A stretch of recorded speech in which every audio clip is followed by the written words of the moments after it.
Hey, what's going on, everybody? Welcome to part 4. We're shooting for the moon in our career mode KSP save today. How's everybody doing? Apologies for being just a smidge late today. I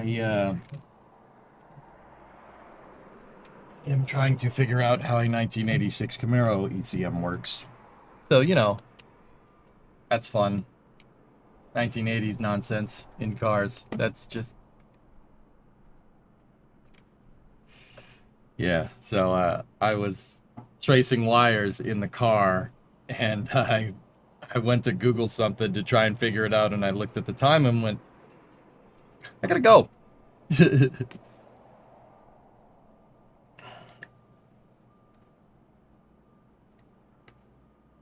So, what's going on with you guys? Oh yeah, space engineer got all the, look at this. He got all the cameras labeled. I got some of them right. I didn't get a lot of them right, but I got this some is space. of it. I'm in space. Yep. See, I thought these were inside the chines there, the hinges on the flaps.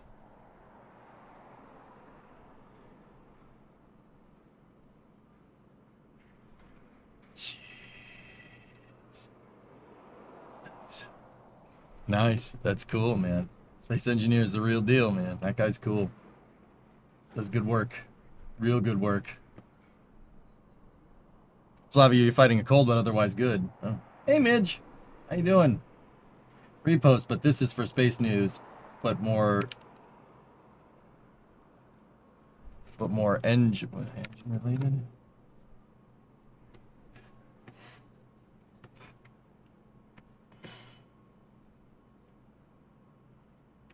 You got to show those in the broadcast. They ain't gonna show those in the broadcast, dude.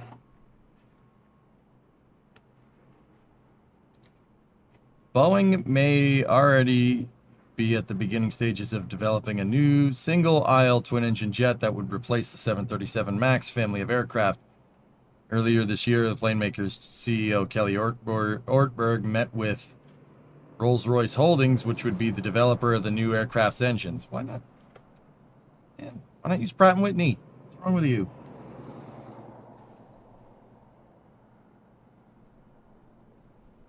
The news of Boeing developing a precision new aircraft comes at a time when the report it's also stated that the plane maker is formulating designs for a refreshed, redesigned flight deck. Early stages of development.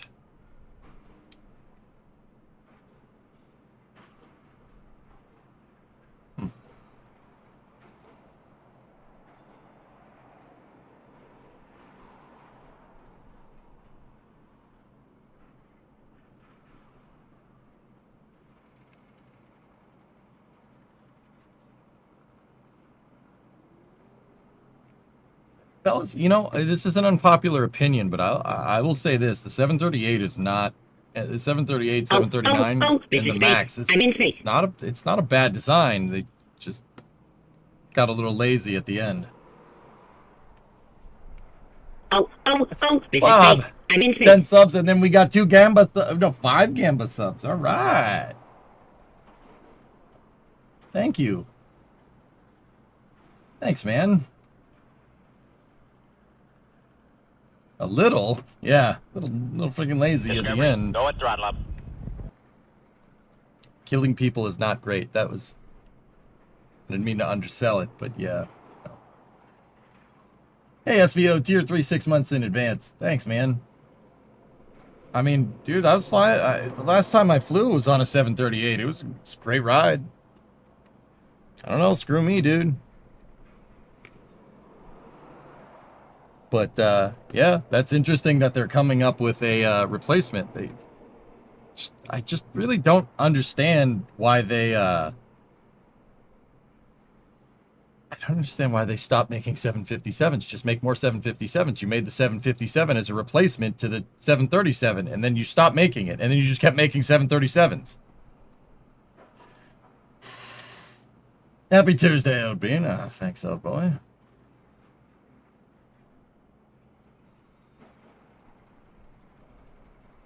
I missed what you were having trouble with in the mullet car. Nothing in particular, dude. This is space. I'm in space. Newell gifted how many subs? 10 subs, and then we got 2 Valorant subs there. Cool. Oh, this is space. I'm in space.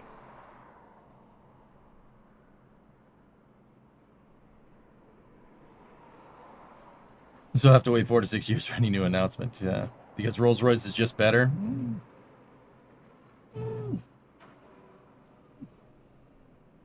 I like GE, to be honest with you. Pratt & Whitney's good, though. I hope they keep the screens as is and don't have those stinking monitor covers that stop us from seeing them. Yeah, that would be caca.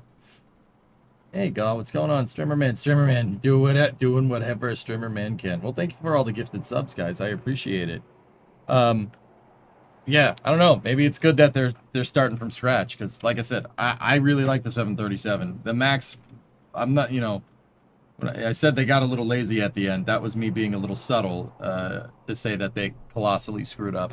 But it sucks because they tarnished the reputation of the 737, which is an amazing airplane. But what do I know? I don't fly. All right. Anyway, and on that terrible disappointment, it's time to start. 750 canning the 757 canning was a McDonnell Douglas decision, not Boeing. The worst thing that happened to Boeing was that merger. Yeah. How did McDonnell Douglas function as an entity? I don't really understand.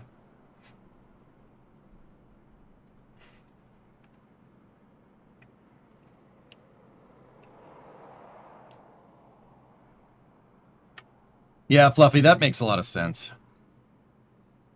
Anyway. Yeah, don't get me wrong, I didn't know Boeing shill either. Your plane killed people because you skimped out on quality assurance because your company's run by morons. How about that? I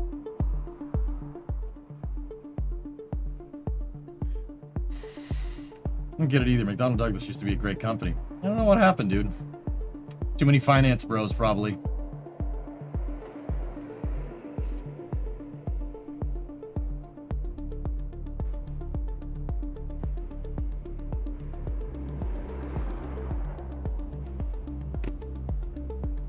Didn't the Max inadvertently screw over Starliner? No, it screwed over the XS1 program. Kerbal just crashed. It's a good start.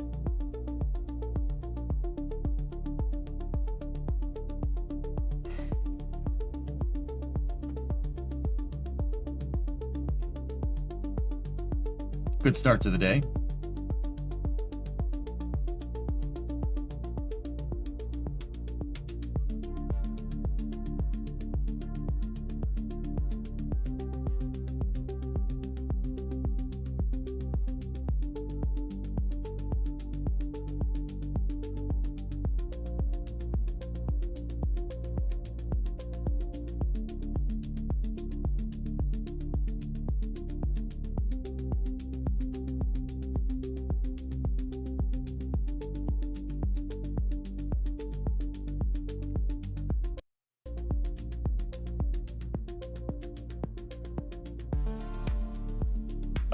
Anyway, sorry, just wanted to make sure that it loaded.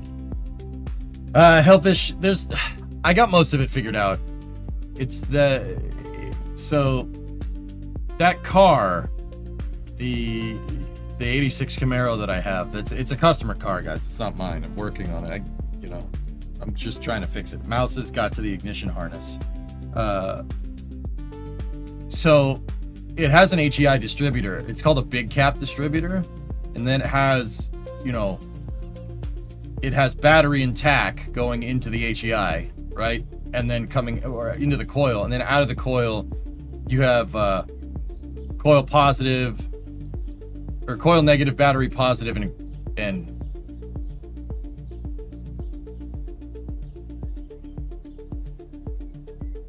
one other wire. I don't remember. The ground, maybe. Those 3 wires go into the distributor. Those wires would shoot through. I resoldered them, put them all back together, check for continuity. Those are working. And then there's 4 wires that come out the other side of the distributor. Those 4 wires are for the ECM. Because it's a 2-port injection car. Those 4 wires are... Hold on. I'll tell you.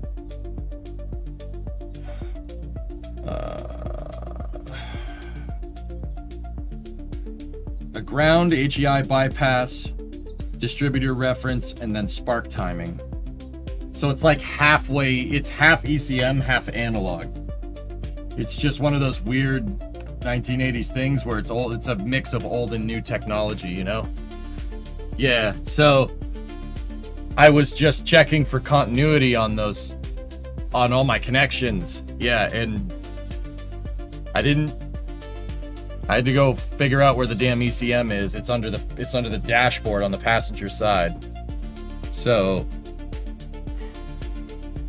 yeah, that was fun. How do you feel about that HEI conversion for the Ford? What do you mean?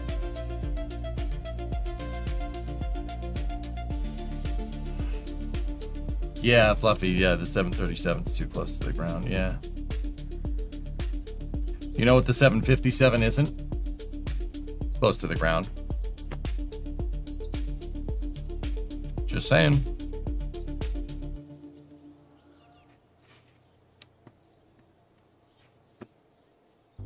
Dude, they could have thrashed. They could have thrashed on that A320 with the 757, but they didn't. Were you working on the red Camaro today? I just got here. Yeah. Yeah, dude. It's a popular mod to use HEI instead of a Ford ignition module. Yeah. No, that's... Yeah, Duraspark.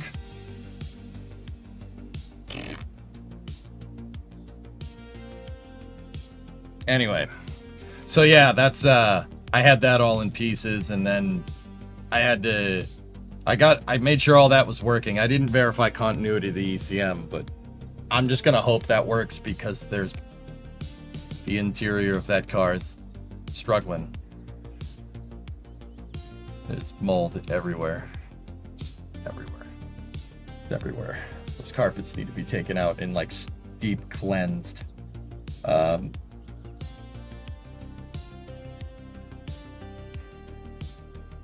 Yeah, oh yeah, it's been ozoned out. The problem is, J-Speed, it rained again and the T-tops leaked. It rained for like 2 days straight. There's a pool in the, there's a pool of water behind the driver's seat. The doors are open on it right now, guys. I have the doors open. I don't care. What is it gonna do? Get more wet in there? So it's in my backyard with the doors wide open. I don't care. You want an L1011, Midge? It's a good plane. I like L1011s. My L1011 is best tri-jet. Anyway. You can put it in your hot tub. Yeah, it is a hot tub.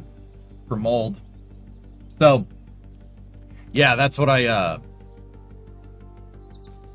gotta buy a gallon bottle of the silica gel. Yeah.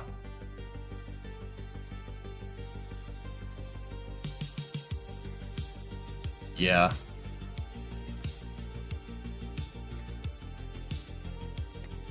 Guess not a bad idea. No, I should have set up my tent. I have a push tent for working on cars outside. Like one of those little push tents. I got it at the discount store for like $40 or something. It's not bad for what it is, right? Just fill it with sawdust or kitty litter. Are we thinking Electron will launch this evening? But yeah, sorry, my brain's still in car mode. I gotta shift gears into plane mode, or plane and rocket mode.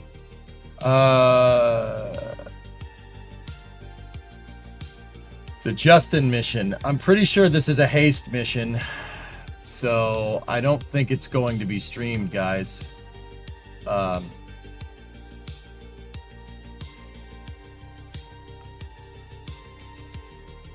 So we extend your garage.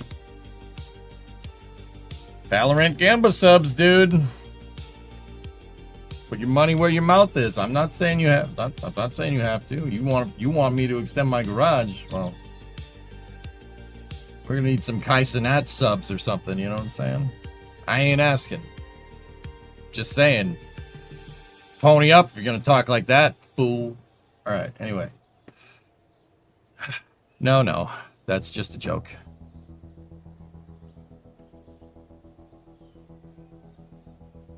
What do you think a military cargo starship looks like? I don't know, dude. Alright, let's check. What missions do we have?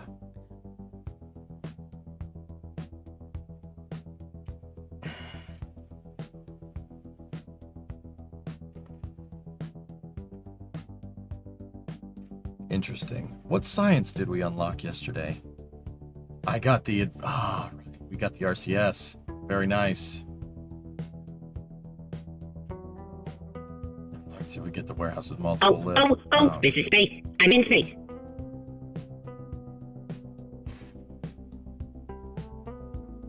Fluffy gifted 10 Valorant. This is Valorant space. I'm in got space. 2 Valorant Gamba subs.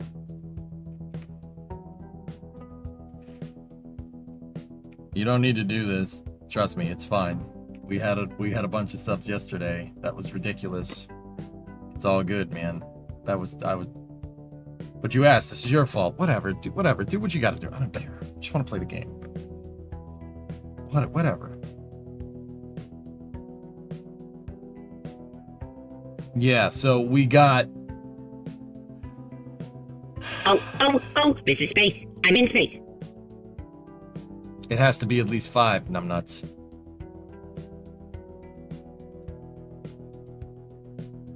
And we unlocked the probe core and stuff. So I think what we'll do...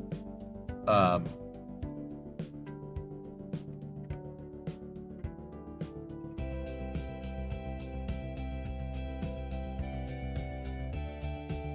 25 to spend.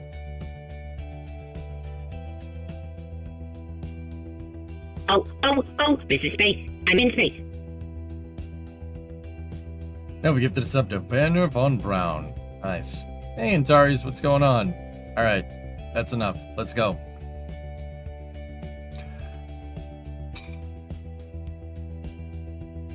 We want to shoot for the moon, but I don't... Interesting, I don't really have contracts for it.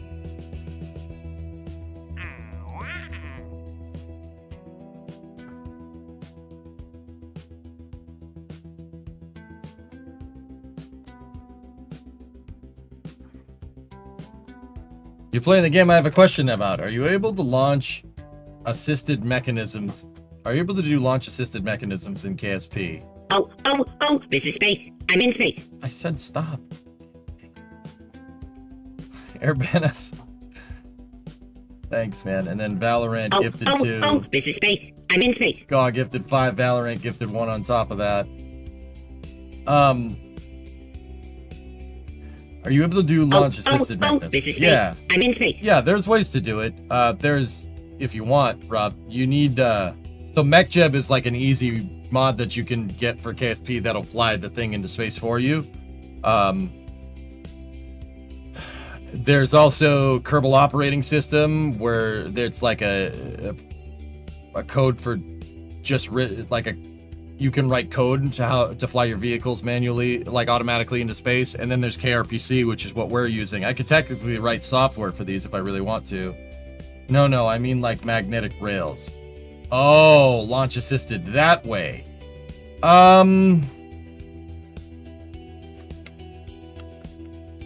It's been done, but you have to have a very, very profound understanding of how large mechanisms work in KSP, because you have to, and you need a couple of mods to screw around with it. But yeah, I've seen people make rails for stuff. Yeah, like they have a skate, and then the rocket's underneath it, right? And then it's a monorail, and then it shoots up, shoots down a track, and the track goes up, and it shoots the rocket up in the air. Yeah. I've seen people do that. I never did anything like that. I could. I just never did anything like that. I don't...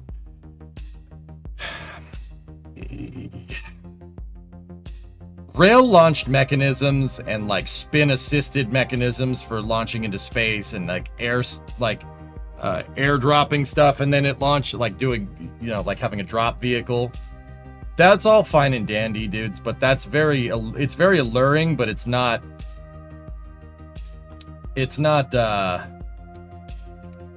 I just never really understood why you'd want to do that. It doesn't really make a whole lot of sense. Because you're taking a first stage, which is already a complicated thing, and you're making it more complicated by making it everything but a first stage for a rocket. You know? Like a 747, like the Virgin Orbit launch mechanism. That's pretty cool. A 747's pretty good at it, but dude, the rocket doesn't need to be that much bigger, and your first stage doesn't need to be that much more powerful. Just launch it from a launch pad. You know, with you know, assisted mechanisms like that, you're already like I said, you're either taking a first stage and making it everything but a first stage, right? Or you're taking a launch pad and you're making a launch pad more complicated, trading off your first stage complication for a more complicated launch mechanism. Launch mechanisms are already complicated. In Virgin Orbit's case, for instance, they made their launch pad into a 747. And that didn't really, I mean, it worked, it was a good idea, but turns out that maintaining a launch pad might be actually easier than maintaining a 747.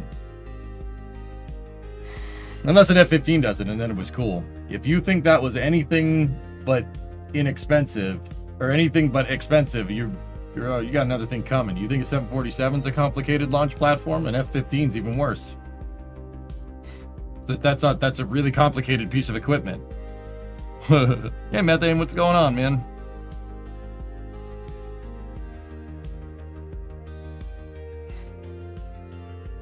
But yeah, you can do it, dude. Rob, you can get her done. There are ways to do it. You'd need probably like the extended SPH, where you have like a much bigger area to build. But yeah, I've seen people do it. I've seen people take rockets that I've made and put them on rails.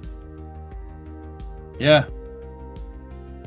It was a lot of extra complication, and it was more to do it just for the sake of doing it, but it was still cool. I've seen people make guns in KSP, make an artillery piece. My buddy Das made the Shenanigan once. He used that as basically the gun was the first stage, and it shot out a second stage, and the second stage shot up into space. One argument for air launch is that the aircrafts already exist. Yeah, but aircrafts are expensive. Especially, so like Tars, you're not wrong. And you can offset some of your launch pad complexity, but you have to pay, for instance, for 747, you have to pay pilots. You have to pay pilots to do this. You have to have a flight crew. You have to have a maintenance crew. And don't get me wrong, you have to do that with a launch pad as well, right? But you do it. Look at like Electron's launch pad. What do you think is more complicated? Electron's launch pad or a 747? A 747 is a much more complicated system. Like way more complicated, right?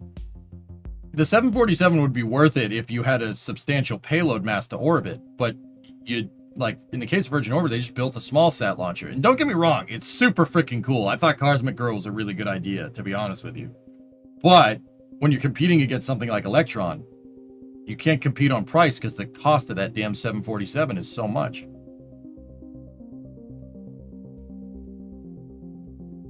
Did you see that Zyla Foxland made a 3D printed carbon fiber model rocket go supersonic? No, that's super cool though. An argument for air launch is any orbit, anytime, anywhere, almost. And yeah, Ocelot, that's what I mean when I say like, oh, that's a good idea, that's a bad idea. It's all about context. In the context of Virgin Orbit, they have that benefit of being able to launch anytime, anywhere to any inclination.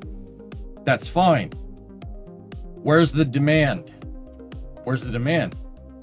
Now you could make a case that there's high demand for sun synchronous, and the 747 loitering off the west coast of the United States, ready for launch, is to put into SSO is a great idea.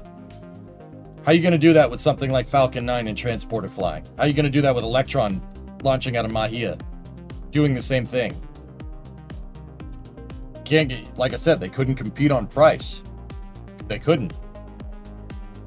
The only way that that's going to work is if you have extremely high demand for launch, because you can launch anytime, anywhere, at any inclination. Like, there's a very specific use case for air launch capabilities.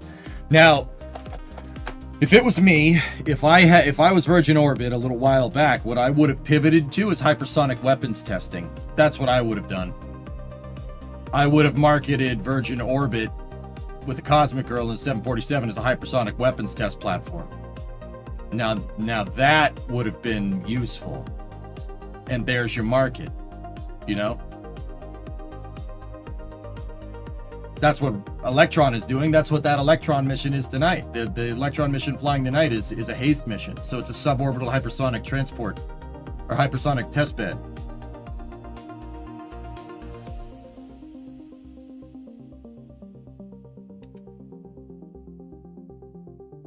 You're adding a lot of weight to a launch vehicle to support its own weight under a wing. Yep. There are trade-offs. There's always trade-offs. Yeah, there's always trade-offs, dudes. Anyway, let's see what we got. Whoa. Test a 1.5 decoupler landed at the moon. 8 science, 14 rep. 50,000 advance, 139,000 completion.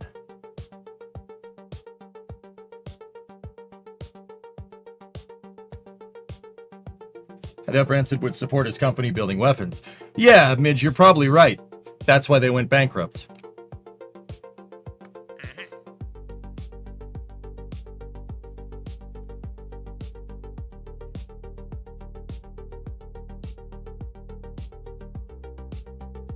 I'm doing just fine, Ship.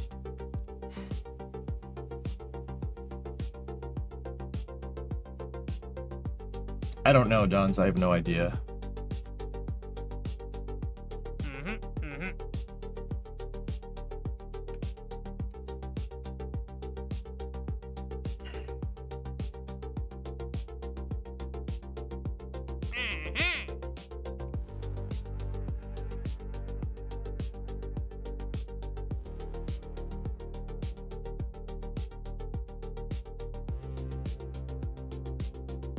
Stratolaunch is the name of that company, Cryo. Interestingly enough, Stratolaunch bought Virgin Orbit 747. They bought Cosmic Girl, and guess what they're doing? They're using it as a hypersonic weapons test platform. And Stratolaunch is still in business. That's weird. It's very strange. How could this happen?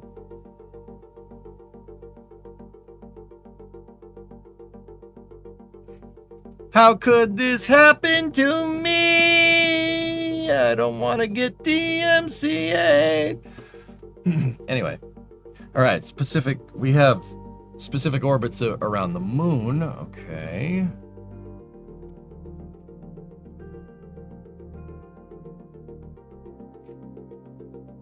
Let's go look.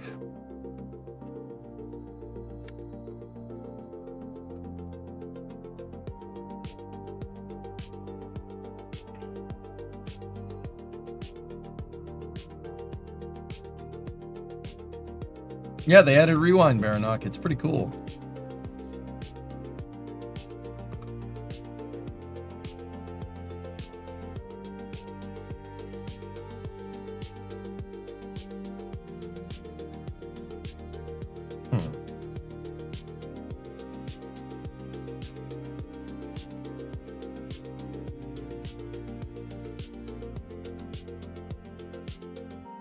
We could actually do that temperature survey thing. How much does that mission pay?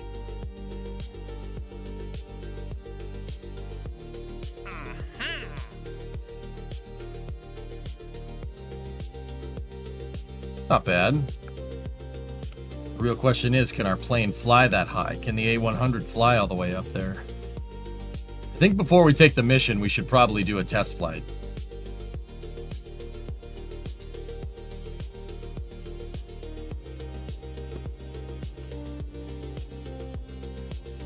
All right, Val, you're the test pilot. Let's go. All right.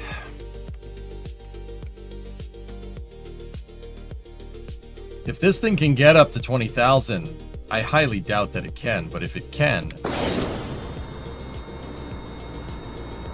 All right, hang on. Verify our control surfaces are working. Ailerons are working. Elevators are working. Rudder is working. Okay.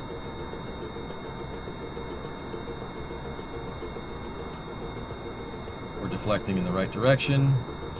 Alright, let's roll. Happy Tuesday. What's up, Yum Food?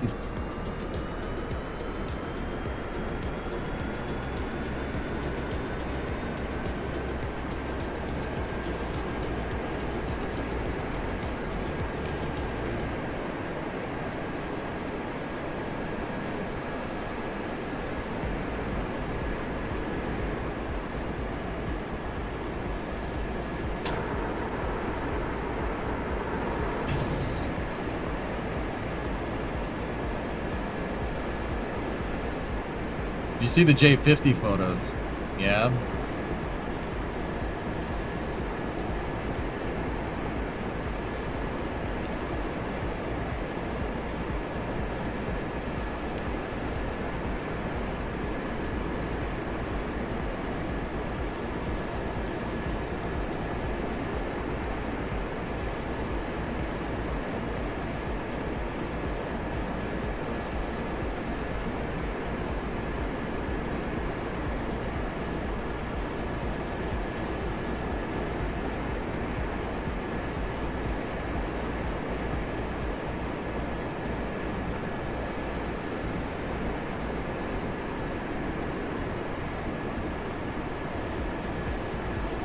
Alright, we're just gonna keep flying up and we're gonna see how high this thing can actually go. Interesting how limited the control surfaces are.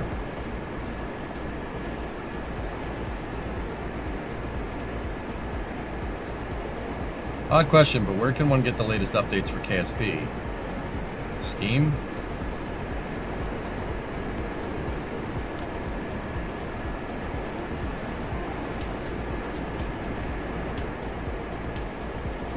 The highest we've ever had this plane is 20,000 feet.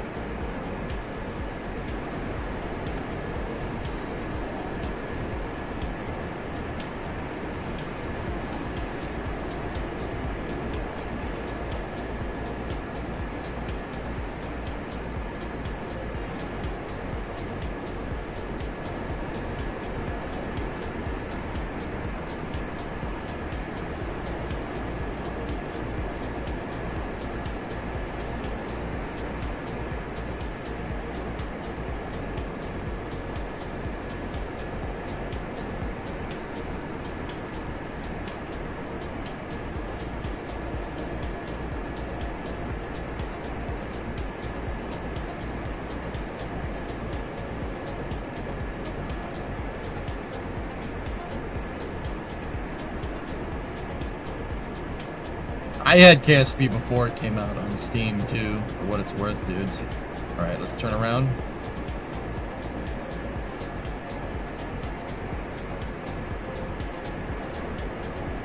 In fact, I'm not entirely sure that I paid for the Steam version.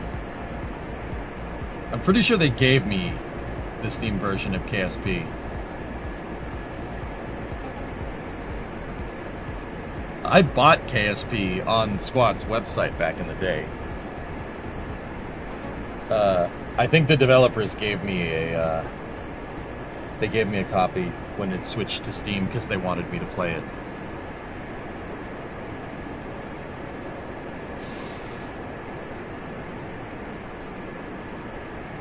So we're approaching 30,000 feet here, which is, once again, that's up there for something in KSP.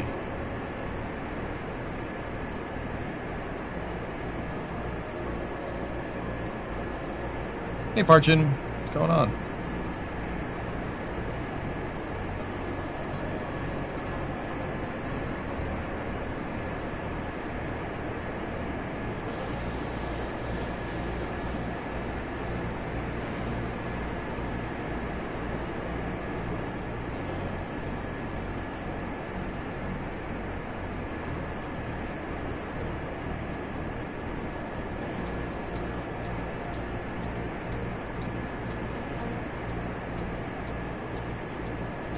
It wants me to do temperature surveys up at 20,000.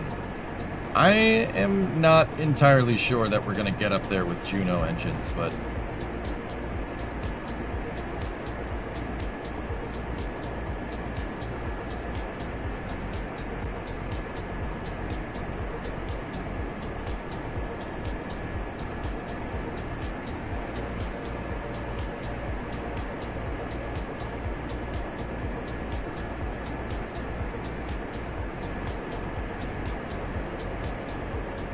That's awesome, Plavik. Nice.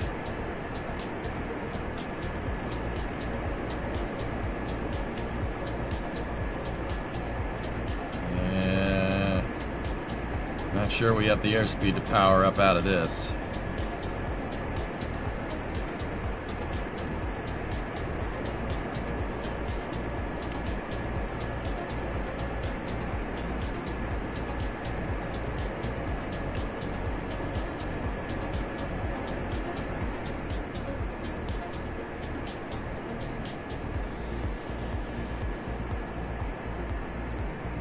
Yeah, we're not doing that.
Trees.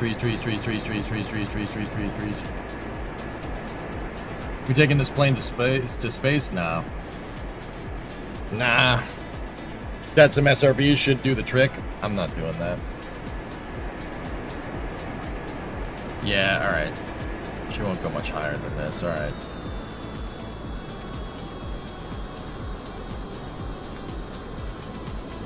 This plane handling? The A100's fine, it just won't go. It really doesn't. Its service ceiling is about 30,000 feet, which, guys, once again, 30,000 feet in Kerbal is like 100,000 feet in real life. Because Kerbal is so much smaller, the atmospheric fall-off happens a lot faster. Because it's the same exact atmospheric fall-off, but on a planet that's 1/10 the size.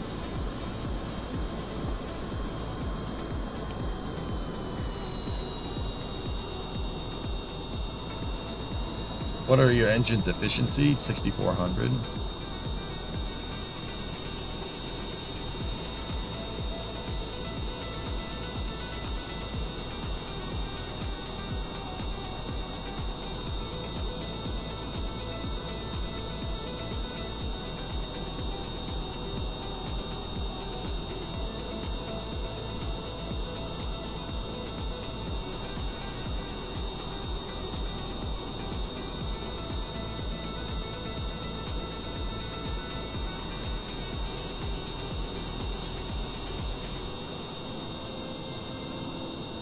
Can a private jet fly that high? Some of them. Sure.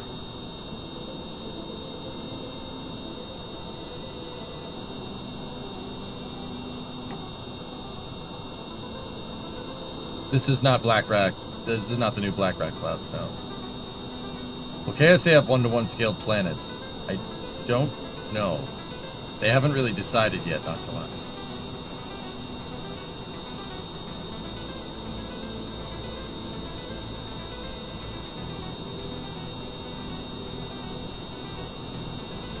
Watching this playthrough really makes you want to get back into Kerbal. I know it's just going to soak up so much of your free time. Just limit yourself to like 5 hours a day, man. That's what I do.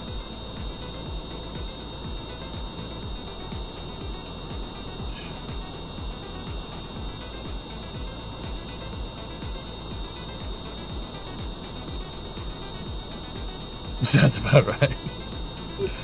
Limit yourself. Yeah, I know.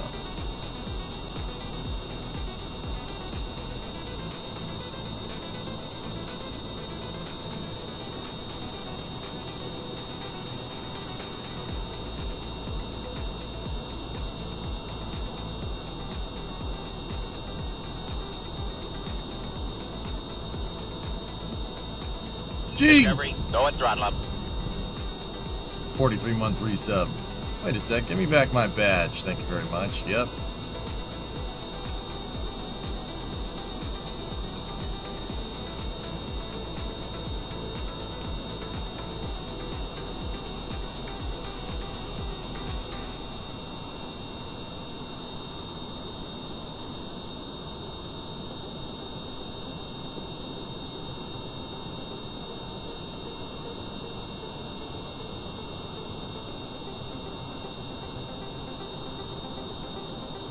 Those are really wide wings. Really makes it nice and stable to fly, man.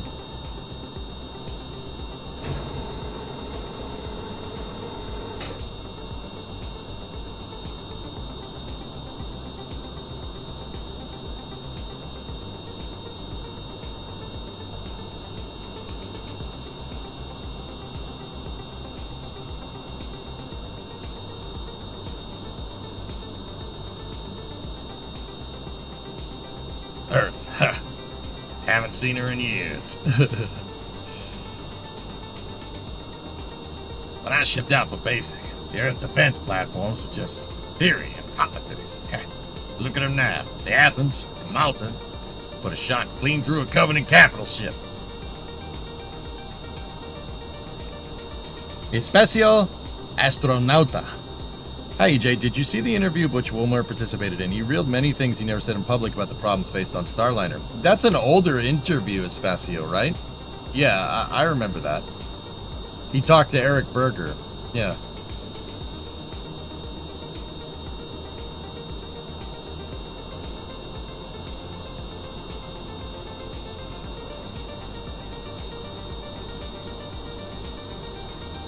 You told me there would be any cameras. And you told me you were gonna wear something nice.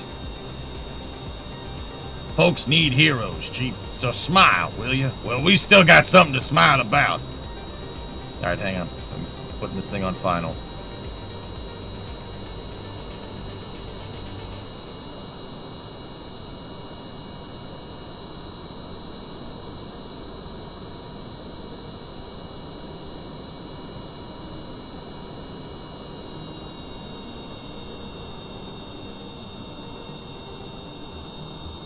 I hate that that front gear does that, dude.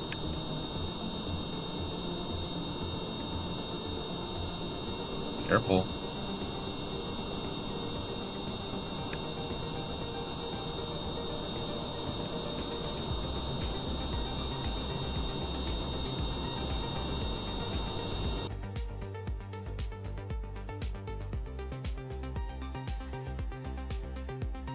No, I ain't gonna roll, Pwn Sister. I ain't gonna call it. No, I ain't gonna do that. About that scare. We've all run into simulations. They're tough, but they ain't invincible. Stay with the Master Chief. He'll know what to do. I've been going down the heavy cruiser line in World of Warships, and you're up to the New Orleans. Not bad. Baltimore is the one you want, Panta. Those were very, very nice. You did come in there pretty fast. Tessa, that happens no matter what you do, dude. Pupkey! Remember World of Warships. That was fun, dude. We haven't played that game in 10 years. That's weird.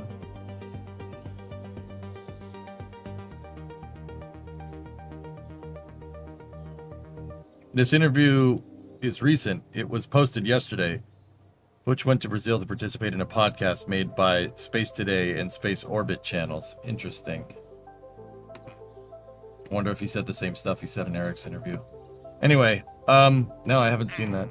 We can talk more about it for space news if you want. Okay, so that collect temperature survey is not. Explore Kerbin, rendezvous 2 vessels. I'll take that one because those are the world firsts. We'll take that. We want those world first ones.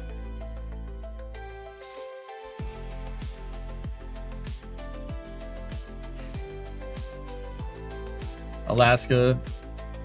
The Alaska and the Guam, I don't think were really heavy cruisers, Midge, were they? They were battle cruisers. BC. I don't think they're halfway between a heavy cruiser and a battleship. Nice looking ships, if you ask me.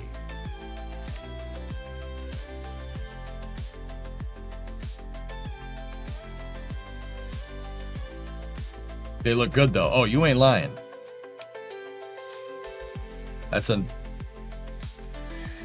I mean, it's basically a heavy cruiser with battleship guns on it. They're pocket battleships for the most part. I mean, this thing, what did she have? 12s? She had 12s. Yeah, see? 305. That's a punch for a ship that small. That's a pretty big gun. The 12s were bag guns, if I'm remembering right. Like, those are pretty good.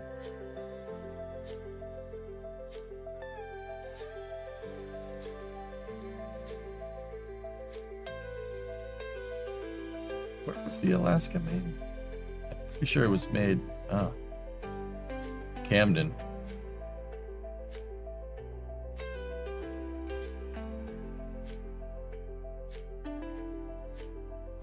Yeah, see. They wanted to rival the Deutschland class, which is a heavy cruiser with battleship guns on it, called pocket battleships. They made them because of displacement limitations that was agreed upon between all countries to not have an arms race. And then they had an arms race.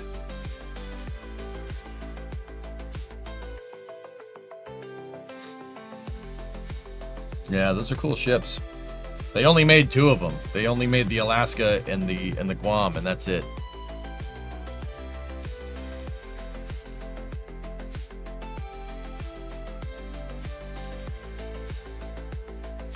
Yeah, see? It's almost a battleship. It's not entirely a battleship, but it's almost a battleship.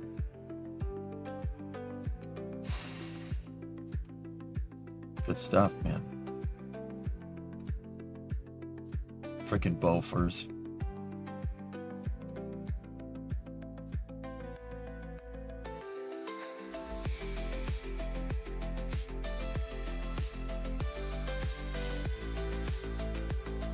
Last, please.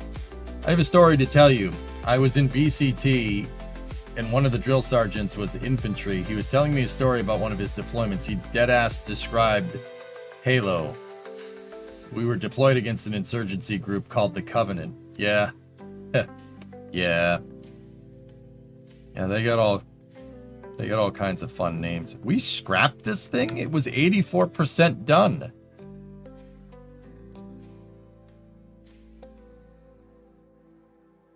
That's bizarre. Why would you do that?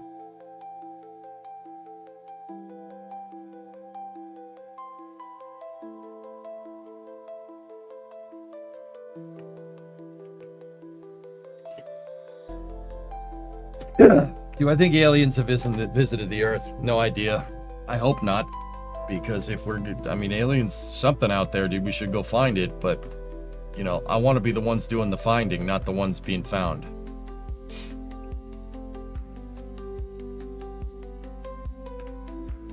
Check this out. This blog has a lot of old NASA concept art.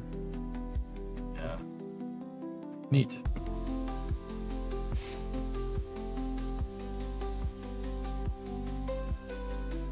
World of Warships is a cool game. If you guys want to play it for after hours sometime, I don't mind. It's just, the problem is that when I play it, everyone tries to shoot at me. Everyone stream snipes you, and it's really annoying. because they can see exactly where you are. And the thing is like, you know, even when everyone's like, no, I'm not doing that. If they see you, they will shoot at you.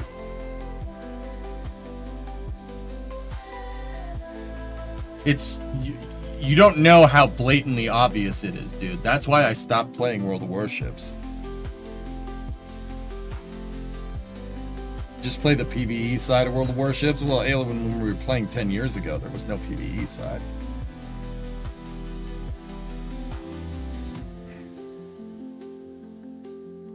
Like, say, all right. Say I am in like a light cruiser, right? And there's like an aircraft carrier. There's something that's high value, like a battleship next to me. And like I'm streaming, right? They do not, people don't shoot at the battleship. They try to shoot at me because they want to sink me. It's really, really freaking annoying. Tarkov has a pretty good PvE. Yeah. Yeah, it does. Anyway, Kerbal is pretty good PvE too.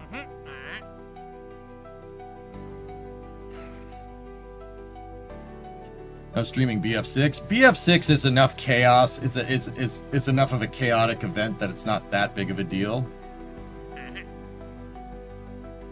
But if it becomes too much of a problem, and we are playing Battlefield for after hours on Thursday, if it becomes too much of a problem, I won't do it anymore. Do you have the parts to make an SR-71 to complete the contract? I don't, Kig. No. 1.5 decoupler landed on the moon.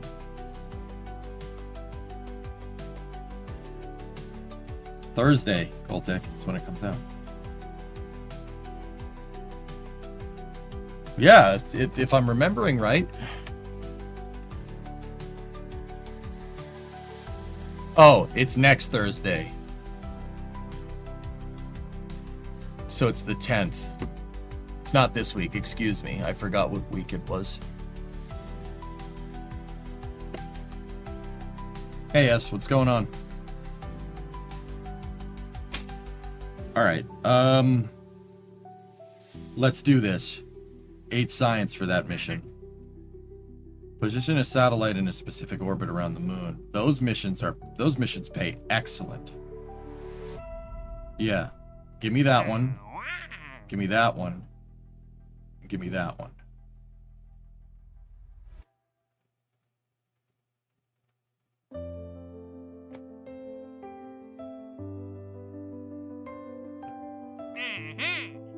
Let's do the satellite missions first. And then we need to establish lander capability.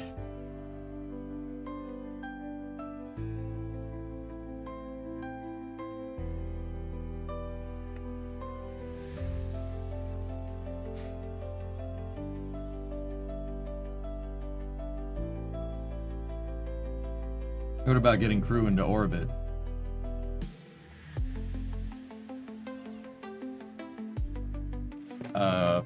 I don't know. What about it?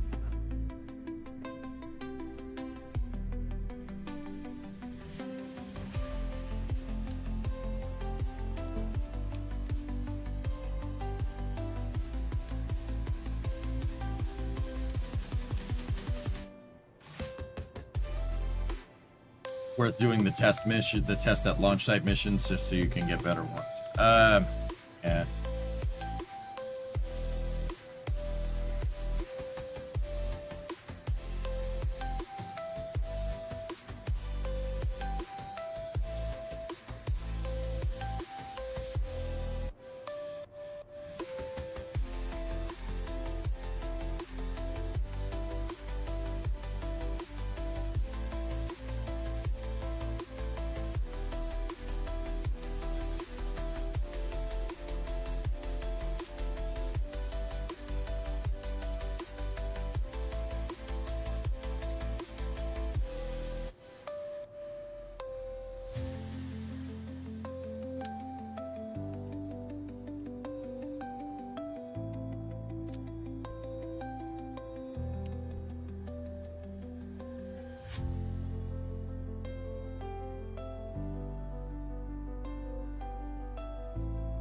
Oh, that's no good if it's inside of there, huh?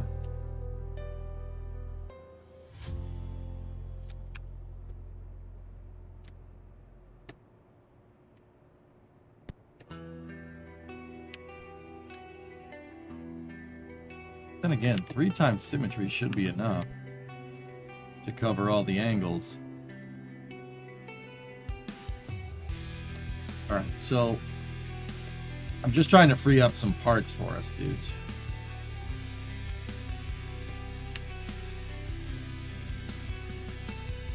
Cool. This gives us another part to mess with, just in case we need it.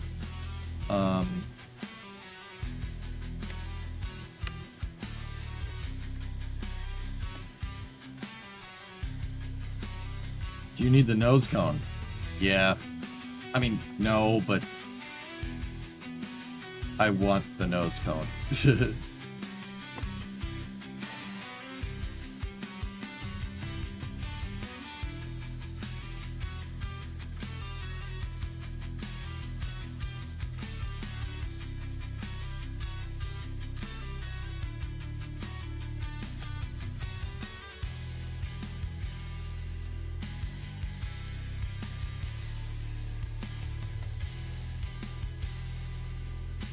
There.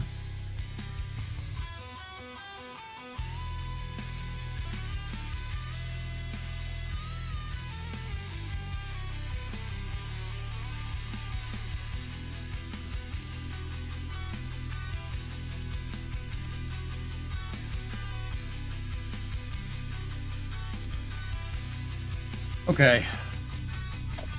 All right. This needs to go that way. I had it flipped so we can go on the right ground track. This should be able to make it to the moon. I think I might need to take the barometer off if we want to do that stack separator test. Hey Sebby, 110 month resub. How have you been? Haven't been here in a hot minute. Everything's good. Yeah, just playing Kerbal.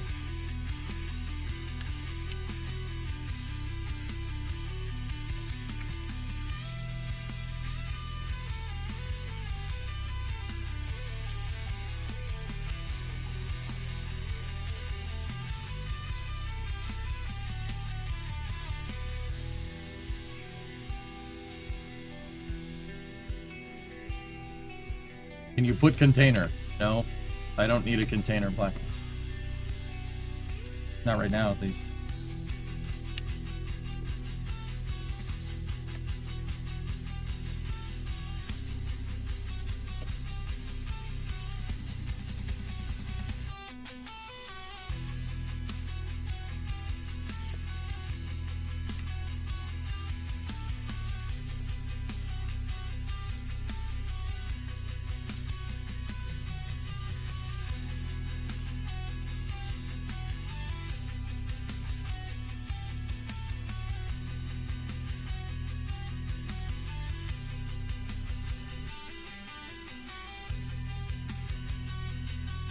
All right, that should be enough.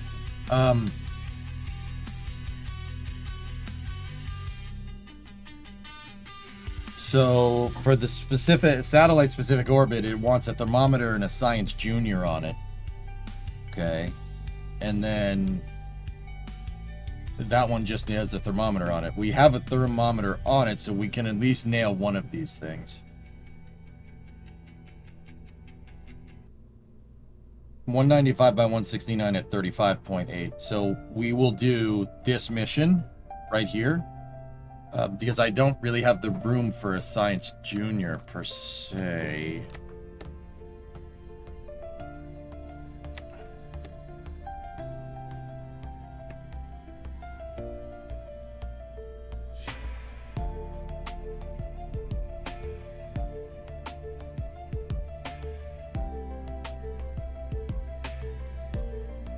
Yeah.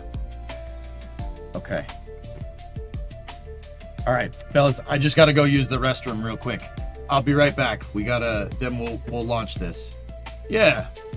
New career mode save. Yeah. Just going back to scratch, man. I'm rusty. And I also got to take a dump. I'll be right back. I'll be back in a second. Here, hold on. Can we go over here? Yeah, see? We'll be back in a second. See, I got it to move. Isn't that cool? I'll be back in a moment.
Sorry about 0x5 on the audio.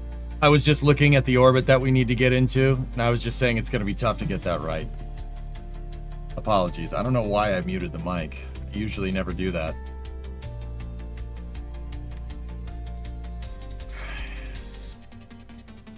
Alright, so that Kerbal Motion orbit is the one I'm aiming for.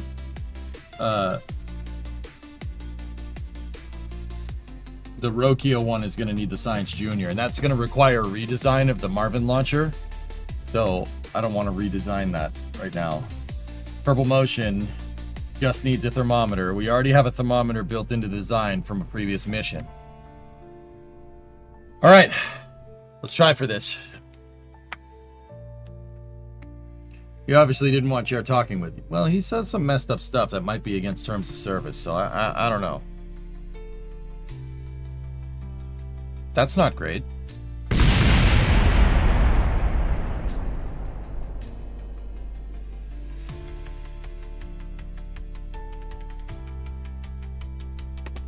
Nice.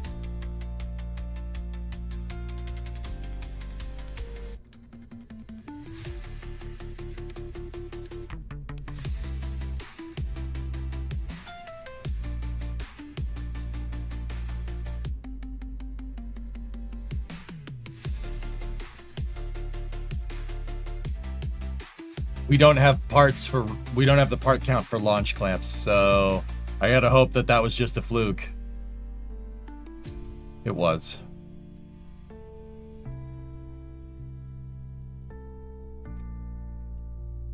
Okay. Well, it looks like it's time for you to design an entire launch pad so this doesn't happen again. Don't tempt me. Alright, ready? T-minus 10, 9, 8, 7, 6, 5, 4, 3, 2, 1, go!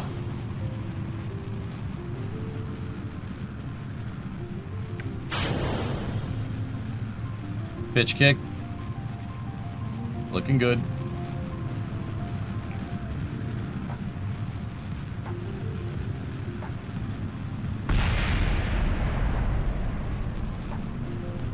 Staging is fine.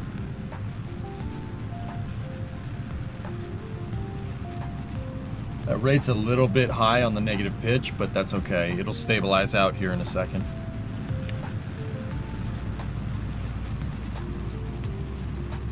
Yeah, this thing goes a smidge too fast. That's okay. That's what you get with solid rocket boosters.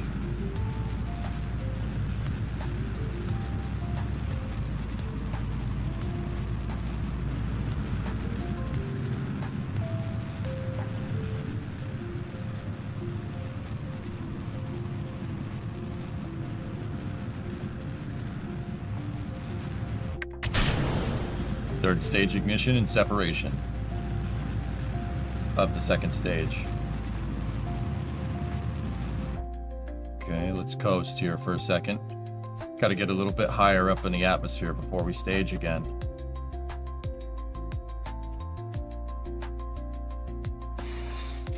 What's that part next to the pad? That's a piece of the vehicle that just fell over.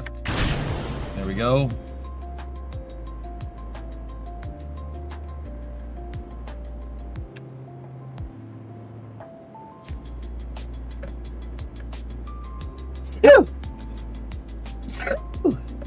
Oh wait, no turbo.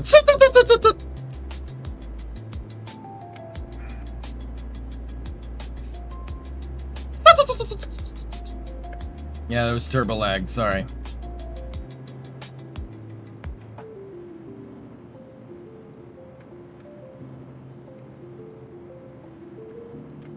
Alright, so...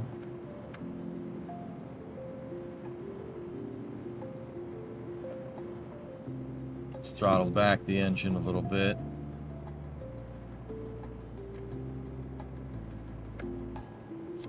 Do a slight radial inburn. By controlling the angle of attack of the vehicle here, so the pitch of the vehicle, by going kind of 45 degrees down, I'm not really increasing apogee too much, but we are increasing perigee. So I'm basically kind of burning parallel to the horizon more or less here, but it looks like I'm pointed down a little ways. What that's going to do is keep my perigee or the apogee, the highest point in our orbit. It's going to basically keep it where it needs to be. It's not going to go much higher. If we pitch down a little bit more, it'll start going down.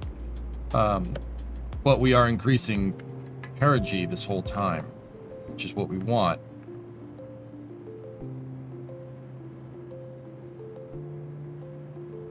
Okay. Second stage engine cutoff. Extend the antennas.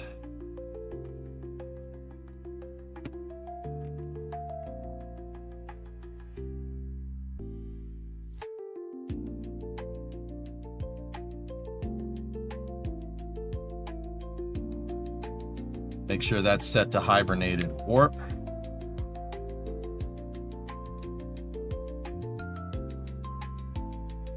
Now we just got to wait for KSC to get in the right phasing to do our translunar injection burn.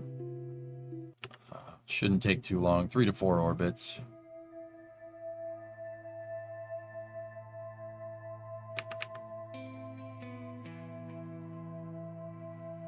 Just to be safe, I'll go around one more time.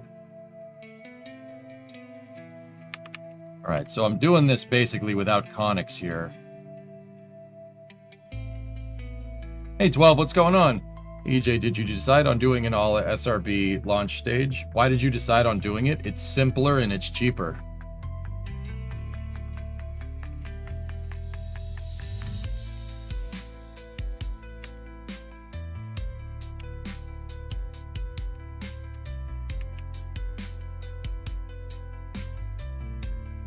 Didn't you upgrade the control center? Yeah, so? You can upgrade the control center all you want. Doesn't matter if there's a planet in the way. Okay, here we go. Try to do this without patched conics. Okay, we're in good phase. All right, you go for translunar injection.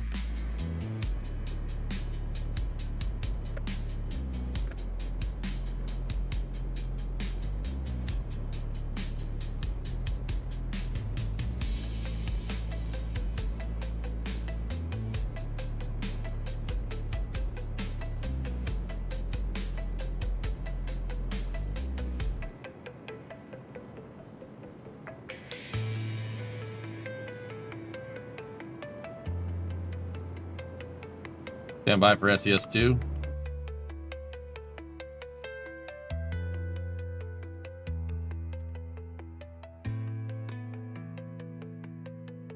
All right, let's take a look at our contract here.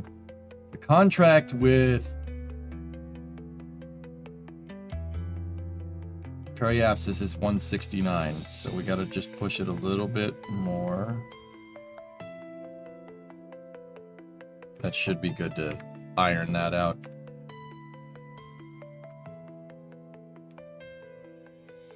Oh yeah, you're saying I upgraded the control center so I have conics now. Yeah. That's right. Okay.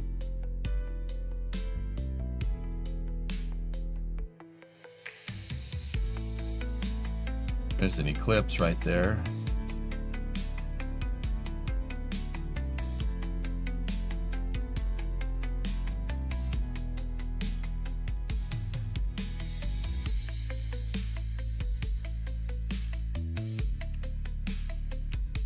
If I time this right, KSC should come in right after we get to perigee, or Paraloon. I did not time it right. It's close.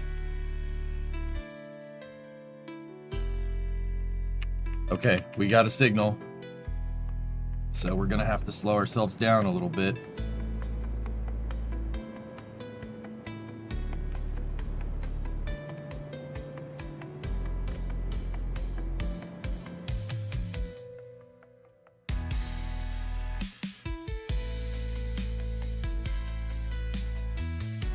Oh, this is so easy with...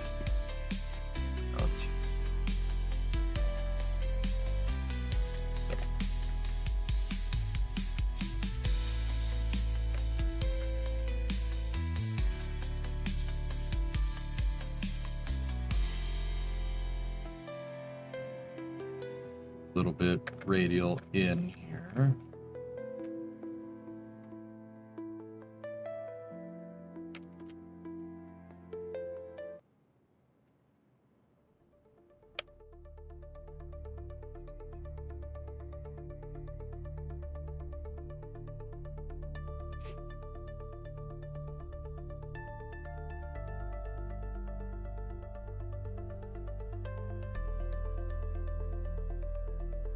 The inclination of that required is 35.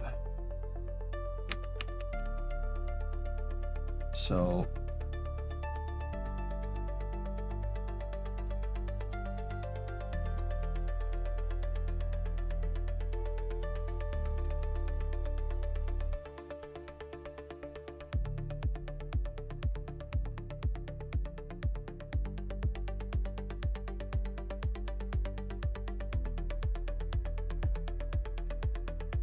we might not have enough to land from this orbit, dudes.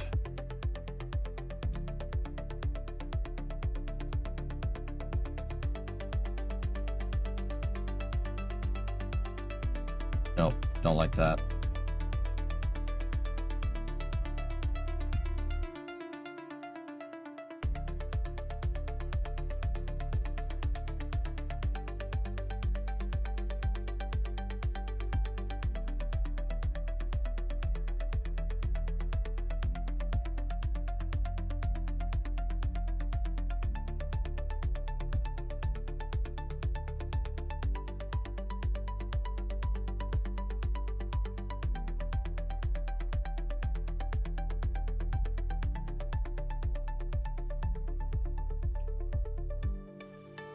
Well, we can loiter here kind of indefinitely.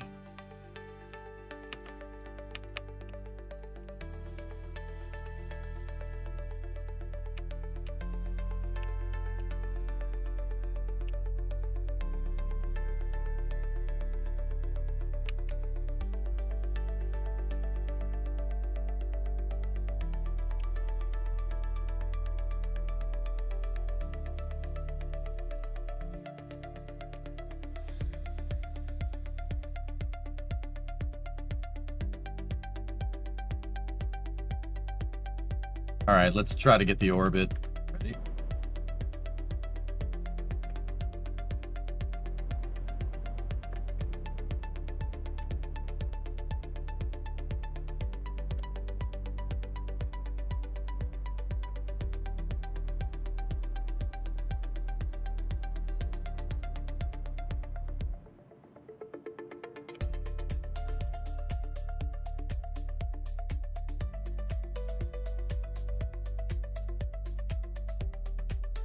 Now we just have to hope that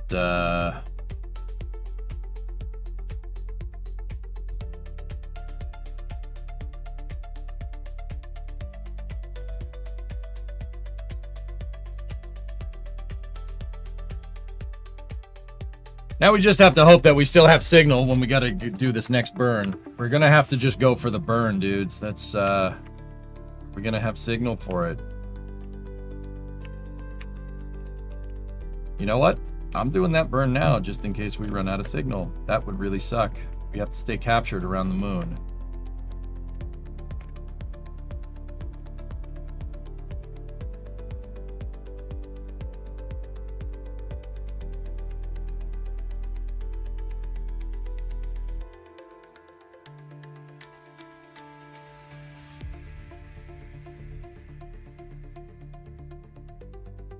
Oh no, it's reading 178.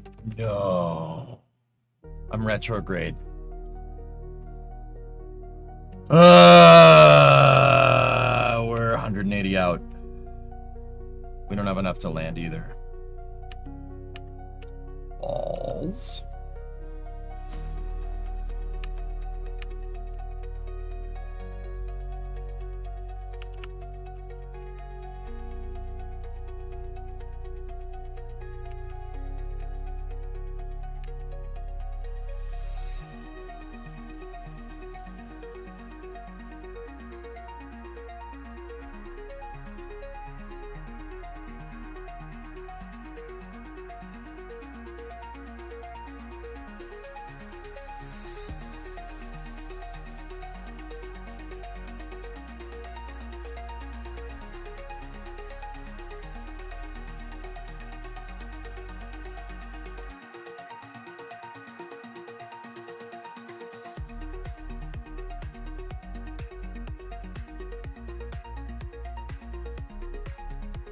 We don't have enough. For now, you got to relay sat at least. Yeah. Yeah. Fish him mailed. Get him next time. I circularized the wrong way. Balls.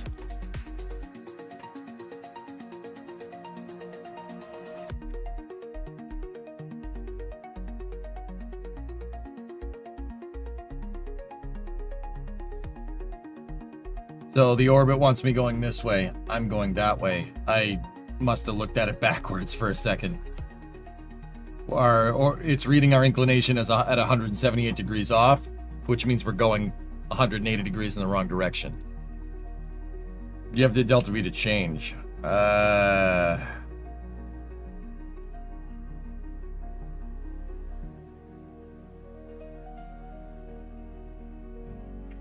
No.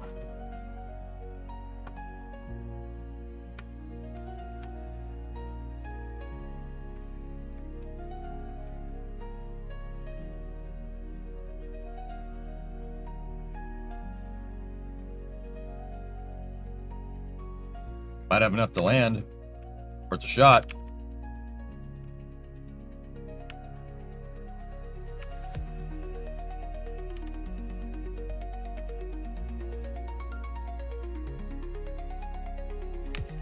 I think you need 500 to land, but...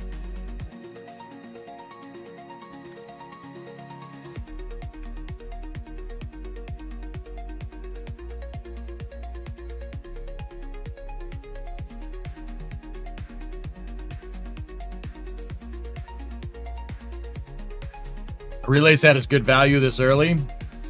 Not the objective of the mission, dude.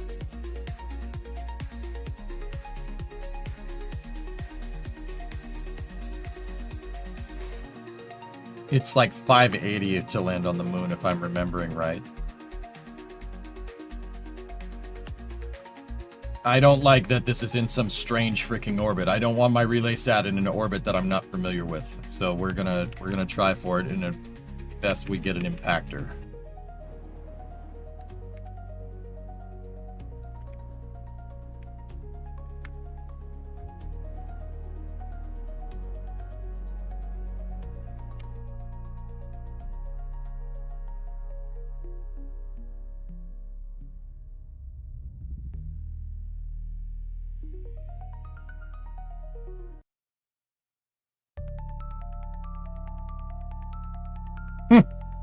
Nah. We're gonna crash.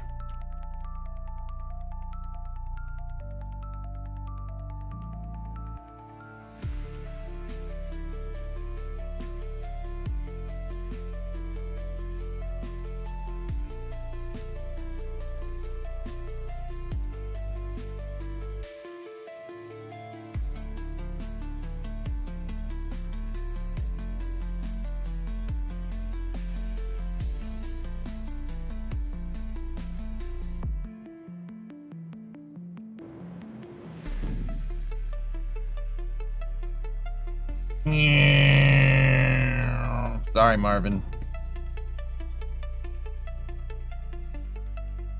He got me some temperature data. Nice. Got me some temperature data right before we blew up. Nice. That's pretty good. That's for what it's worth, guys. That's what they did during the Apollo missions, man. They crashed stuff into the moon on purpose to understand how seismic activity propagates through the lunar surface. They crashed LEMs into the surface of the moon on purpose, obviously with no people on board. Upper stages, oh yeah.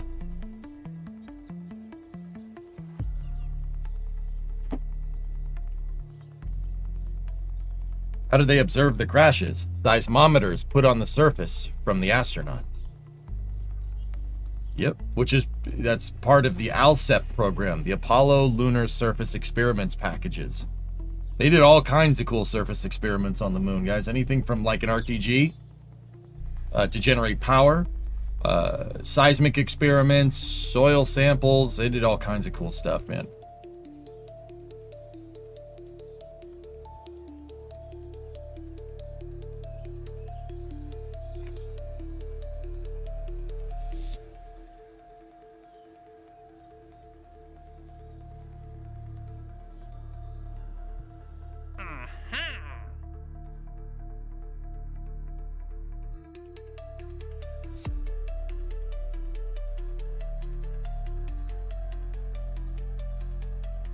Well, if we do get a landing, I'm going to take that one.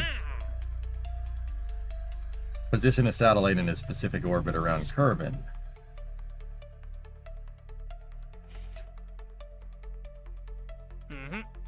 Well, these missions pay great.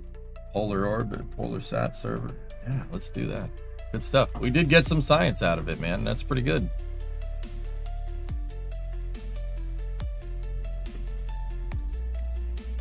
Yeah, some of the ALSEF experiments are still going. Yep. That's pretty cool. I actually wanted less thrust on this third stage. We do not need as much power coming out of that thing. Just increase the burn time, make us a little bit more efficient. And maybe tweak this down to like 95 or something. Can just give us a little bit, we can get a little bit longer burn so we're not staging in the transonic regime. Now, you know what? I'll take the TWR. For this one, though, we don't need as much TWR. All right, let's try this again. I'll make sure I go into the correct orbit this time.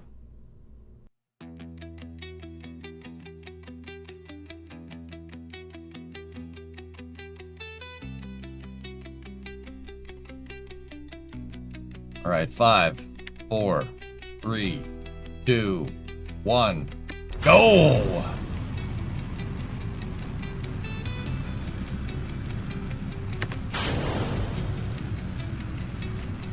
Vehicle's pitching over.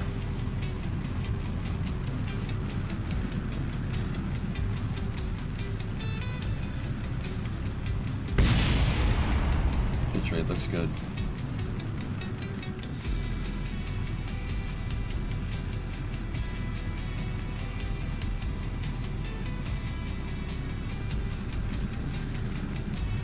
We're in transonic. Stand by for first stage separation.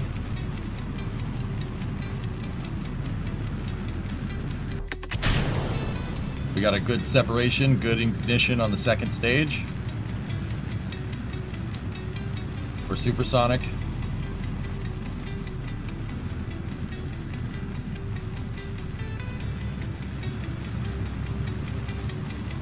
Stand by for third stage ignition and second stage separation. We got a good ignition on the third stage, good separation.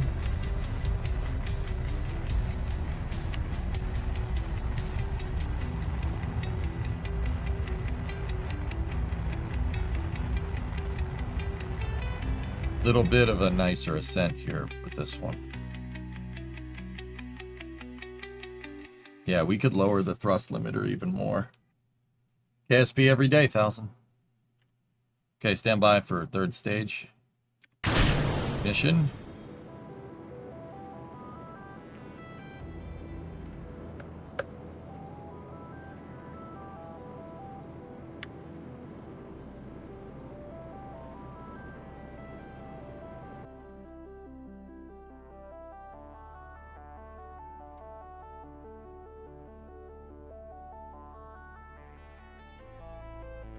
The MSC on Wednesday.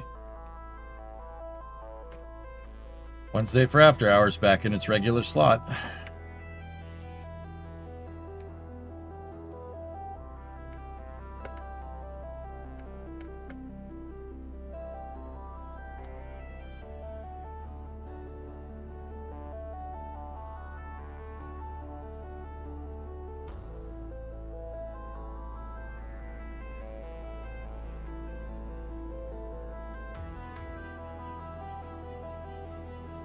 What's the TWR in the last stage? The engine is throttleable, so it's high. It's just not. Yeah, it's up there. It's just I'm deep throttling the engine right now to kind of optimize my ascent, so we have more fuel when we're out at the moon. My last burn on the last insertion was not nearly as good. So I'm purposely deep throttling the motor so we could get closer to AP. AP is the best time to do your burn for circularization. You want to really fly on a good optimized ascent. You really don't want your AP getting too far out in front of you, so to speak.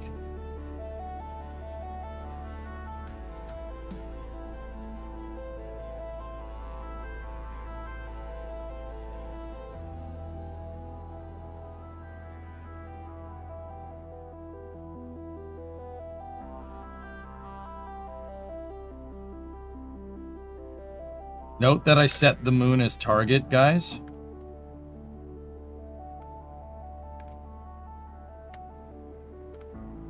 So I'm taking into account good inclination here. I forgot I had conics from upgrading the tracking station, which you guys reminded me post-ascent.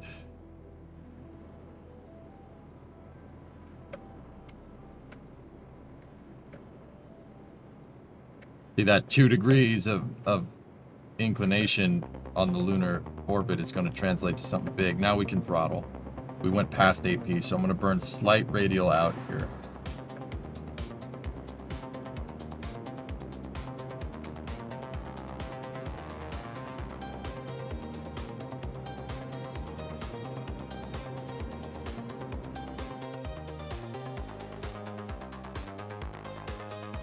.78 by 83. Good insertion.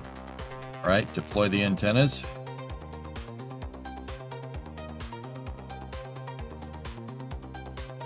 Antennas are deployed.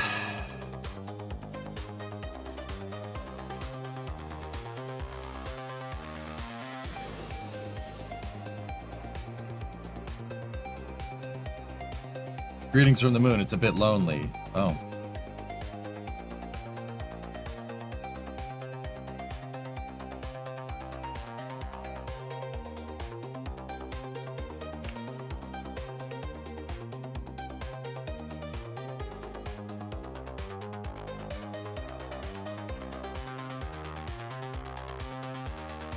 Once again, we have to get in phase with the moon.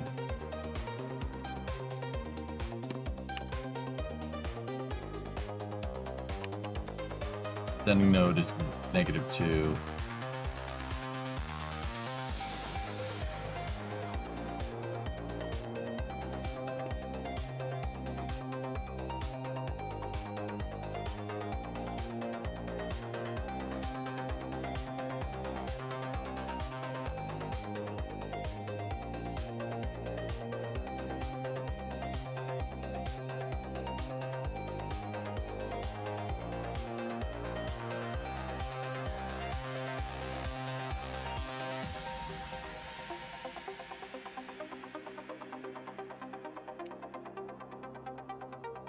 Excuse my lack of rocket science. Would an exact APO and Peri be a fully circular orbit? If they're the same, you're... Yes. Yes, that would be perfectly circular, yeah. Mm-hmm.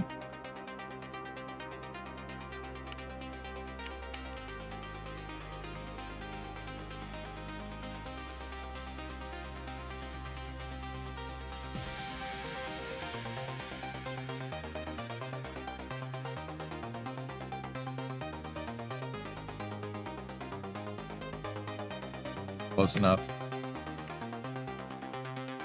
All right, go around one more time. I just did an inclination adjustment. So, Geek, that would give us what's called 0 eccentricity. If your AP and your PE are the same, they're the same altitude, so they have the same semi-major axis. That would be the right way to say it.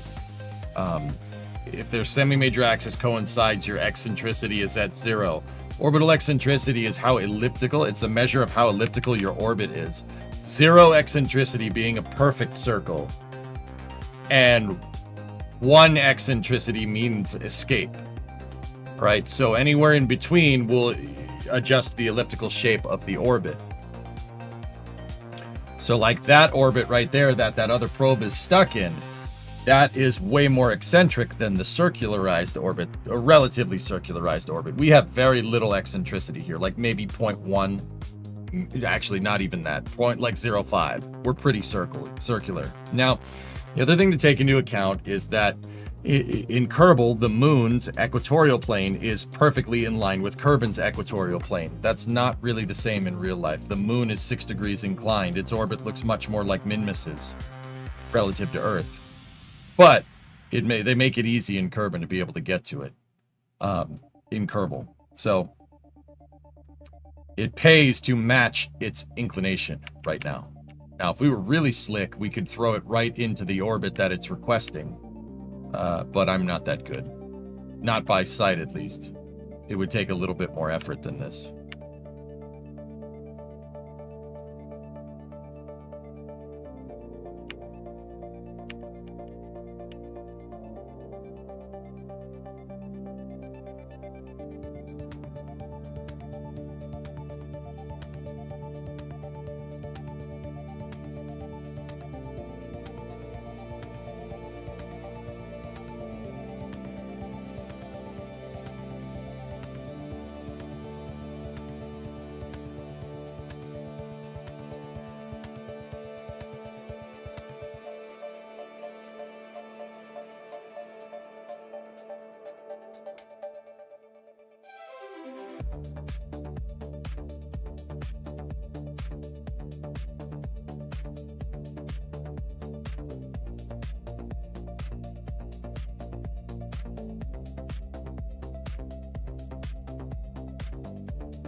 That's retrograde insertion. I'm not sure I want that.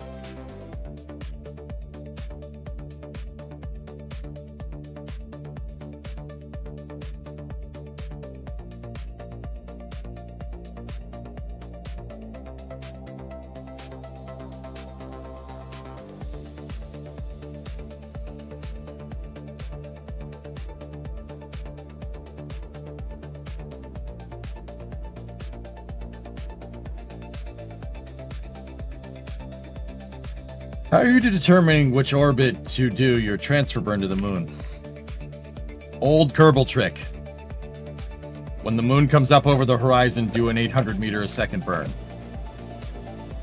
That'll get you close enough.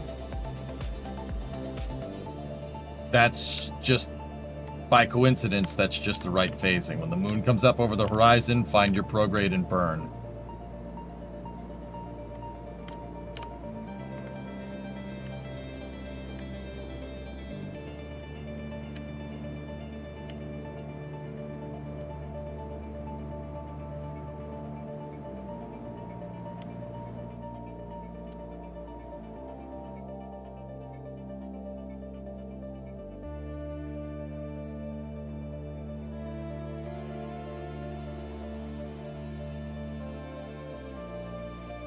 Oh.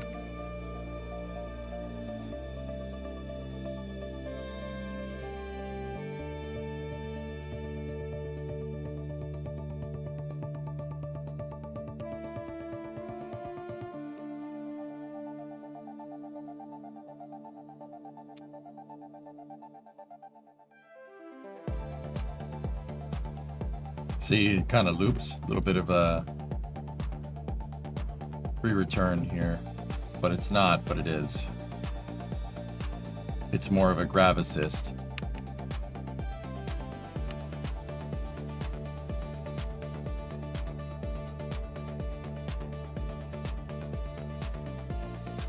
Now, our differential inclination.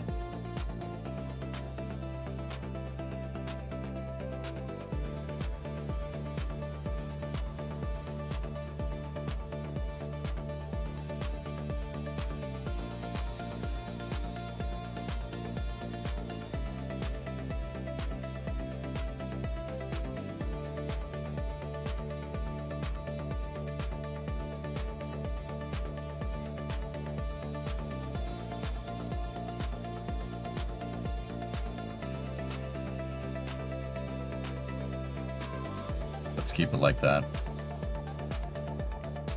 We have differential inclination to the target orbit, which kind of sucks. So, I don't know, maybe we should just go for the landing. I think we should. This is not going to be hard to dial in. I just don't know if we have enough delta V to get to dial it in and do the landing. That's all.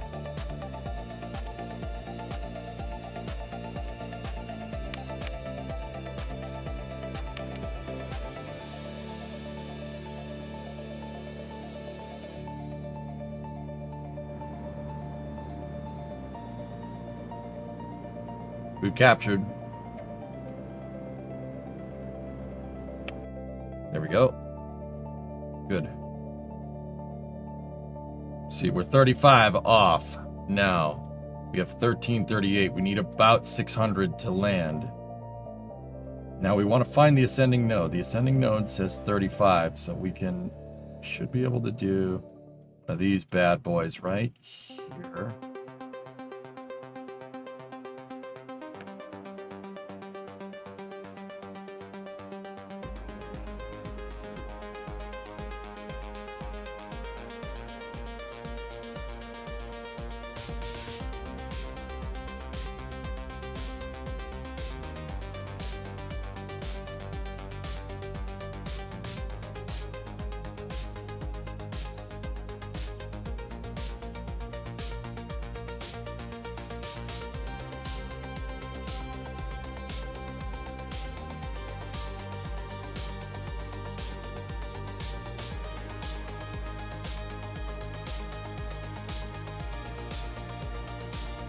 $311.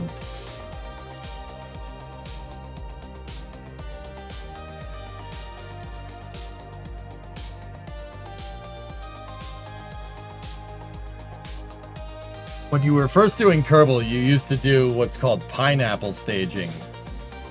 Oh God, no, we're not. It's not pineapple, it's asparagus staging.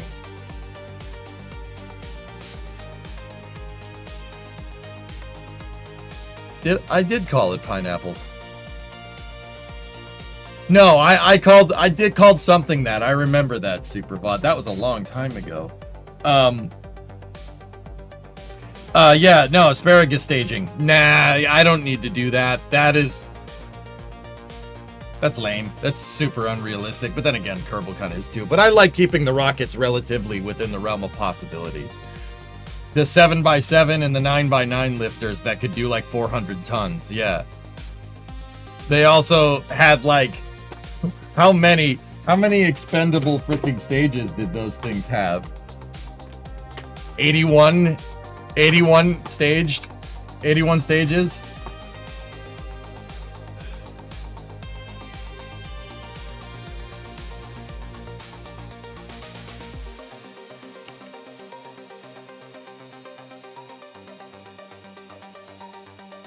Those were funny back in the day, dude, for sure.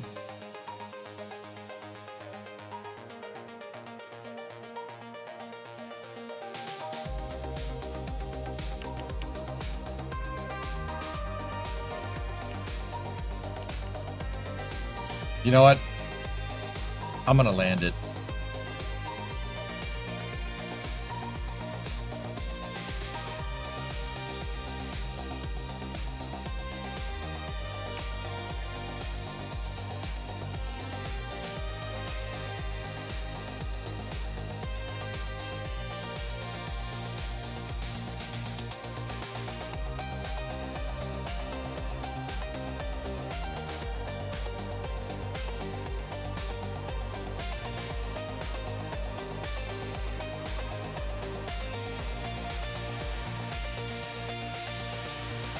You know what? I'm gonna wait a sec. We're gonna go around.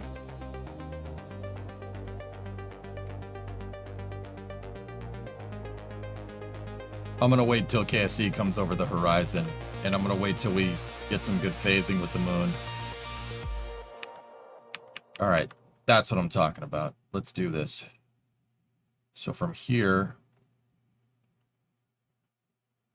I want to burn like that. And if I'm remembering right, something like this would probably be what we want right there. All right, let's shoot the moon. Do this.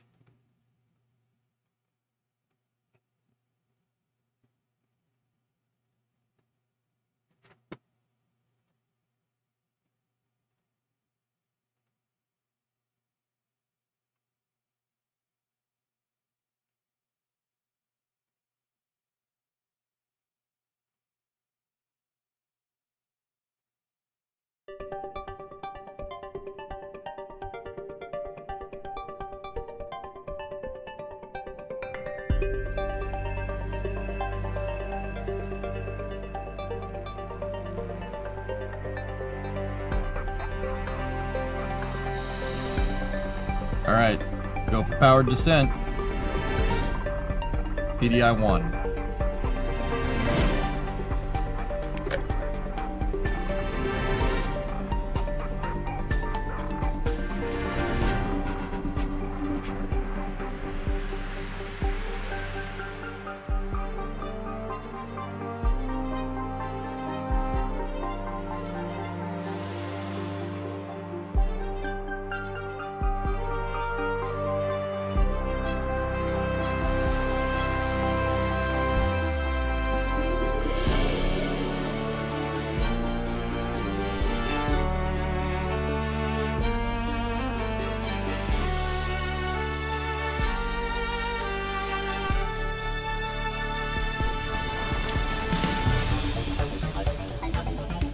Here we go. Number 2.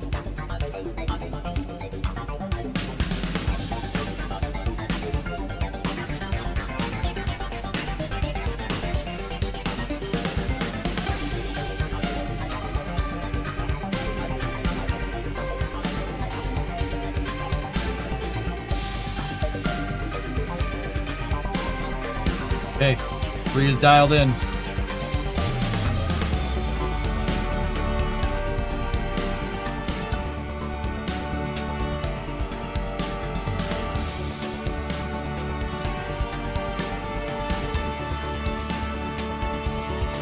There you are!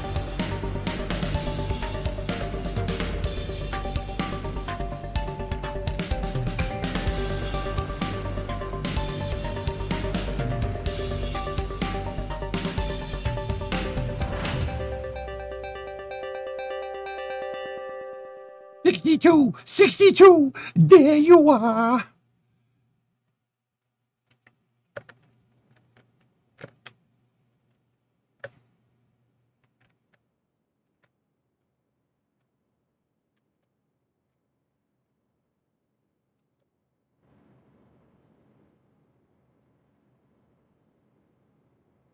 Ready? Yeet!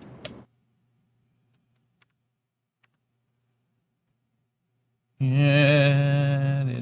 Are we still in phase? Yeah, okay, we got plenty of time. Cool.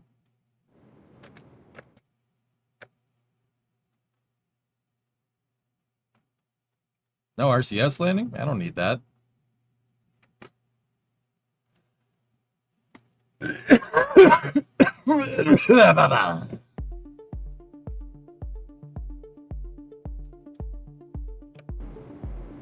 Go that way.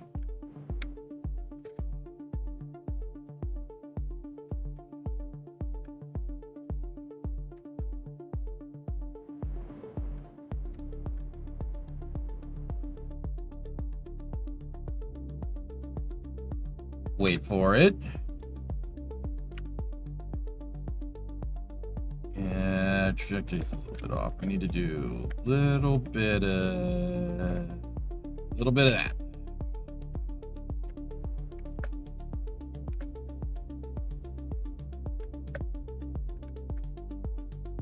That may have been a little too much. I want to go over there.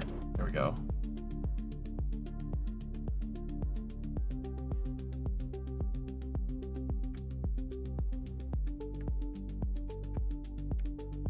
Okay, we gotta be a little careful now.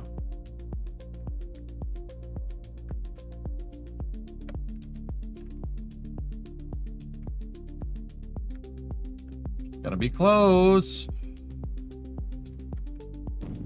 Oh, crap. Oh, that's typical. I lost the damn decoupler.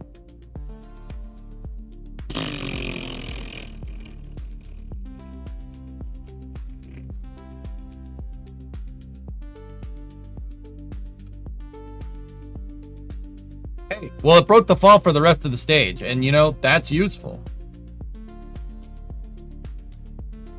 But unfortunately, we didn't get a ride. Should have just landed in the crater. But that's not cool, so, you know, whatever.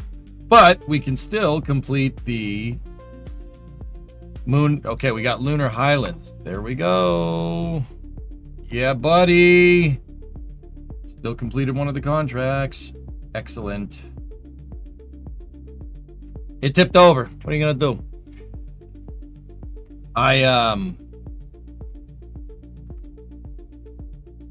Yeah, I should have just put it down over there. I was hot dogging a little bit. That's okay. It's cool.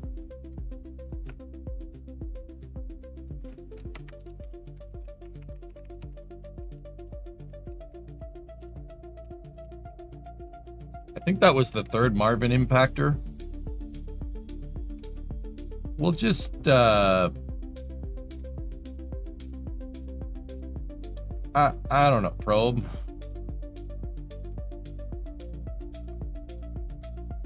Free repeater? Yeah.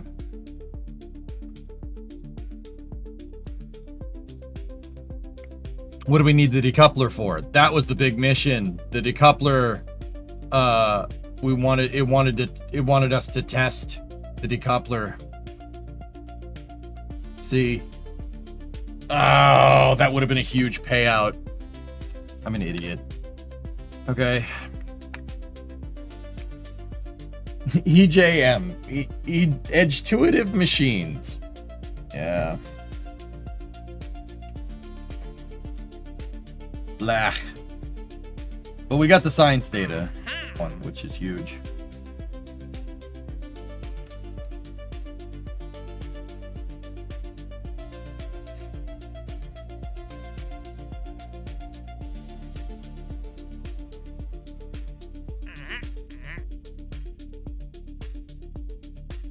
No, we got all the good contracts.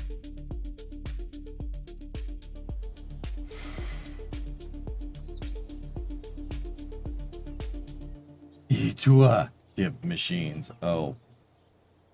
Ew.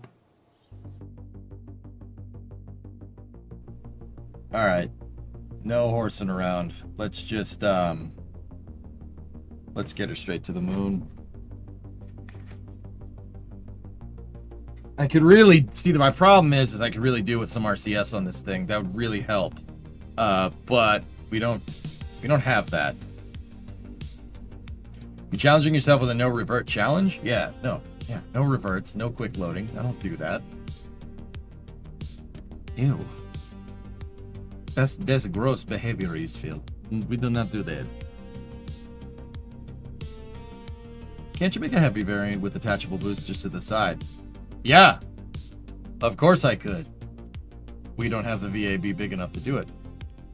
I know what the next question is. Can you upgrade the VAB? Yes. Do I have enough money? No. No, I do not. I do not. I think it's $450 to upgrade it, which kind of sucks.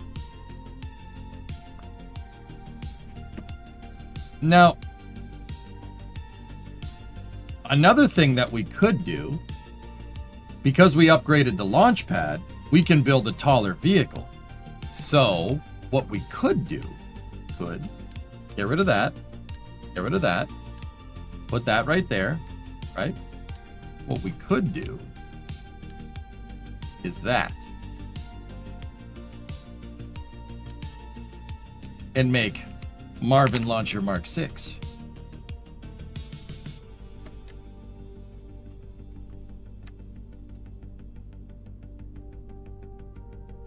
No, I was going to ask, why do we need those fins on the bottom if the stage is barely used? Aerodynamics will kill us if we don't.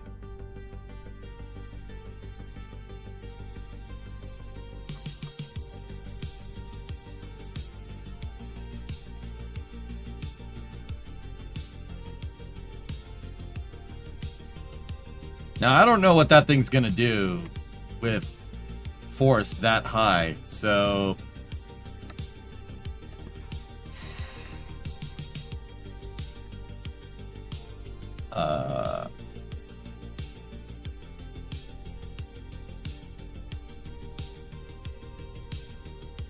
This thing's really gonna just lobby Mutter 121 month resub. Just get money from a government grant. Robert, just lobby Ted Kerman for more funding. Oh.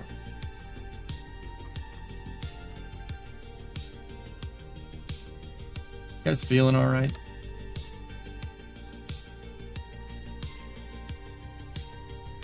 Now, we basically just gotta hope that this thing stays up straight.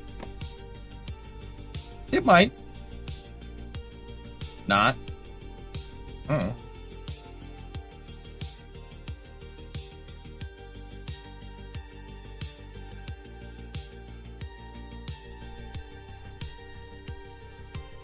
All right, Marvin Launcher Mark 6. 3, 2, 1. I hope it has enough TWR. You know, that's good enough. Oofda.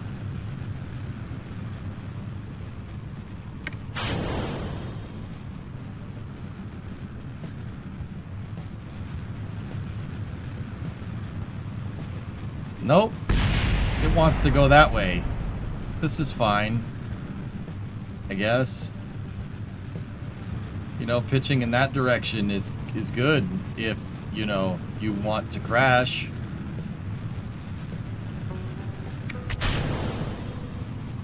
We can go retrograde, that's fine. As long as it doesn't pitch over anymore, but we have a 2.1 degrees a second radian pitch rate, so that's probably not gonna happen. Probably gonna crash. Unless it wants to stabilize. If it weasels out that pitch rate right there, 1.3, 1.4, it is going down. Weasels it out, I might be able to get us there, but we ain't doing it this way.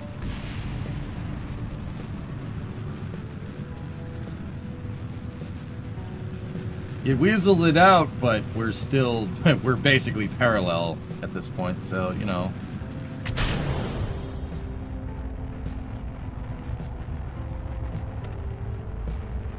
This mountain seems nice.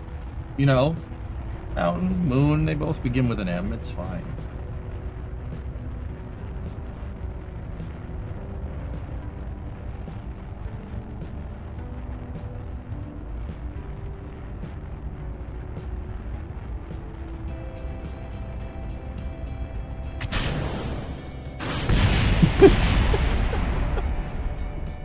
That was good.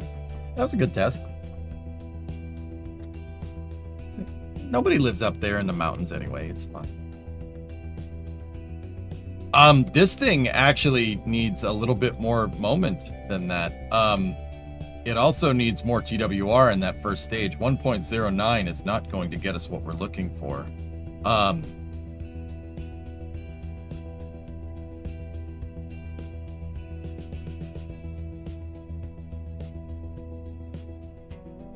Unless... No. Oh, this is space. I'm in space. King! Nice. Thank you for the resub.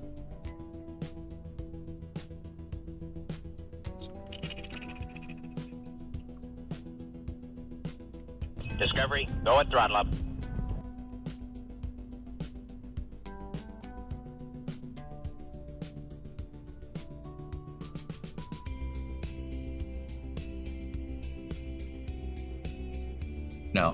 No, Graham. Spinning is not going to get us what we need. Does it require an FAA investigation? No.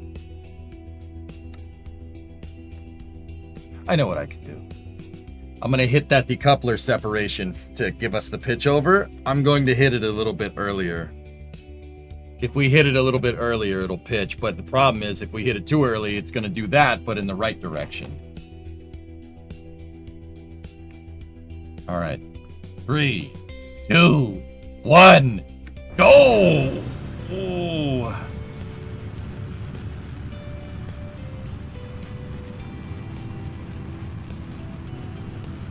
Now.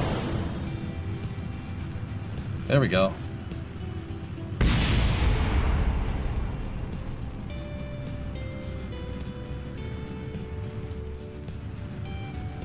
Too much.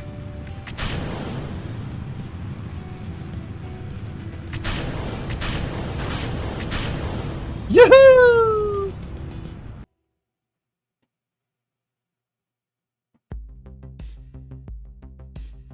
See, that's what I was worried about. You hit that thing too early, that's what's gonna happen.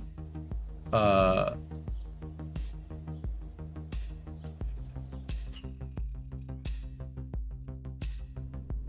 space program is expensive. It costs us $8 grand to get to the moon. What are you guys talking about? That's why I've stuck with the Marvin launcher for such a long time. It costs us $8,800 to get to the surface of the moon. I'm not worried. We can blow up a couple of these things. Not really that big of a deal.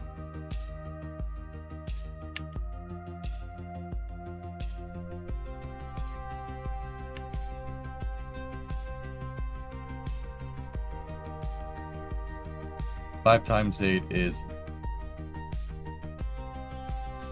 20. Yeah, okay.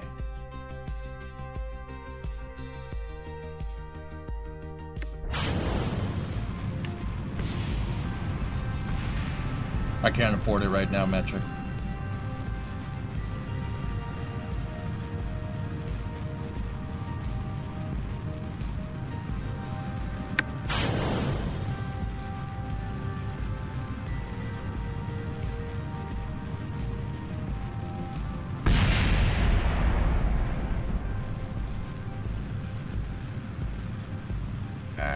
Too tall. We don't get it. We don't get good TWR at liftoff.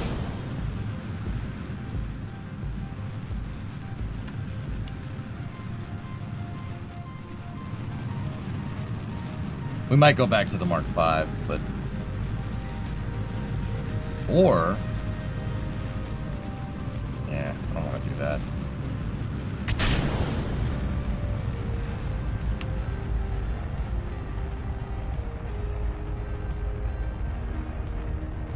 We're doing Lunar solids? Not doing, did. I just upgraded it and it didn't really do what I want. I don't care about this version. I got us to the surface of the moon, Snackless, with solids and a liquid fuel upper stage. Probably should have just done the same thing, but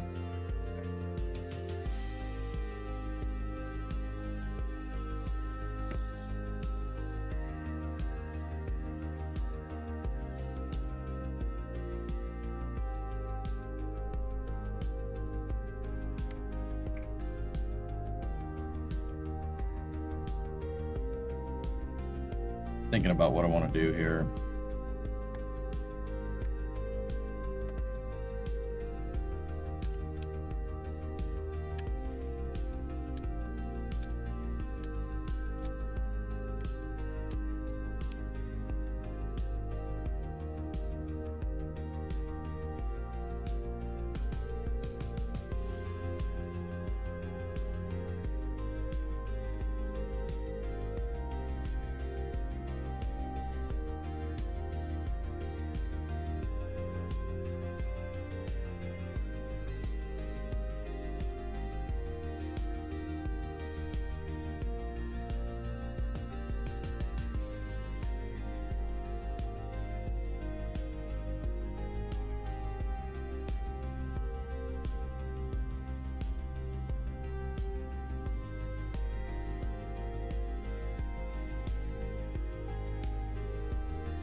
All right, let's try this. Let's try it with 2 hammers on top of a thumper.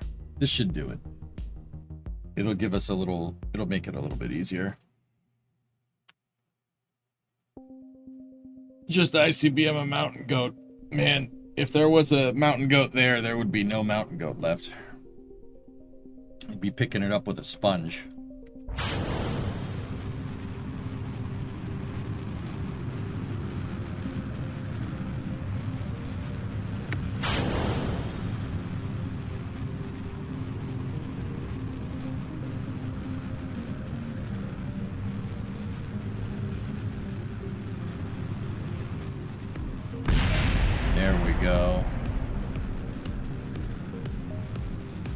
No fins with control surfaces? No, I just don't have them. Been using... those fins work just fine. We could, but I don't know. Lame. I can't add any more parts first.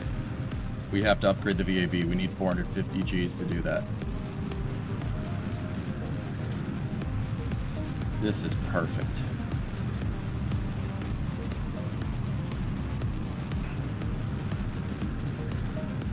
Oh, there you go, Mark.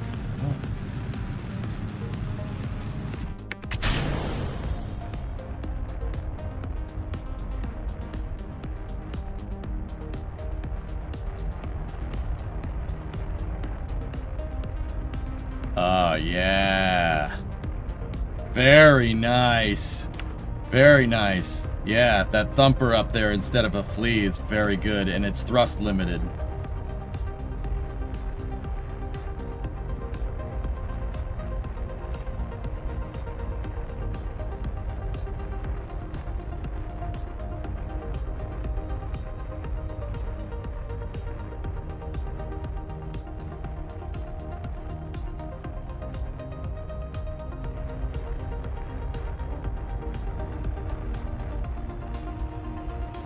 The trajectory is a little teeny weeny bit shallow and a little bit off. We have an azimuth of 94, which is not the best, but it's fine.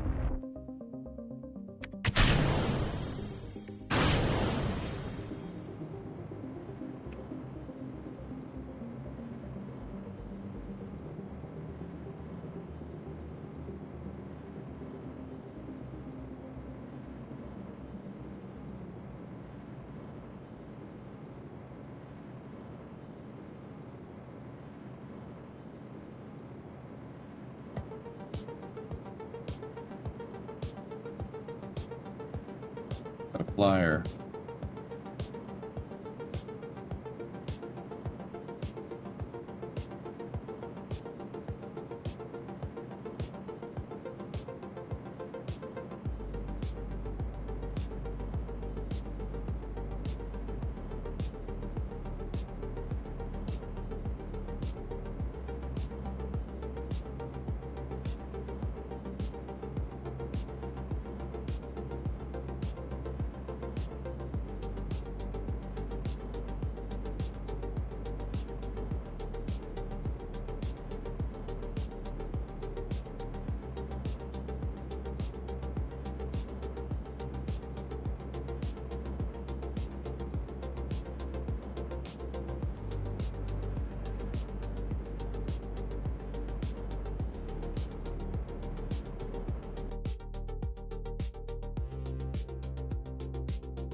Not my best work. We didn't need that.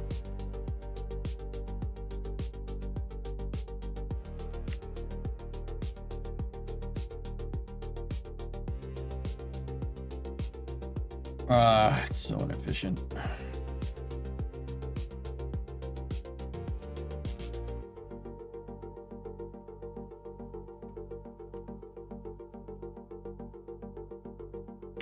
I mean, that will give us some delta V back. I'm just worried about quite actually like everything else.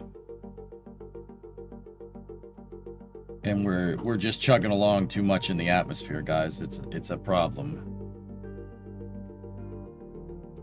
And this probe's boned anyway. Unless we can get a signal. So if our AP goes below 70 here, we're pretty screwed. Yeah, we're pretty screwed. That's a shame. That had the delta V too. We're gonna come back down. It's decaying too much. Yeah, that was a sloppy ascent. But then again, what do you want with SRBs? Yeah, that's the end of that mission.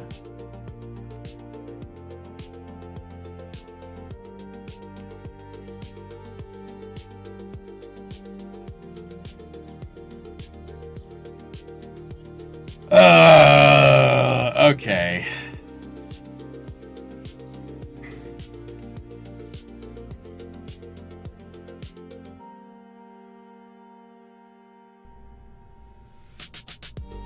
I don't have the part counts to be able to do Tidris like that, J-Speed.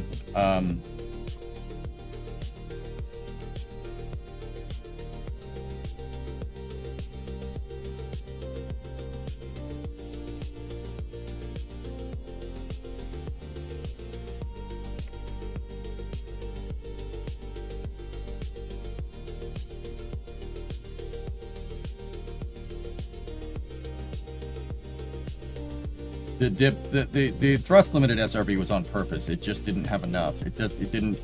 The TWR wasn't good enough. The burn time was too long. So I'm gonna put it up to 60, and we'll give this thing 1 or 2 more tries, and then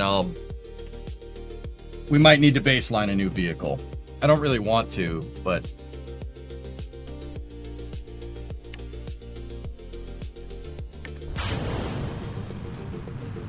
that might be how it goes.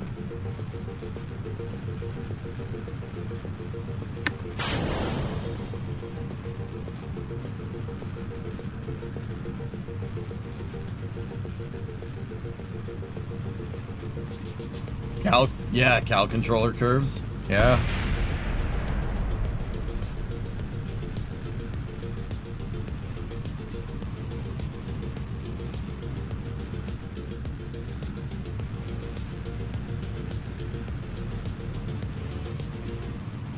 Stand by for first stage set.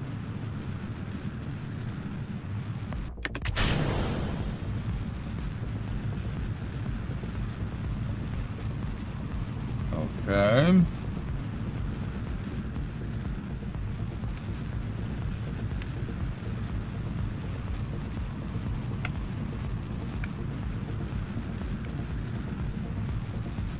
Hey, Shadow Mask, what's up?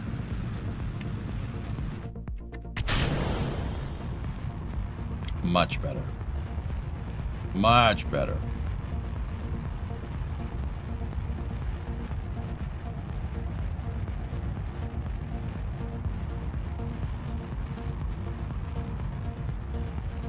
This may be a more inexpensive rocket, but how many of you spent trying to complete some missions? Yeah, a bunch today, Hellfish, but nobody was asking that question yesterday when this rocket was completing contracts left and right. Funny how that works.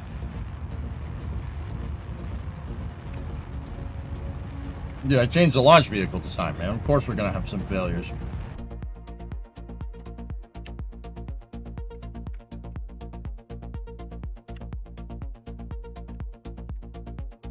Okay. Later.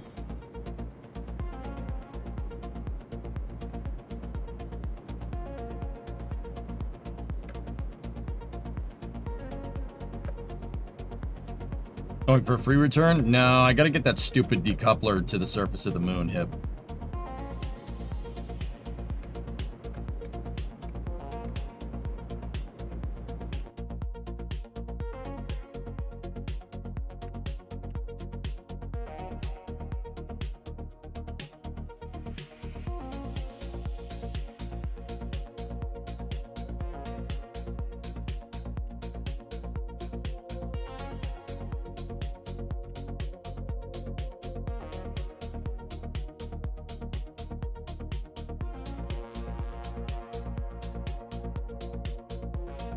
Hey, Dr. Gnome, what's up, man?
$92 by 108. In a good orbit. Okay, where's the stupid one? 0.6.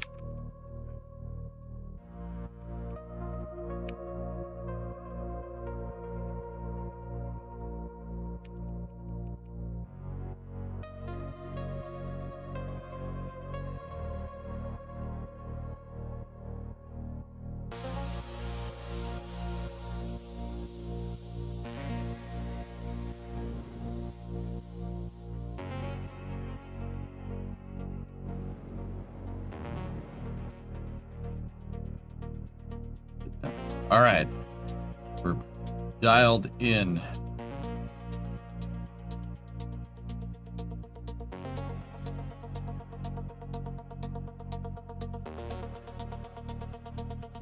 We gotta wait till KSC is in phase, dudes.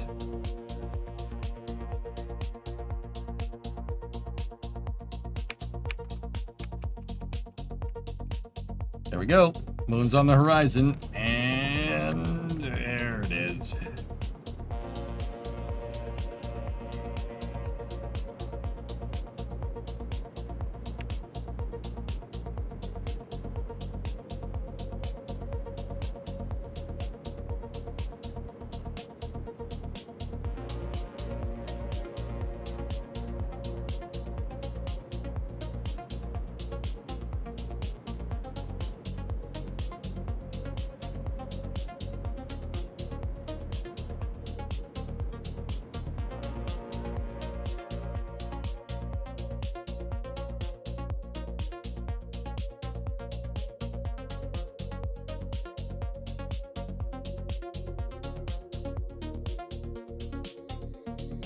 Good. All right, let's roll.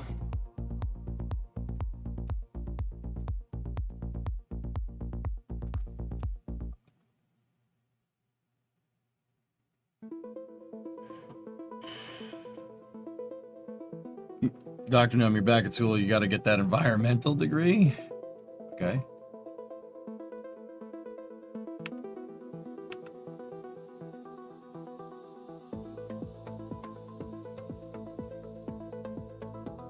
Oh, well, that's not great.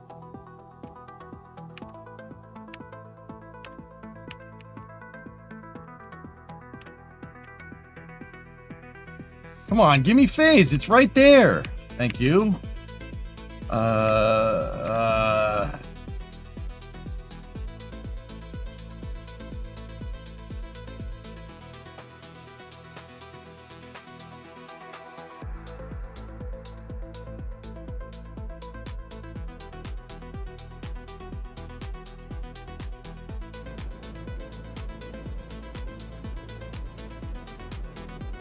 This is so bad. Such a stupid way to do this. I apologize. We just didn't get in phase again.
We have to circularize before we go out of range, or else we're gonna crash.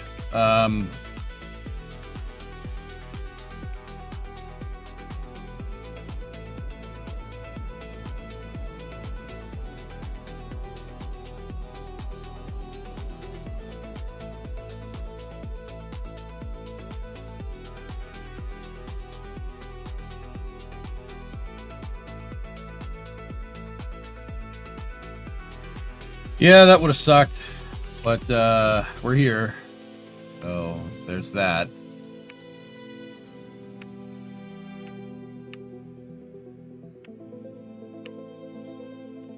We just gotta wait until we're in the right phase again.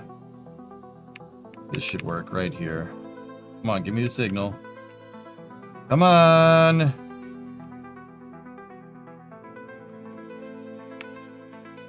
Nope.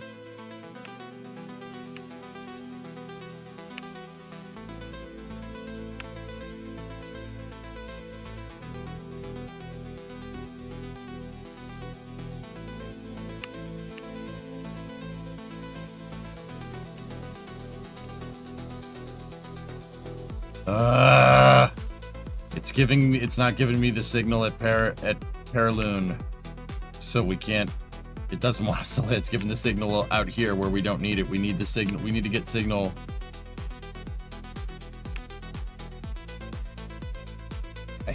I hate this. I hate this so much.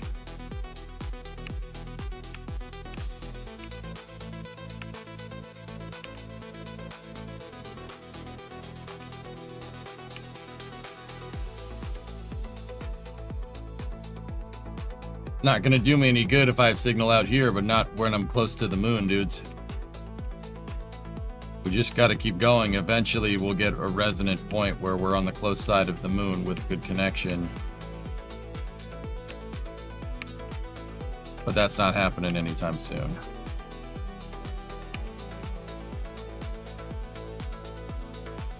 Be a good time to invest in a relay network. Invest. How about I just do the mission?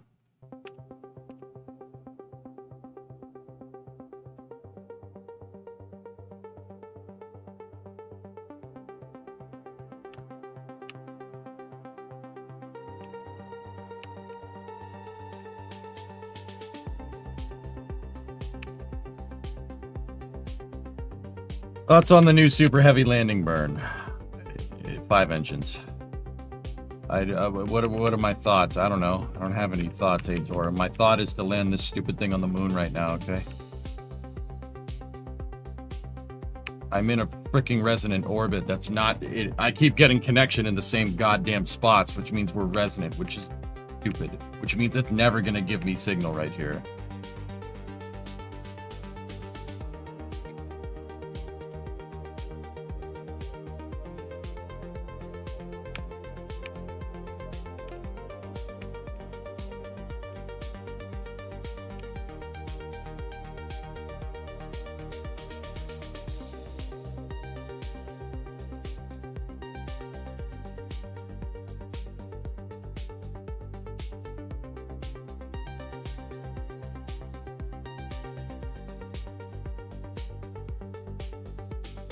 I'm worried about fuel. That's why I haven't done that, fellas.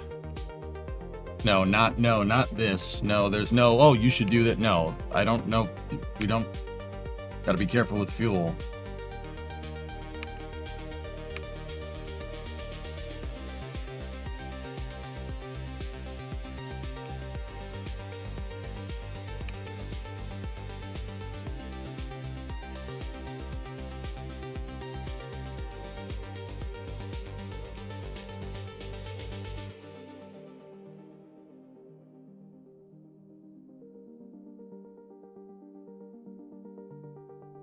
I shouldn't have hot dogged around. We wouldn't have been wasting our time at this point. Oh, it's so damn close to being right.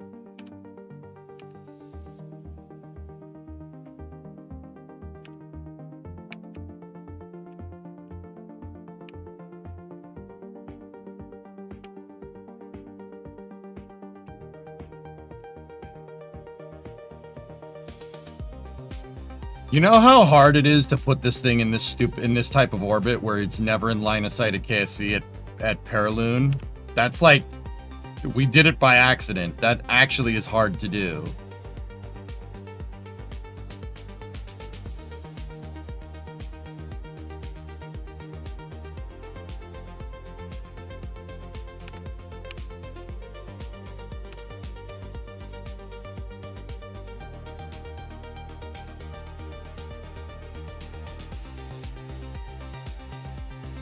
We're gonna have to bonk it.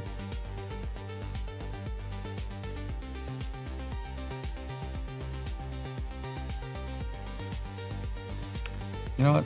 I'll just try one more time, 1 or 2 more times.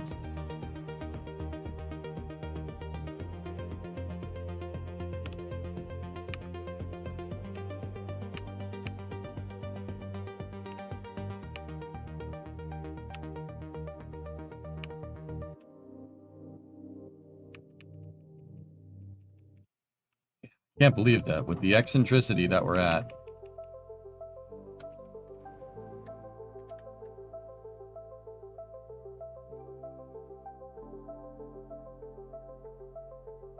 non-resonant. That requires fuel, guys.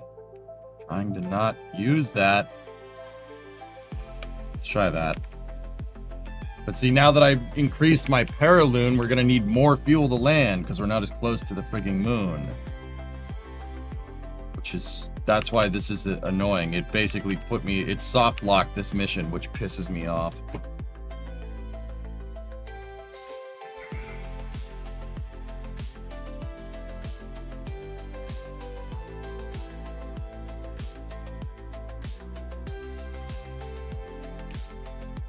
Now, I'm not sure we have enough.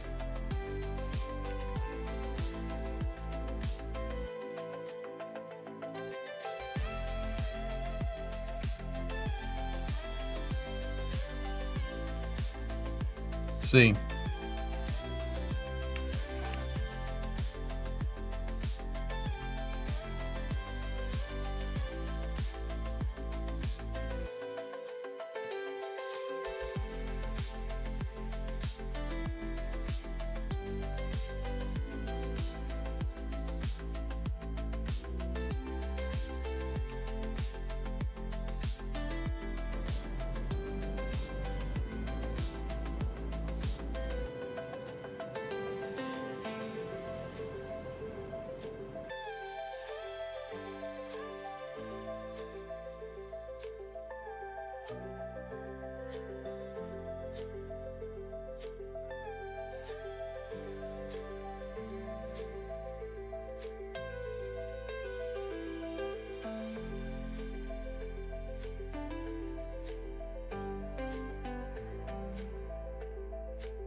That's what I was worried about. That stupid freaking orbit screwed me up because we didn't get good signal. Oh boy. Their impactor mission. Lovely.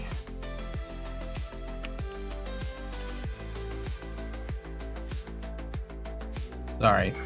This is Bush League.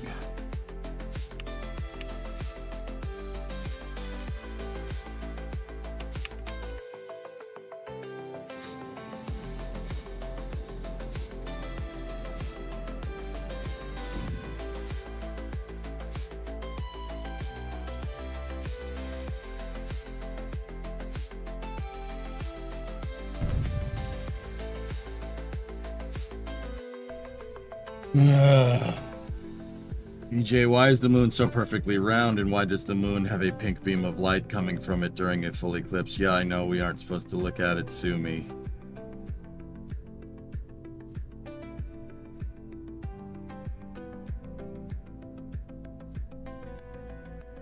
Alright, Outdoorsman. Why is the moon so perfectly round? That's just kind of the shape that things take when they're under the force of gravity. It's just kind of the natural shape, but the moon is not perfectly round. It's more egg shaped. It's just, we can't see it with our eye because the egg, like, think about if you have an egg, right? And you turned it so you're looking at the proverbial bottom of the egg, it would look perfectly round. The moon is kind of egg shaped. I know people are going to look at me funny. It's not enough for you to be able to see it, but it definitely has non-uniform gravitational pull. It's thicker on one side. It's thicker on the side that's facing towards us.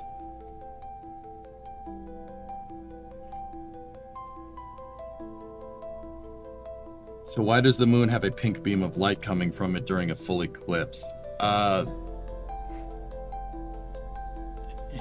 It's most likely the sun's rays interacting,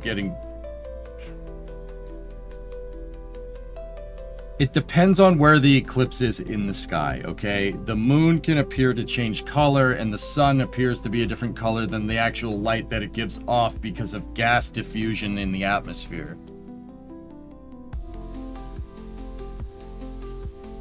So, different gases, right?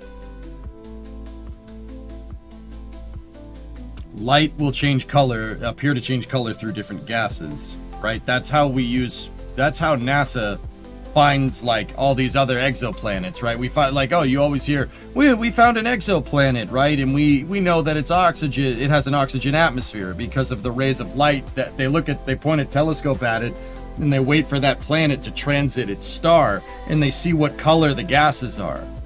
So, yeah, I mean, you can do the same thing, but it really depends on where you are in the sky, because if you see an eclipse like low on the horizon, guys, it's going to change color. Heck, the moon, when it comes up, you know, like a blood moon, right?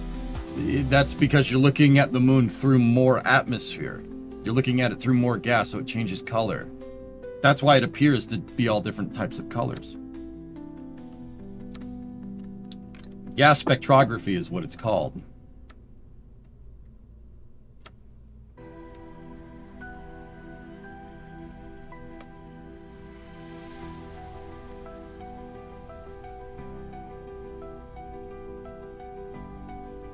And also, Alex, they're your eyes, man. You want to stare at the sun and ruin your eyes, that's not my problem.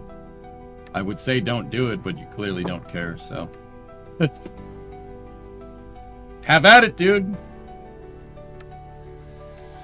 Diffraction of light, that's what it's called, Terminator. Sorry, I'm a little bit annoyed. Kerbal is rustling my jimmies right now. That resonant orbit was just pissing me off.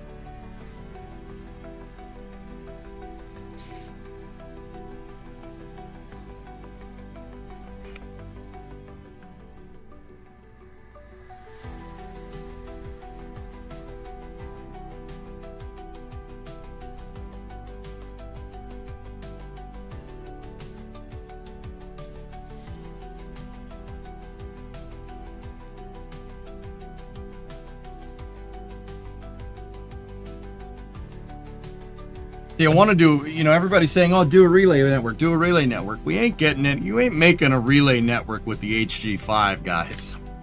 You're not. We'd have to have like multiple shells of satellites, right? That go all the way up to like maybe Geo, and they would have to all be in the right spot to relay out to the moon. I'm not doing that. That's stupid. We're not gonna do that. That would require so many freaking satellite launches. I'm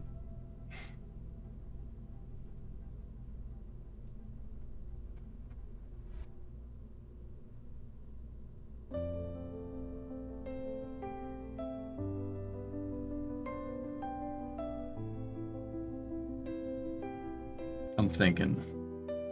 I can't believe I got to the surface of the moon and then hot dogged around and didn't watch my fuel like an idiot. I thought I had more than enough. I guess not. Because, yeah, completing that dang mission would have been sick. That one is huge. Big payout. Not just 3 around Kerbin. Yes, you'd lose signal on the back side of the moon. The HG5 is not powerful enough to relay that far, guys. Like, if it was this thing, I would have no problem with the signal being relayed from that stranded Marvin probe.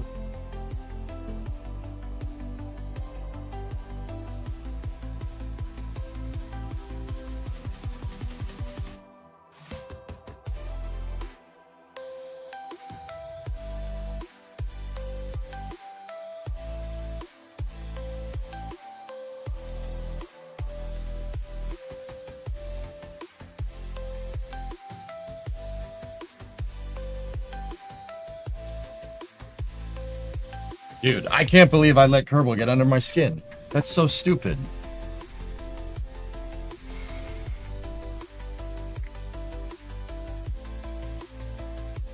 That never happens. It's ridiculous. I mean, it has happened. All right. Let's go one more time and see where it takes us.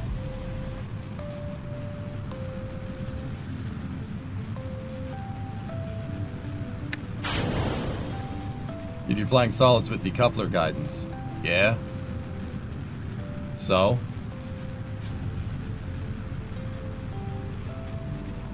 Pretty good for what it is, man.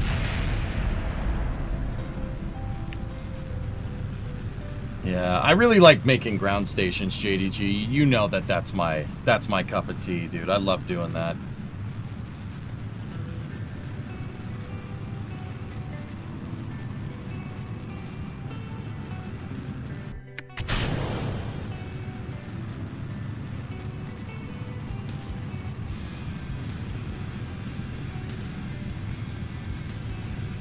equals supersonic.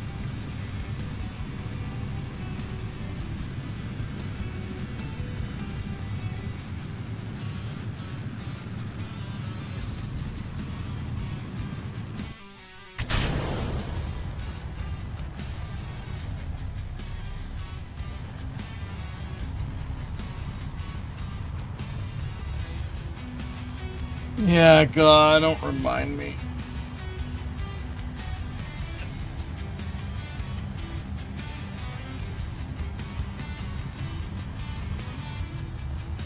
Yeah, that decoupler is an expensive guidance system.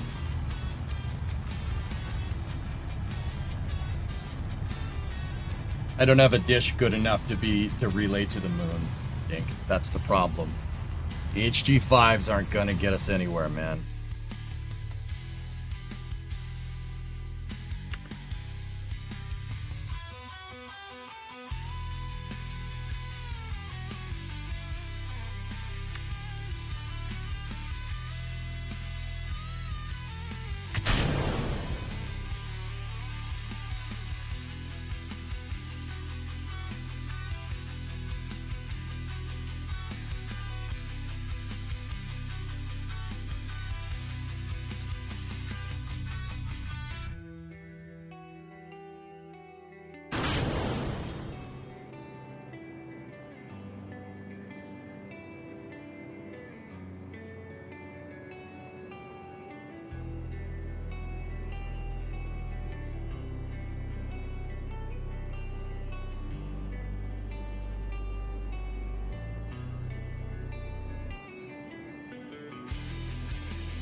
By 94.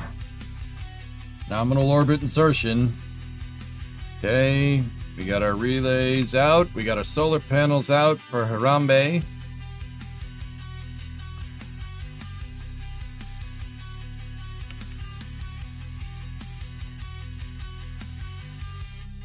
And we're going to need to do a bunch of freaking orbits here to get KSC back in phase.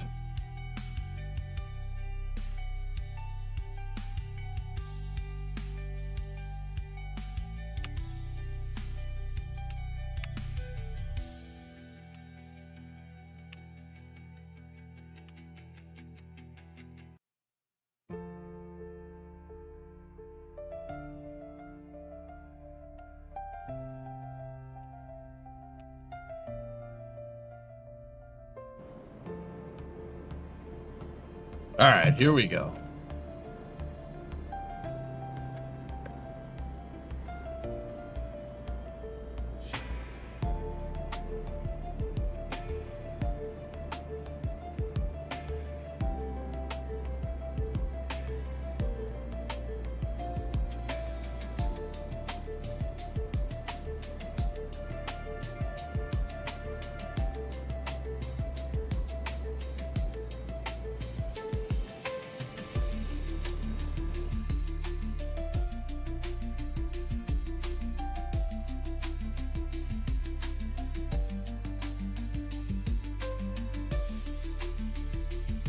That's good enough.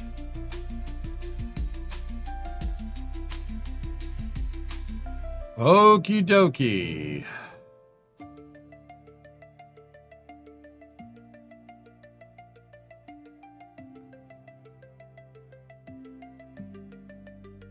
No, dish out for Harambe.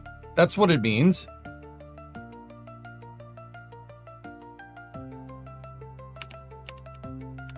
He's deploying your relay dish.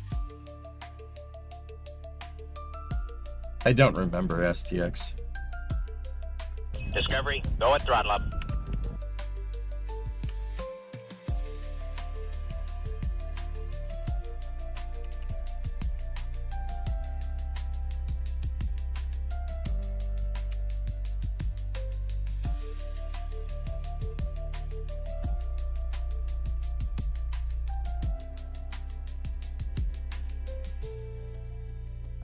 Hey, J Shelf, 65-month resub. Thanks, man. All right, we circularized retro, but that's okay.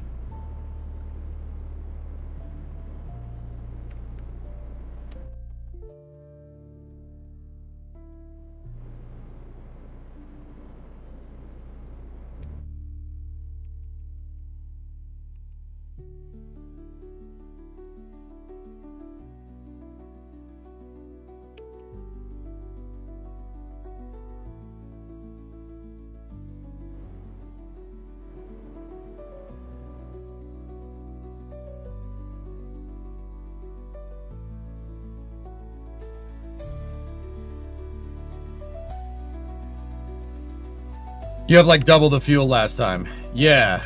That's what I was trying to do by getting my Paraloon lowest lunar orbit point close. I was trying to get it close there.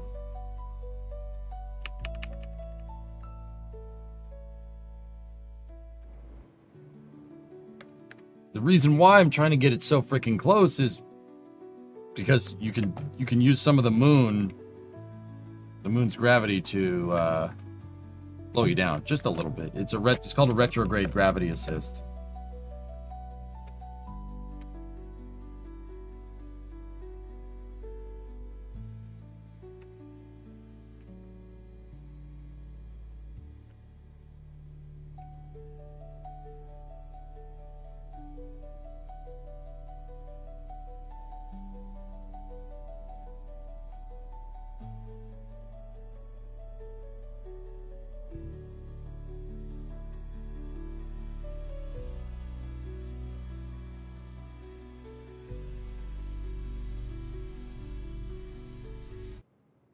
Radar altimeter is 1500.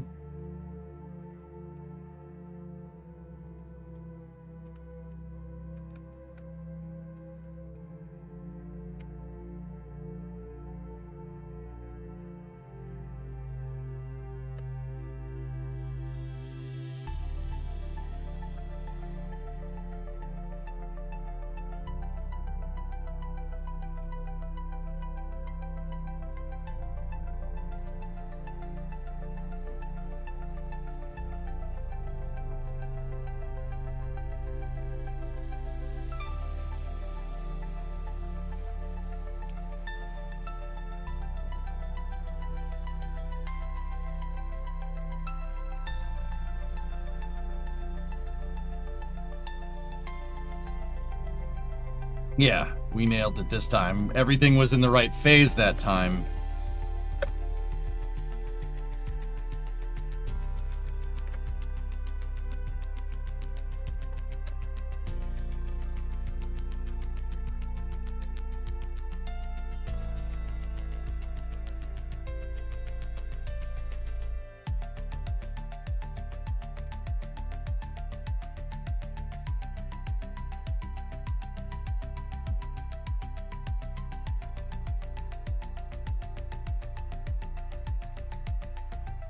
Just set it down. We broke one dish, but we kept the other. Good.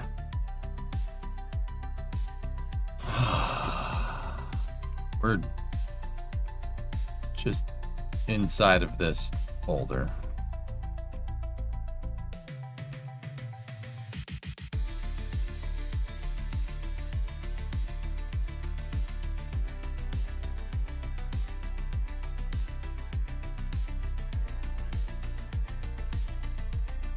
Okay. Screw you, decoupler! boulder. It's not a boulder, it's a rock.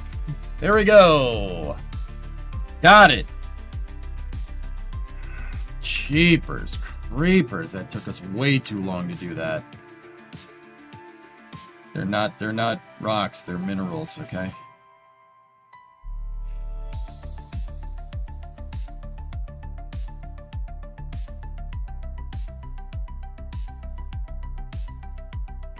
Yeah, we should have gotten paid.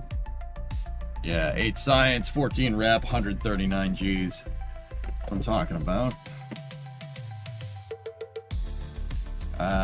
We could try to transmit some science, but I don't think it's going to do much. Yeah. We already transmitted with a probe that is over there.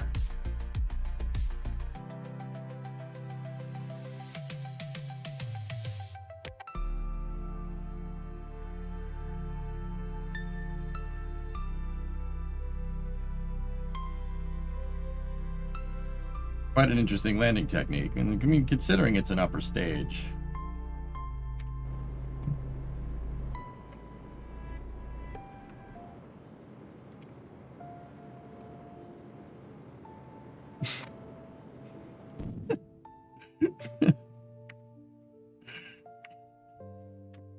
I just don't want junk on the surface of the moon, dudes.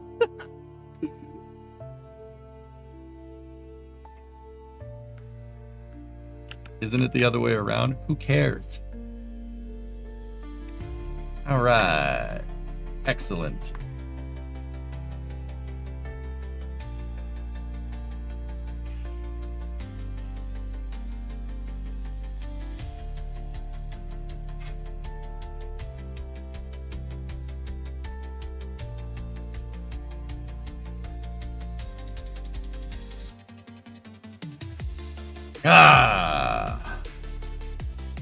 Sun rises on us. It is a new day. It wants us to position a satellite in a specific orbit around Minimus.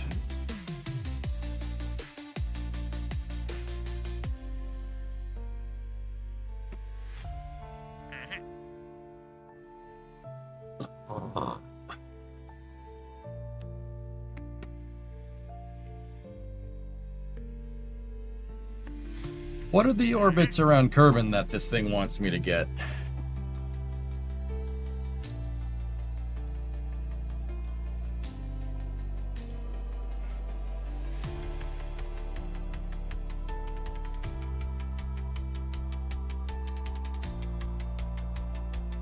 Oh, would you just look at it? We're lined up for one of them. Would you just look at it?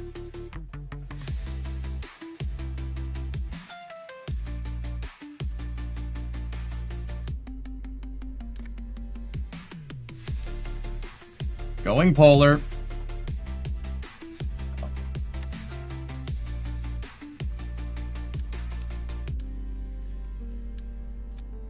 All right, what are our contract requirements for that one?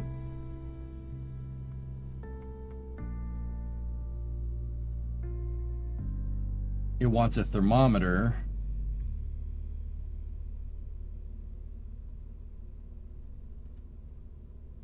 The 90-degree one's looking for a science junior.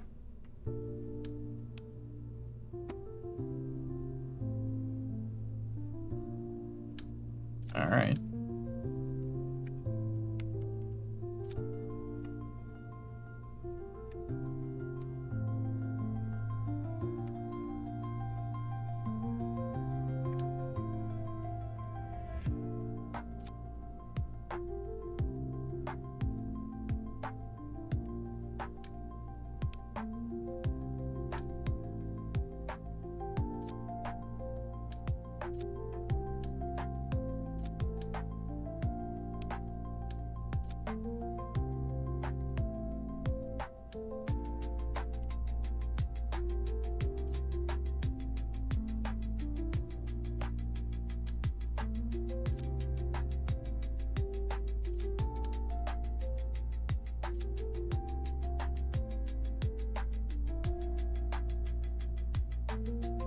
.2. How much was that 1.5 decoupler?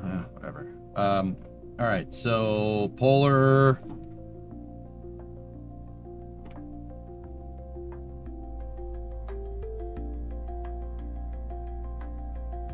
So this is integrated integrals. This is the II-1 satellite. II. Chat.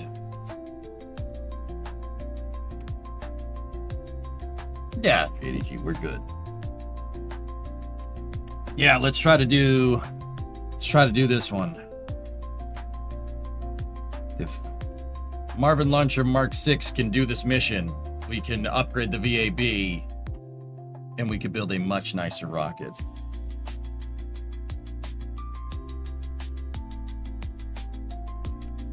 All right, we're going for polar. We're actually aligned for it, so this is going to be a northern flight azimuth of 90. Ready?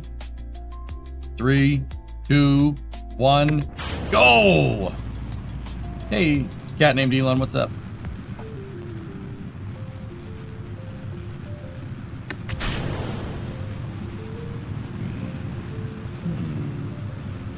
You know, I went putzing around with the stages, and I probably should have checked. Make sure. I'm just so not used to that, dude, because I never modify my files at all. Like, I always, when we're playing regular saves and stuff, I always use the same file, so I never check staging anymore. Because, you know, once you do it once, you should be good to go. But, yeah, that was a waste of time.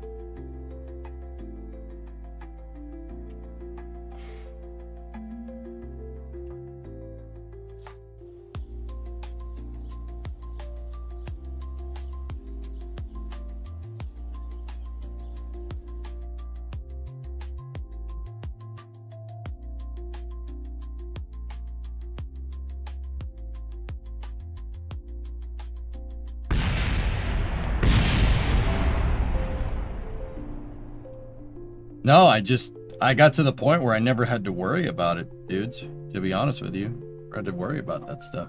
Because you know, if I put my shuttlecraft file out, I know the staging's right because I haven't changed it. You know, just get into bad habits. That's what I mean about being rusty. All right, let's try this again.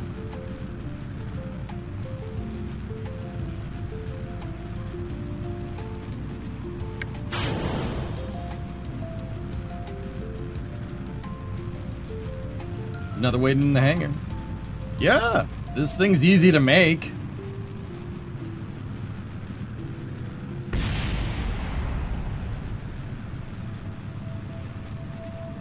That's not the direction you need to be going.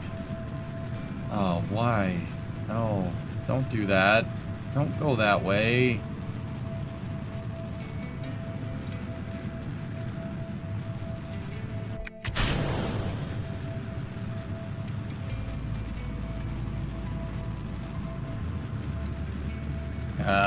Good thing our upper stage has a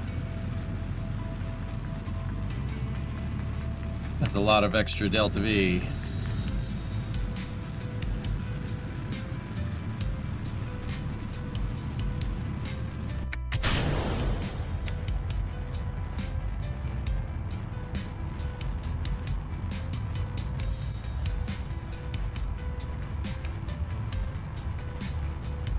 Yeah, we have 4,000 Delta V in the second stage, Tessa. I ain't worried.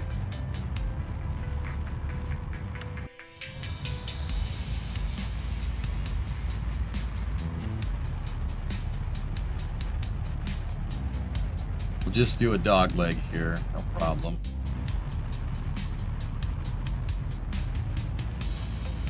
That's not ideal.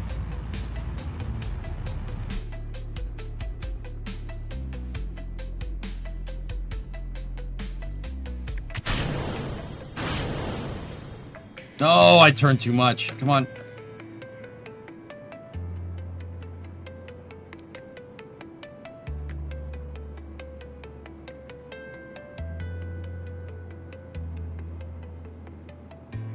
Stop it! Needed dick aerodynamics, Jesus.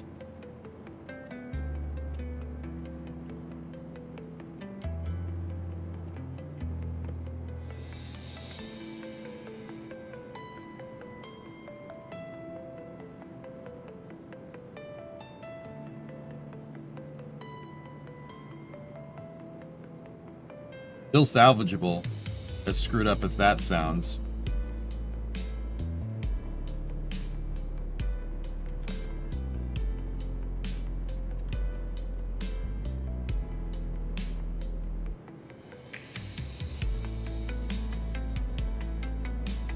Flip it around and come on.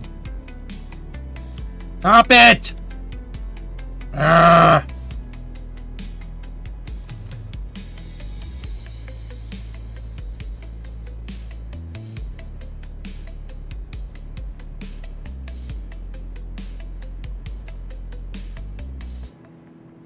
There we go. There we go. Come on. No, stay with me. You suck.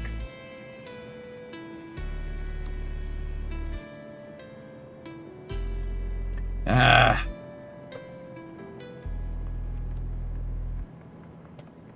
Just gotta keep it near. Nope, doesn't want to.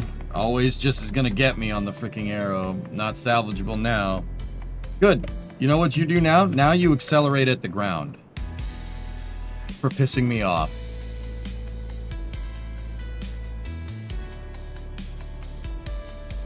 How is our mass...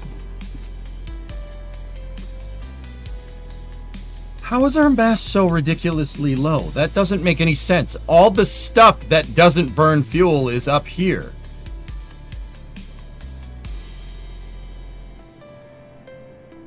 Why is our center of gravity down here? What a piece of shit. Oh, excuse my language. Sorry about that.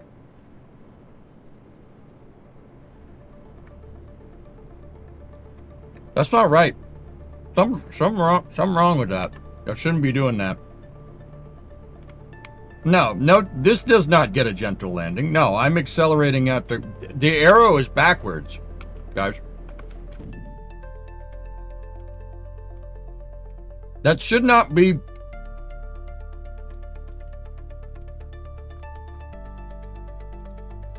Why is our center of mass down there? There's no way these fuel tanks have more mass than all that stuff. The probe core and the nose cone and the battery and the antennas and everything. There's no freaking way. The Science Junior is forward biased, dude. This thing is flying with the aerodynamics are backwards.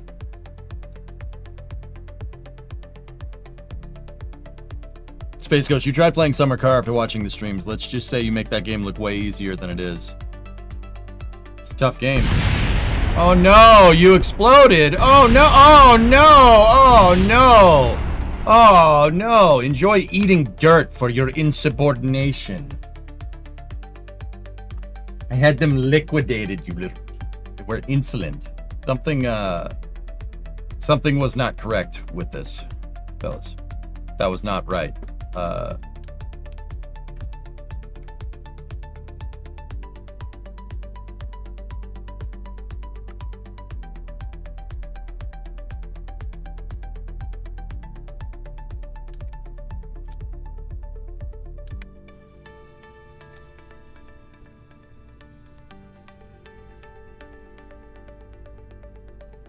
That's so stupid.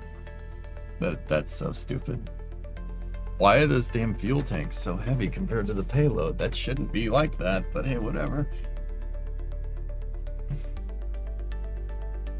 Whatever, man. Discovery, go at throttle up.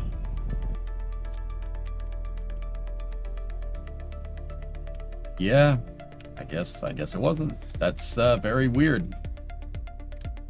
I just guess the mass of the way we have those parts together just gives us a rearward center of mass bias, which makes us want to fly backwards. That's weird. Aren't the tanks made of tungsten in this game? Yeah, they're made out of something.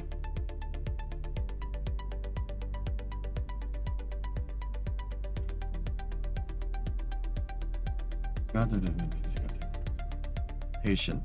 I didn't forget it, Tessa. I said we could compensate with the second stage. I need the second stage to fly correctly to be able to compensate. If the second stage doesn't fly correctly, it's really difficult to, you know, compensate. You know? No? Not making sense? Latent Tier 2 32 month resub. Yay! Thanks, man.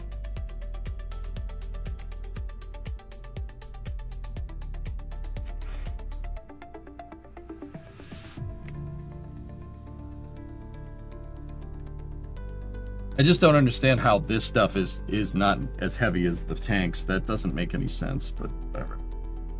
Whatevs, dude. It's fine. Yeah, but with the 5-degree offset, you shouldn't need to compensate. Where was this comment before I launched, Tessa? It wasn't there. You're saying that in retrograde. And you're saying that I forgot? I didn't forget. I didn't forget. You're saying that I was forgetting. You didn't have this idea when I went to launch this before. Who are you trying to fool?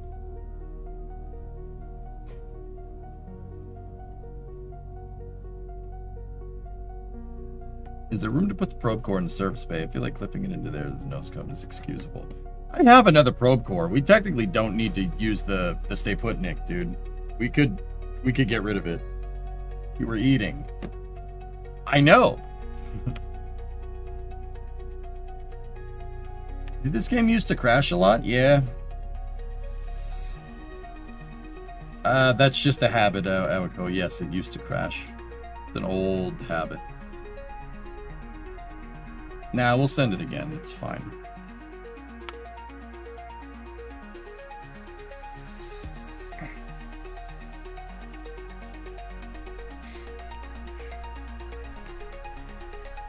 All right.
Discovery, go at throttle up.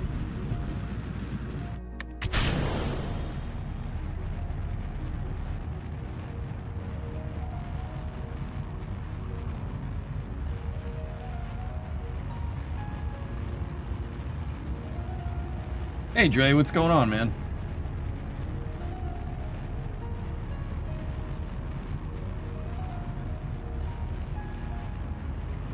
This is enough to get to the moon, Supercraft, yeah.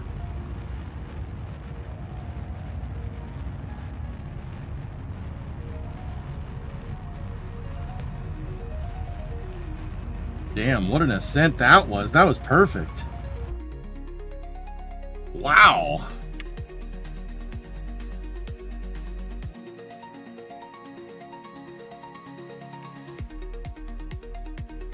We almost blew up the probe, but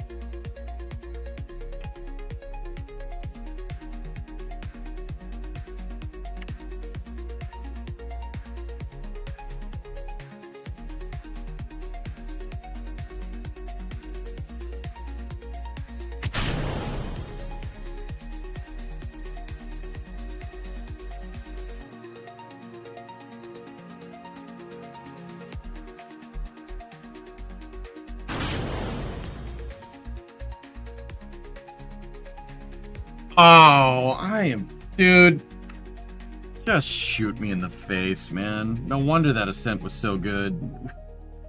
I was checking for the mass balance in the stupid tanks and I forgot to put fuel back in them. I was like, wow, that ascent was really good over here, man. Dude, it is kind of abhorrent how bad I am at this game. That's unreal. I can't believe this. I never thought I'd be this crappy at Kerbal again. It's like I haven't played. It's like I've never played Kerbal. Unbelievable.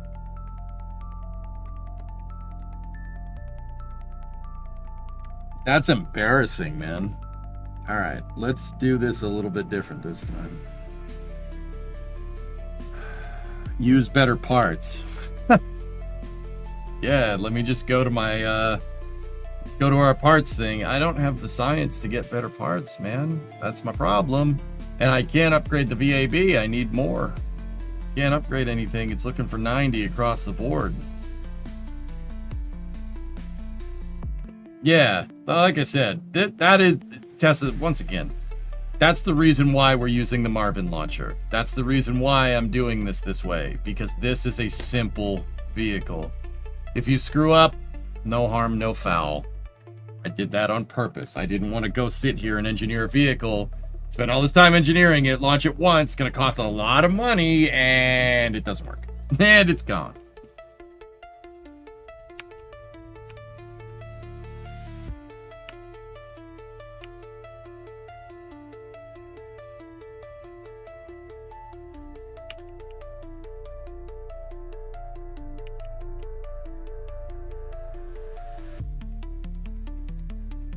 Least active fins on the first stage? What's that gonna do?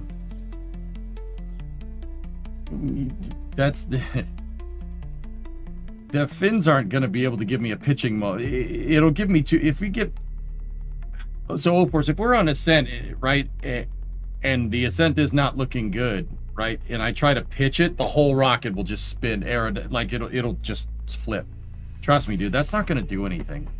Let's just. I could just keep using the decoupler. It's fine. Can I ask what your difficulty and reward settings are? They're in part 1, Jamacito. That's where I set all of them. I don't remember what they are off the top of my head, but it's pretty... It's beyond the hardest settings. I'm playing on apps like highest difficulty. How much cost does a decoupler comparing to fins? Oh my goodness. It's not about the comparing cost to cost, Opal. It's about comparing flight trajectory to flight trajectory.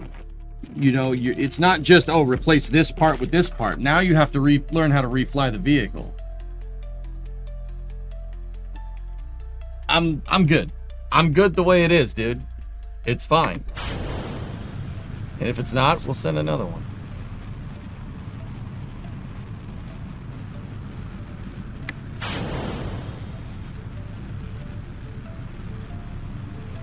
This isn't even like the highest graphic, the best graphics stuff that you can get, Poodle Yoke. You can get some pretty good stuff, man.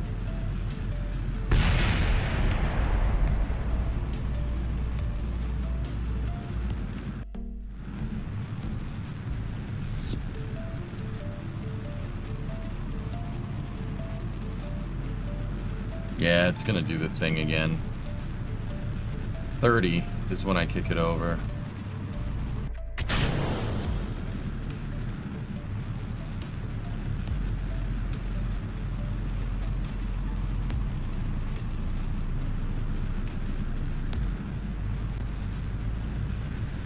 Yeah, solid rocket boosters don't have any steering components, guys. So I've been kicking this stuff over with the decoupler. The force separation from the decoupler is basically a pre-programmed gravity turn.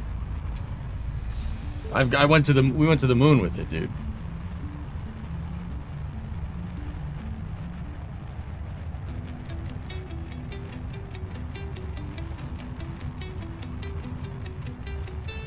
Nose up. Yeah, it's doing the same thing that it did before. If we can boost that, we can get that thing a little bit higher than that, we should be okay.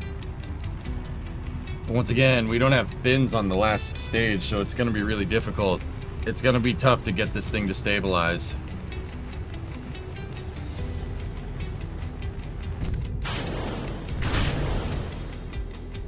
I didn't even have a chance to do it.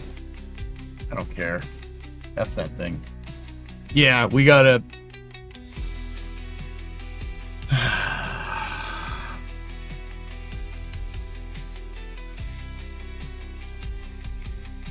I'm thinking about what I want to do with this. We're tipping it over a little too much. So if I redo the decoupler,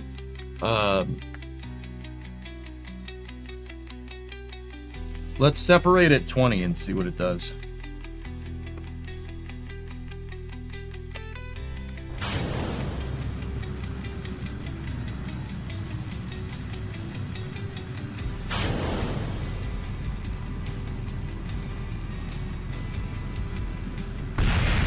Separated it at 20 meters a second instead of 30. That rate's pretty bad. Yeah, that's not gonna do it.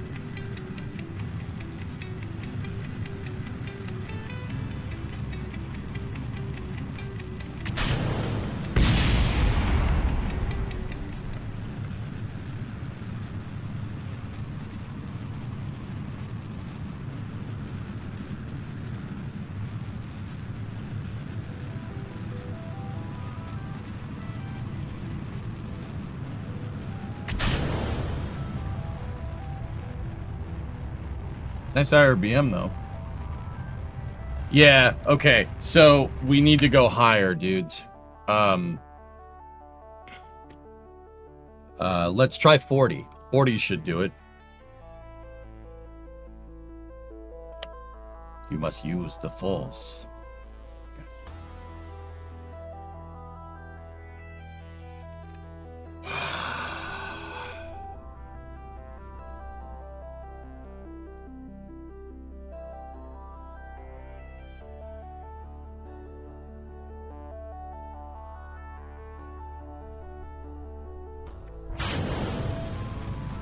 See, rapid prototyping, always a good time. Okay, 30. Tessa, you wanted 50? There you go, there's your 50.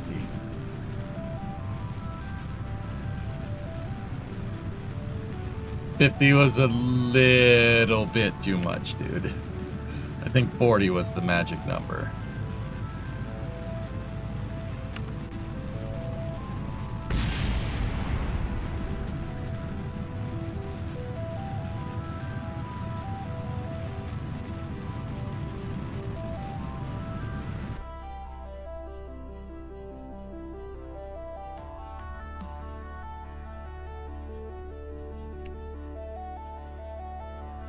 That's not salvageable. I like wasting money. It's fine. You're pretty confident on 50.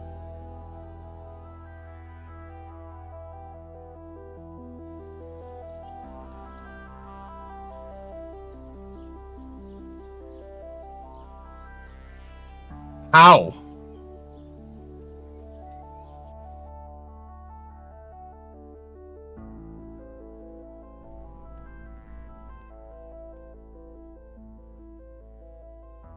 Up the decoupling force. The decoupling force is at maximum. Why did you abort? Well, it was going in the wrong direction.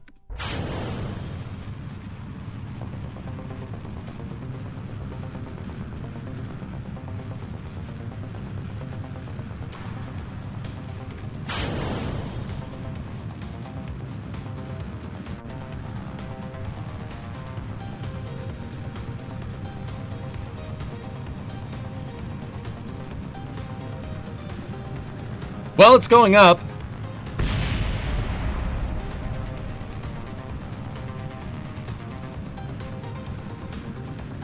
Good enough.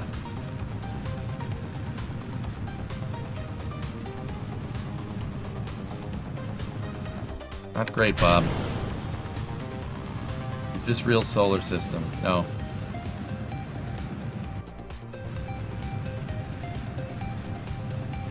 Yeah, 35, I'd say Aqualex is where we're at, dude.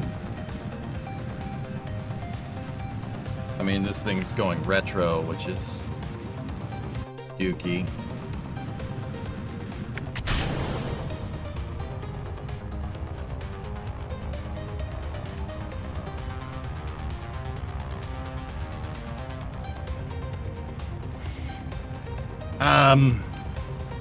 I'll be shocked if we can fix this. I mean, maybe. It's possible. Unlikely, but possible.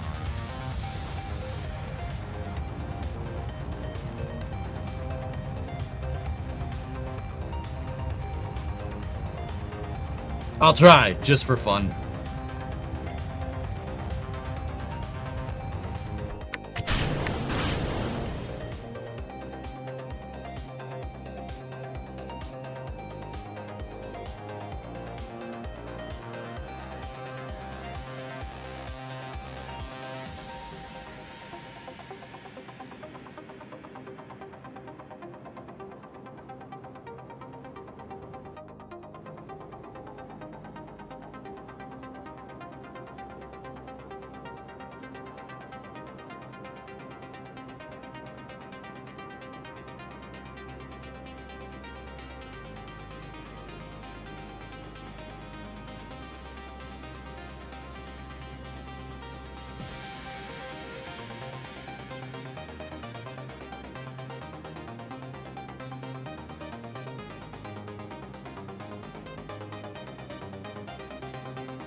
Yeah, I don't know how we pulled that one out of our hat. We'll definitely get to orbit. I'm not sure we'll have the Delta V to get to that high of an orbit, but...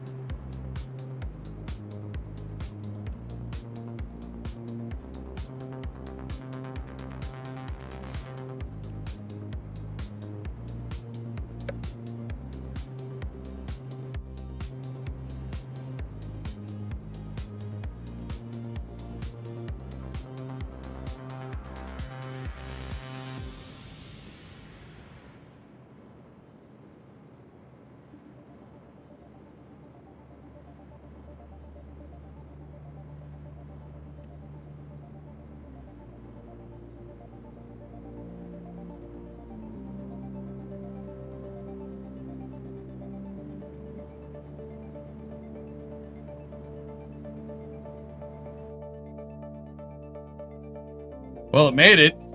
We compensated. That's what happens when you have 4,000 Delta V in your stage, but once again, I don't know if we have enough to circularize here, dudes.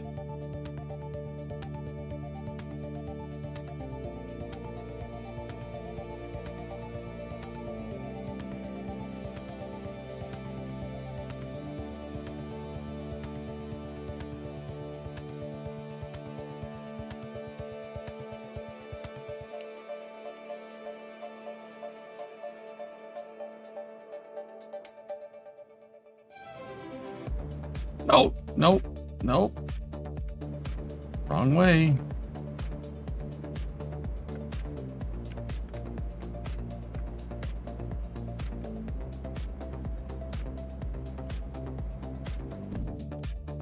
Damn.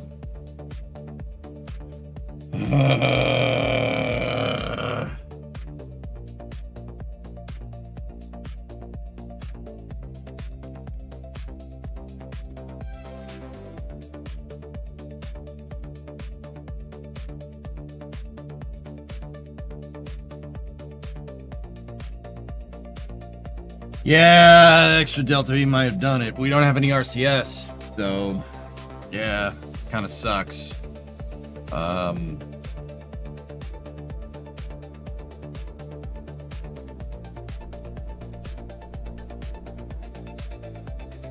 Another impromptu relay. I am going to terminate those flights. I hate all that extra space junk, dude.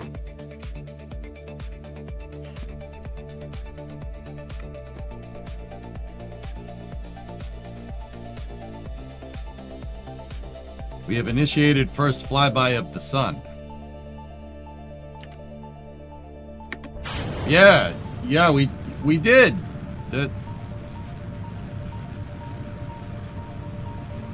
Wow, look at us.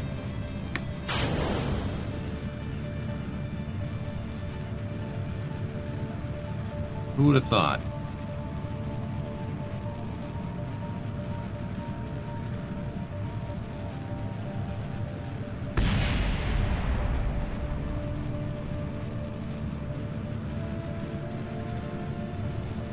That's my guess. I collect something got flung out by the moon, yeah.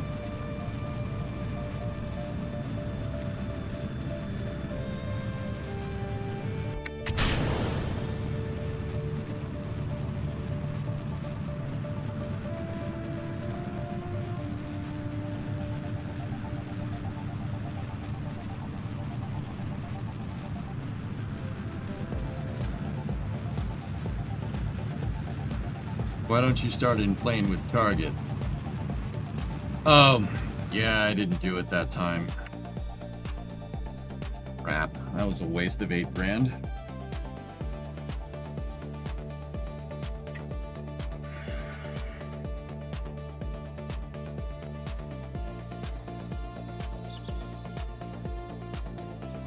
I like wasting money, it's fun.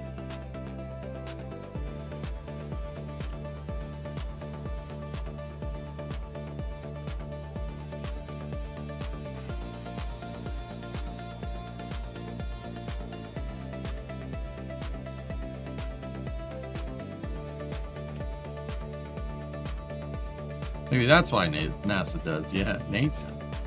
Yeah, maybe.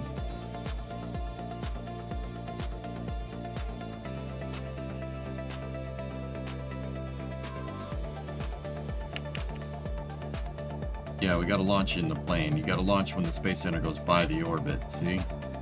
Just like that. Alright. We gotta refactor, dudes.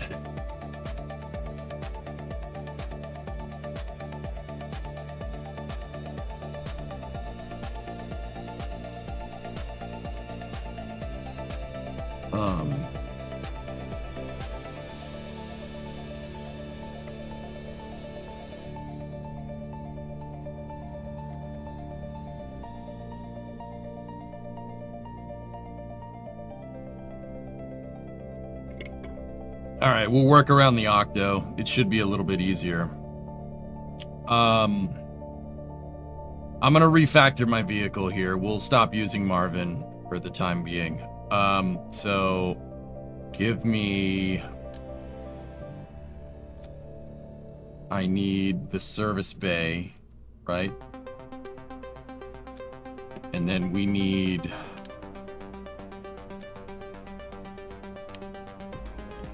Nope, I don't want the battery attached there. I want it attached to the top of the probe core. There we go. See last. Serious physics question. Would it have helped to try and get it after your AP was a quarter of the way there and bump it up? No. You want to burn at AP. It's just, no. If you're trying to increase perigee, the most efficient time is to burn prograde at apogee. No, like doing it on the way up, that's not gonna. It might help, but that's not the most efficient time to do that. I burned at the most efficient time. We didn't have enough fuel because I had to do probably about 1,000 meters a second out of orbit plane change. Or on-orbit plane change during ascent. That was the real issue.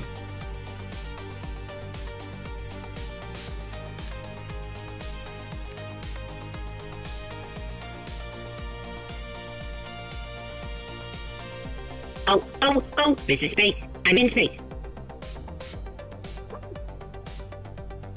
Hey, Jacobs. Thanks for the gifted sub.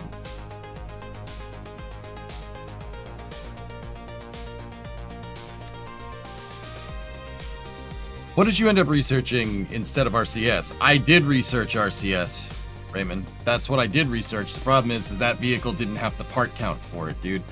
I'm rectifying that now. Don't you worry.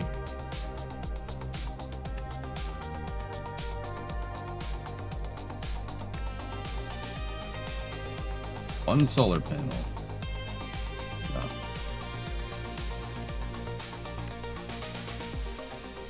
go. All right, so now I want a science junior. And then this thing is calling for temperature or thermometer as well. So we'll put the thermometer in there.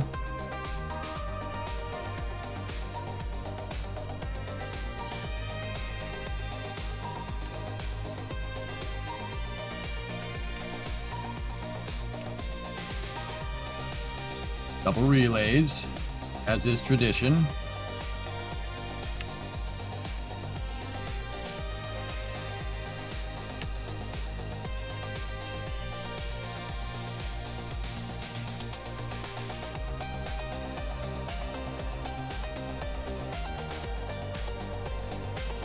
Oh dang, the Red Sox are in the playoffs. Yes, they are.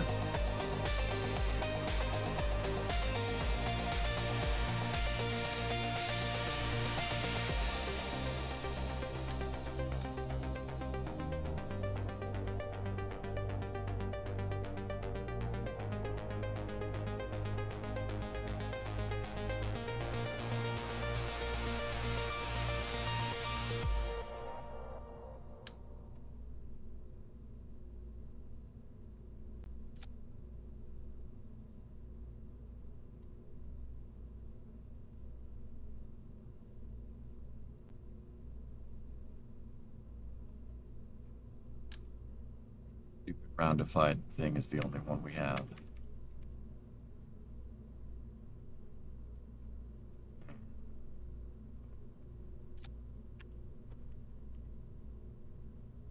It's going to be a very unorthodox design. Put that in the nose cone. And then, since our stupid thrusters like being since the, you know, the center of mass of this thing likes being down here for whatever stupid reason, having the thrusters up at the front is actually not the worst idea. They're canarders. Canard thrusters. Canusters.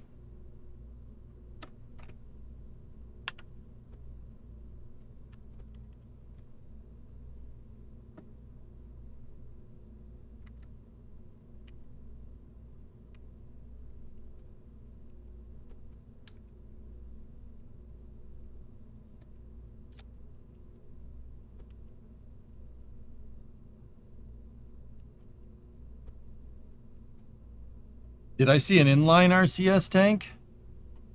Nope. Those tiny SRBs, Aqualex, are late game, which makes no sense to me. That's a little stupid. I don't know why you do that like that, but yeah. Very peculiar. Peculiar?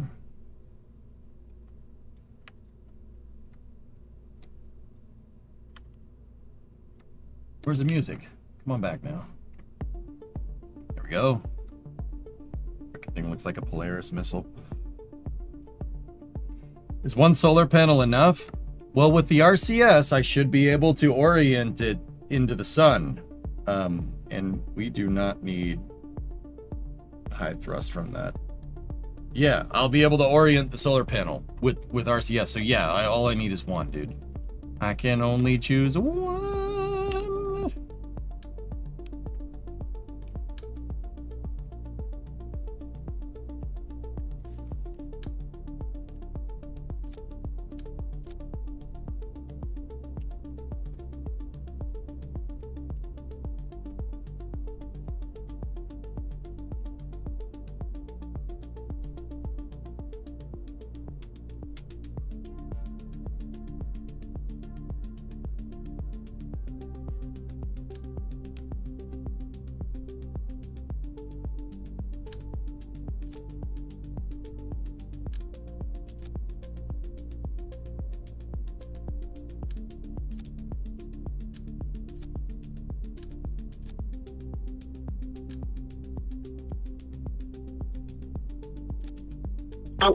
Oh, this is space. I'm in space. One man mission first. I haven't launched any Kerbals, dude. We're not gonna be able to until we get spacecraft. That was a sentence. I'm not going to until we get, I need a bigger VAB or a bigger SPH or something so I can develop the spacecraft the way I want to develop it. I'm not sending a Kerbal into space with no RCS to be able to maneuver around and reorient the ship. Also, that reminds me, the Octo, does it have wheel authority? It does, and I don't want it. Get rid of it.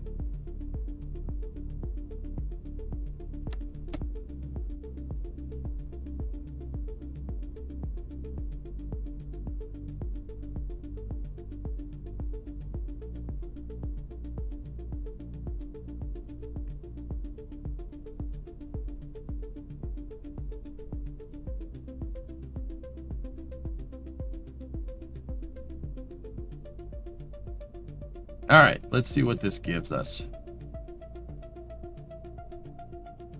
1.35 TWR.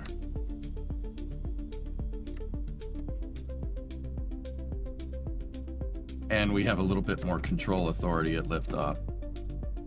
And because we have some extra parts, because we don't need all those fins now, we can give it a little extra with some thumpers on the sides or something if we really wanted to.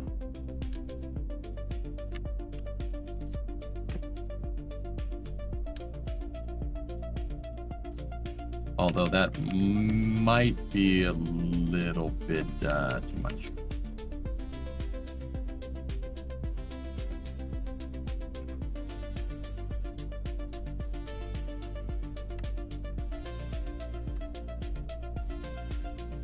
Octo is named after the avionics package, dude. I don't have a name for this vehicle.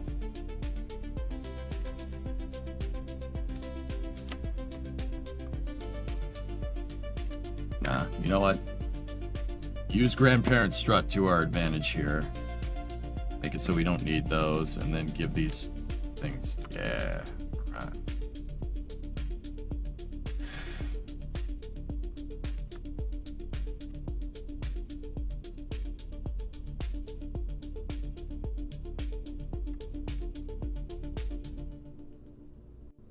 First, Titan. This thing's way smaller than Titan.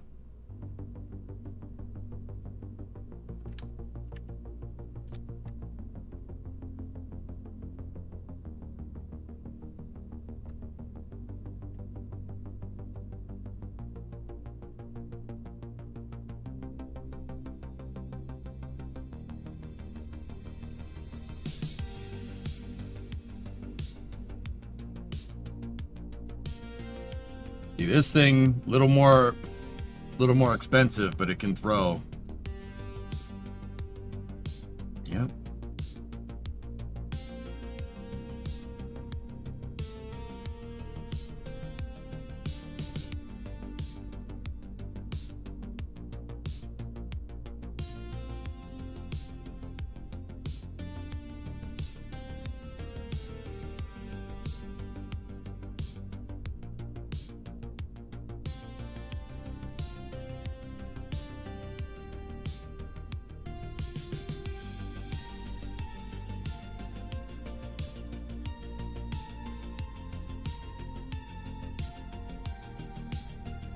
You got the Reliant? Yep. Or no, swivel. Swivel. We need the swivel.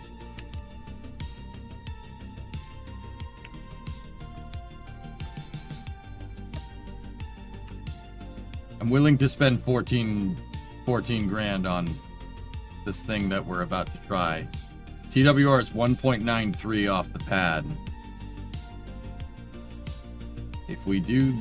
Nah, you know what? I was gonna have it air... I was gonna air start the Reliant, but...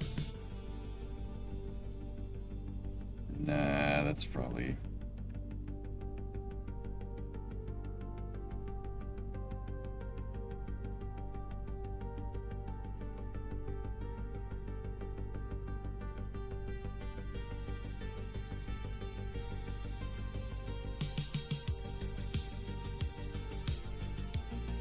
All right, you know what? If I have the SRBs and then the guidance system, Oh no, this has heading lock. Well, let's see what it does. I'm curious. Let's just see what happens. Hey, Astrophysics, what's up? What is the design checklist? It's for less experienced players to make sure that they don't forget anything.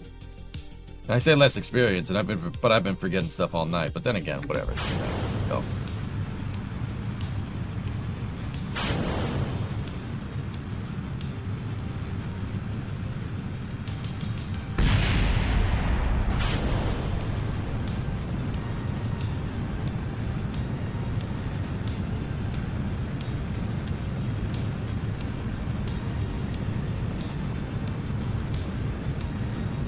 Green phase? Yeah, we are.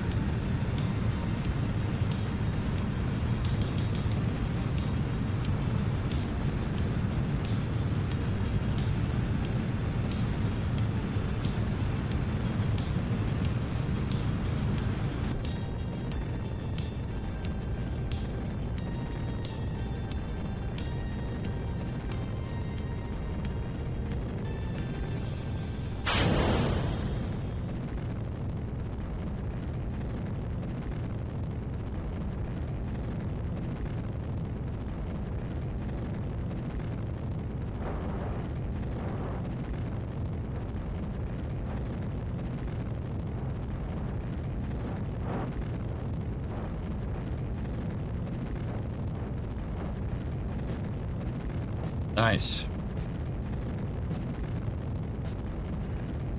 TWR 1.92.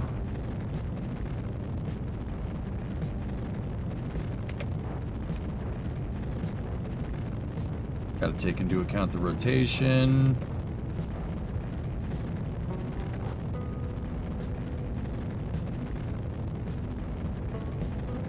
There we go.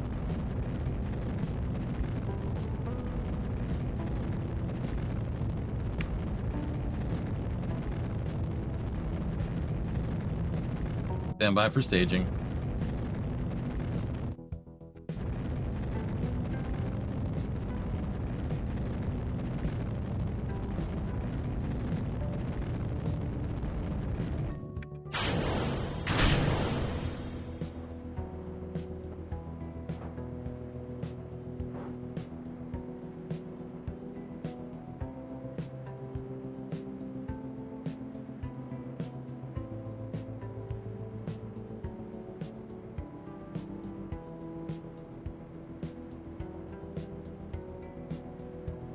See, now this is gonna be easy, dudes. Trying to make it difficult, but it's gonna be pretty straightforward stuff, man.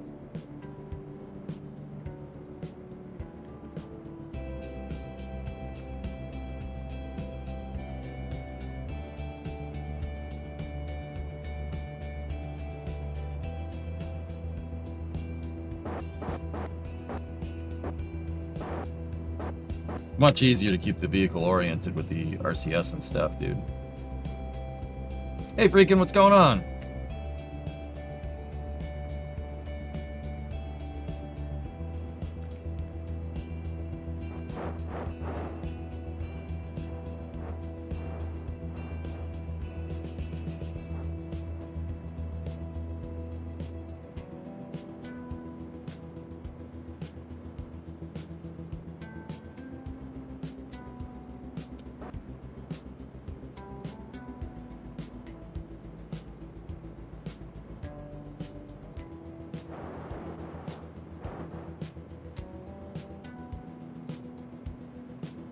Okay, I'm gonna burn radial in a little bit because we do need to circularize before we go out of sight.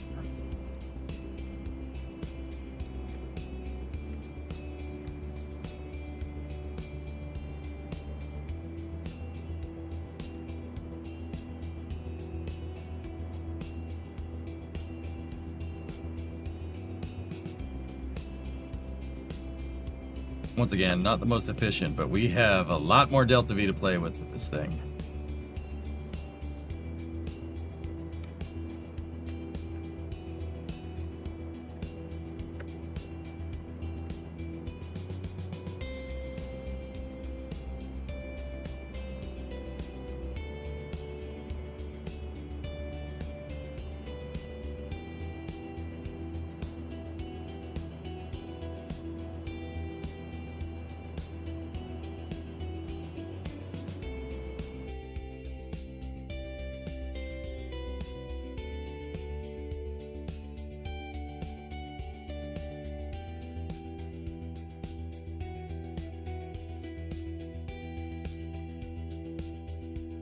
Come on, Casey. Come in range. Thank you.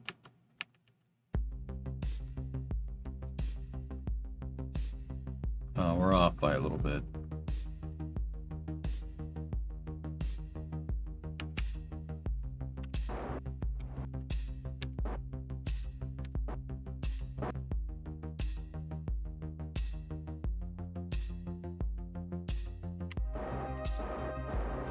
The good thing is, we can use the RCS to reorient. I don't have to worry about burning out a plane with the stage like what we were doing. Much easier. And this is why you need RCS, dudes.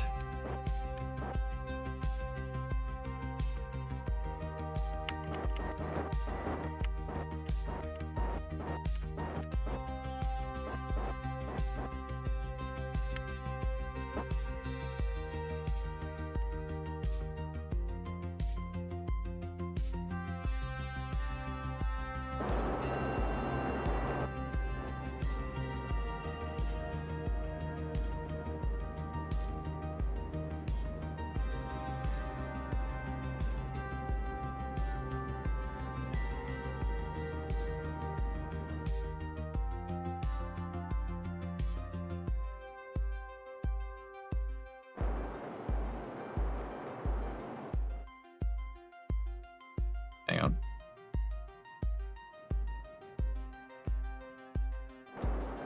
Radial in.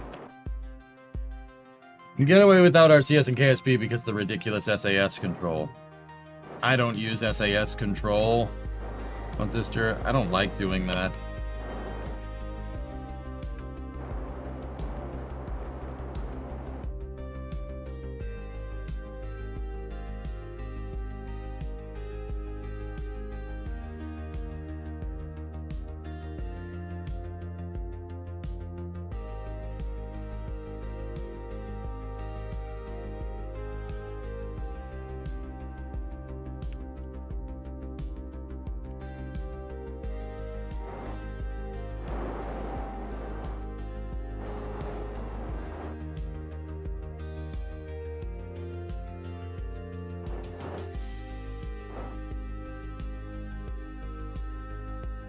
Curious what your intuition says about Flight 11. I think it'll work. I think it'll be just fine. Oh, I had it for a second.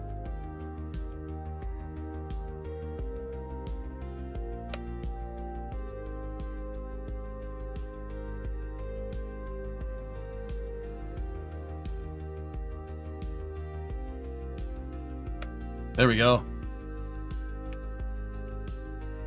Maintain stability for 5 seconds. Tink. Yes. There we go.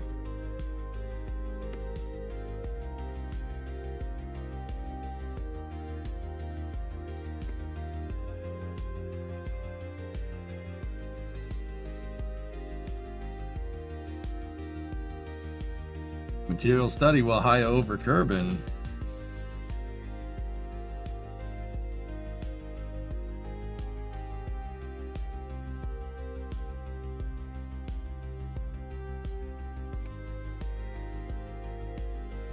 Not good.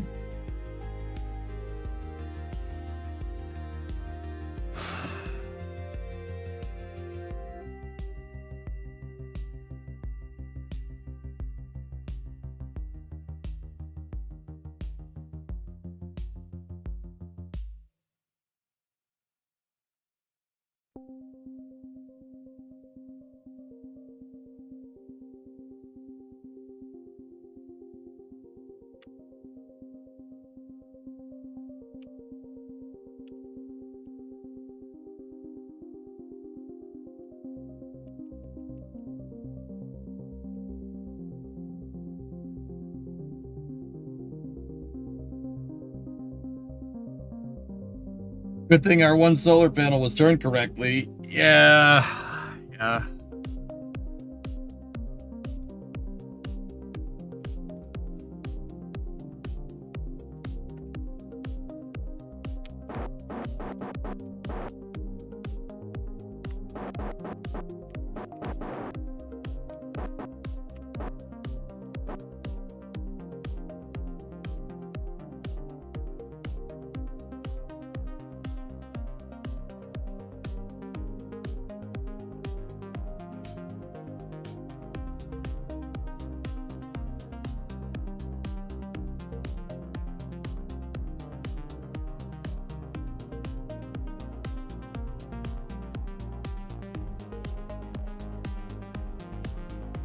Dinner's ready. Also, the Red Sox play the Yankees in the postseason at 6. Oh.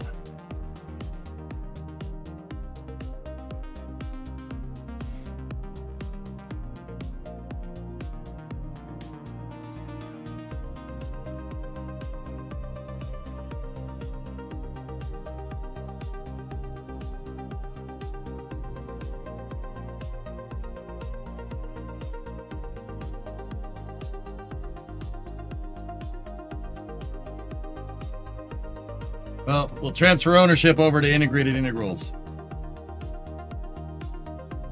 I'm just letting you know, since because I didn't realize the games were already happening. The Tigers already won. Oh. The OIG report is out for the Collins suits. Oh. Collins. Interesting.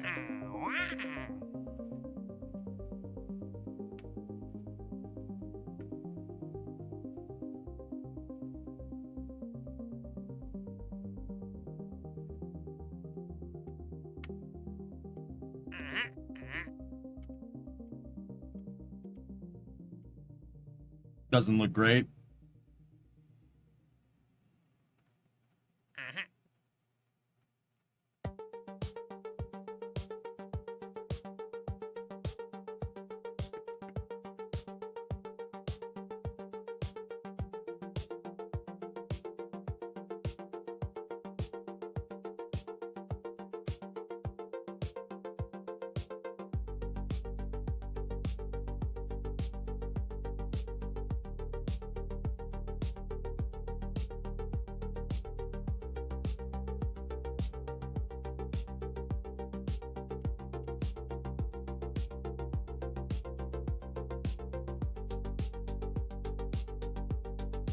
Do the OIG, the Office of Investigator General, do those reports ever look good?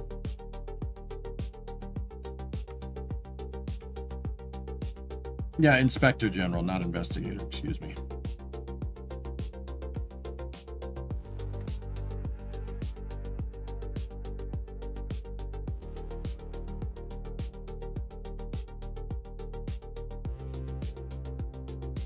If you could just keep hitting transmit, I'll just get it later.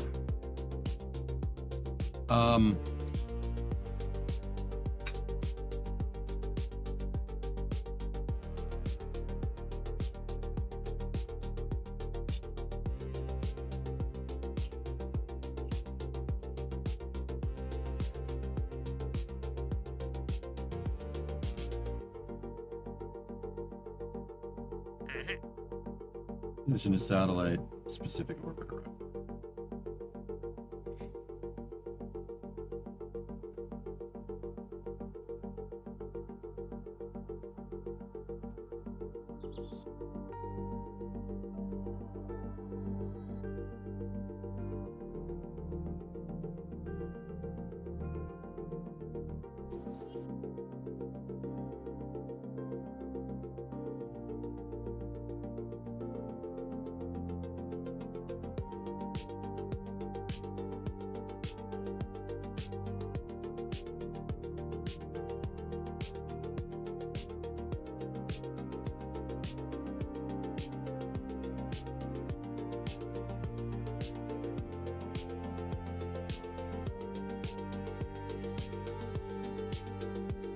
The other one it wants me to get into is over here.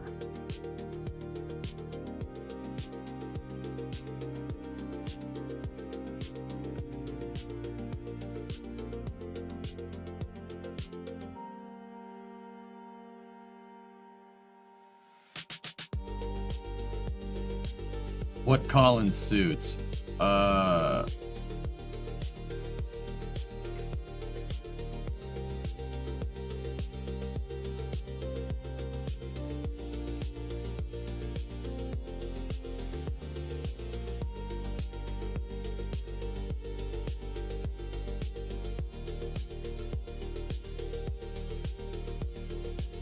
Give me 1 sec.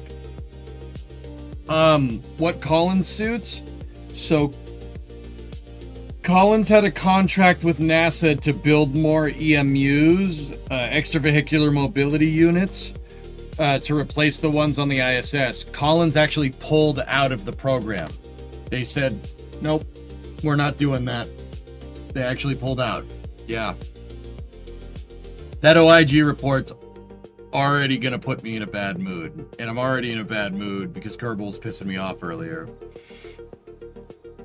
And that's why I'm not talking. I'm like, oh no, what am I gonna do? Oh no, what am I gonna do? I don't want to have another bad day, man. Damn. Oh, shoot. But I also kind of want to watch the Red Sox game too, but...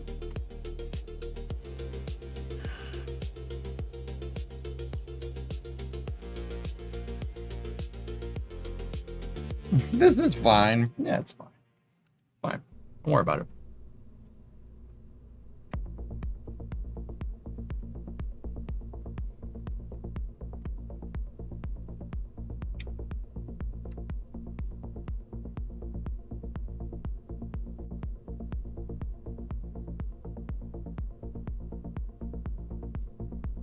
This one's a good vehicle. Yeah. If we shoot for the moon again, we could probably nail both of these. Specific orbit around the moon, thermometer and a science junior, and a thermometer. We're already tooled up for both of those.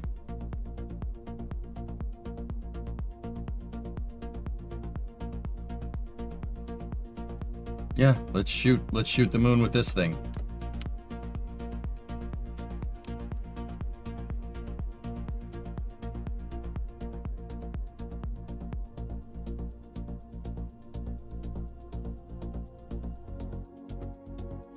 Go.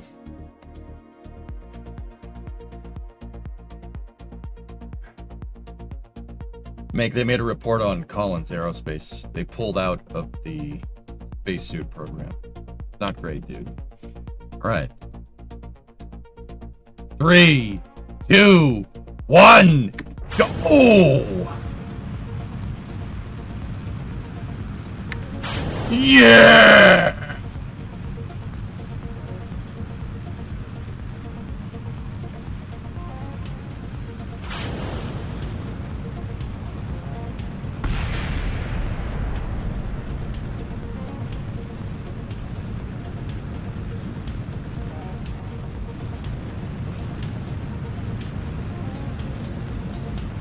Oh, balls. Oh, I'm losing it. I'm losing it. I'm losing it. All right. She good. She good.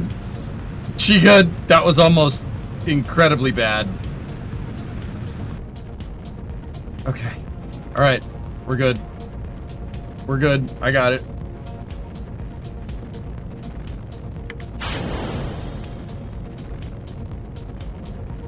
Ooh.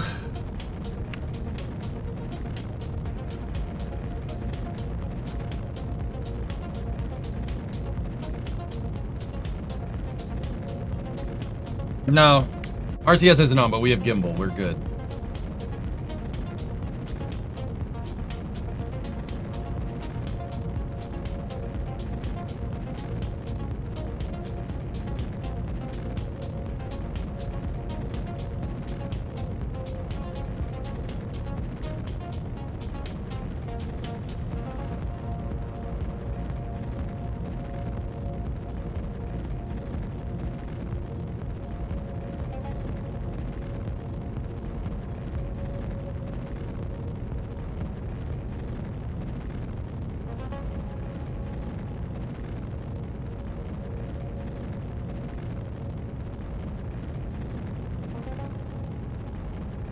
Look at that little guy. Look at this little Reliant. That's nice.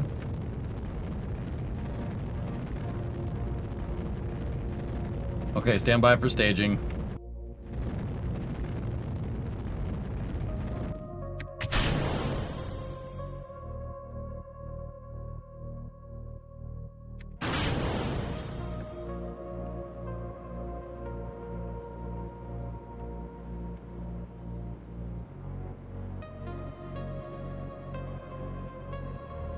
I miss the days we had launched to rock music. Those were the days. They were fun, dude. Yep.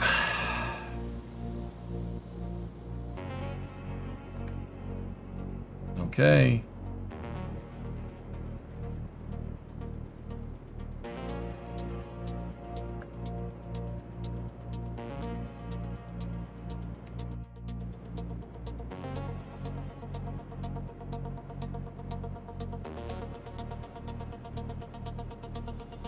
Long story short, Collins seems to be blaming everyone but themselves.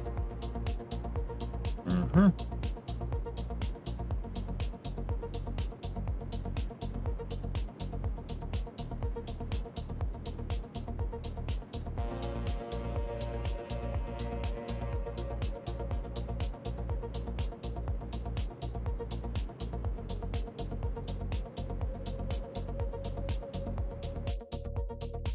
(107 by 90). We got a good orbit insertion there.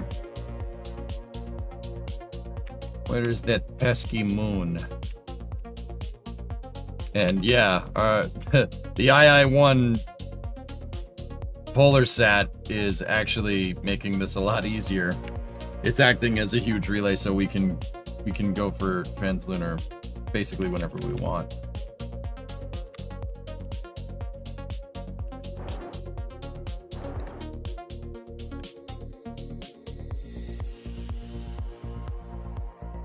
As I say that, we went out of range. That's lovely.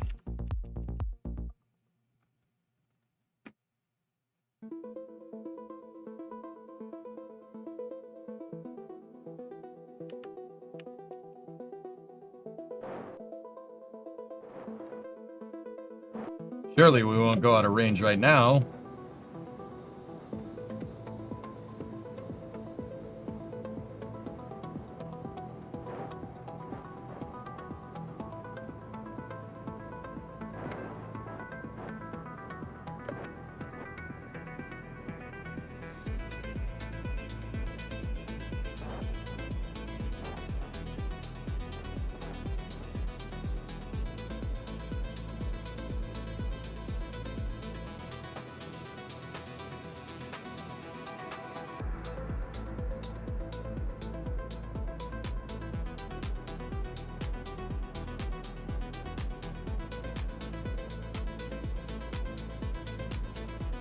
Yeah, this is dangerous.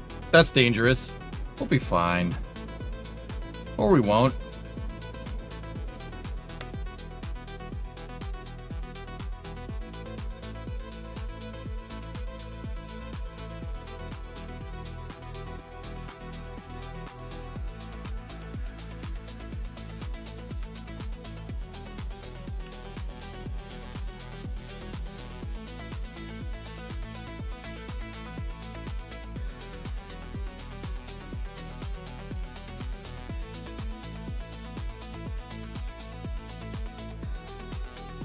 Oh, is KSC gonna stay in phase? Oh no.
Well, that's not great.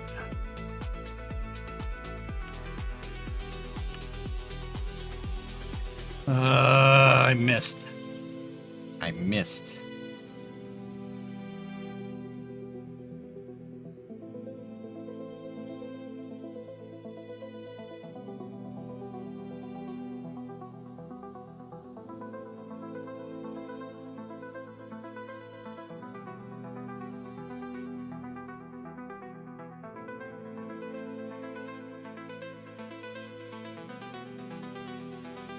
All right, we'll get her on the way back.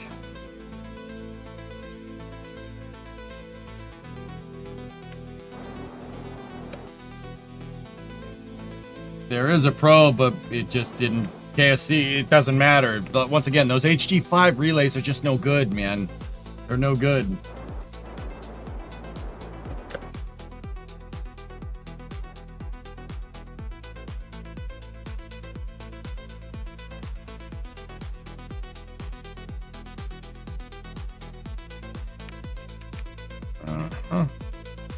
All right, we're really screwed now.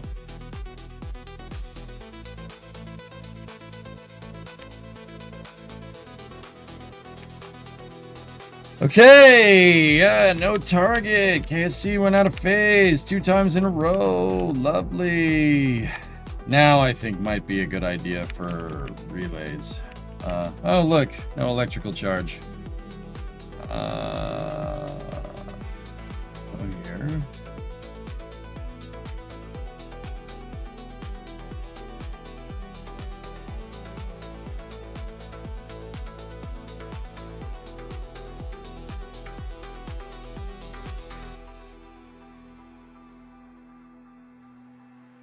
Cool. Cool. That was the name that the customer requested.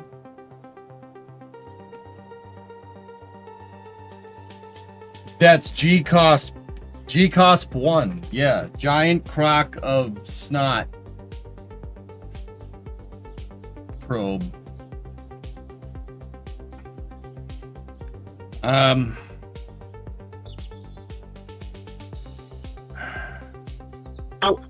Oh, this is space. I'm Hey, in nice, space. Shatter. Congratulations. You gifted 5, and hey, you got 1 Gamba sub. Oh, this is space. I'm in space.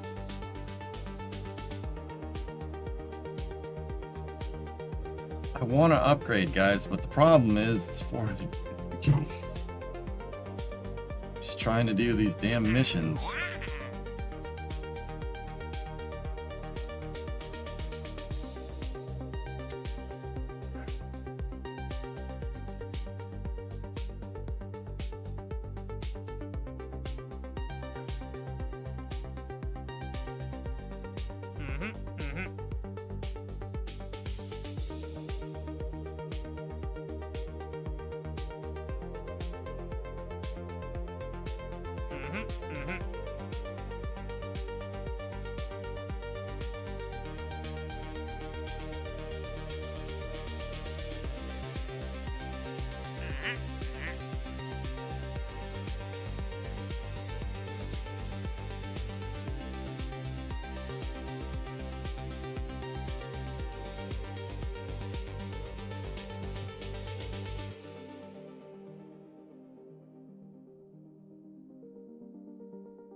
Can you check out a loan?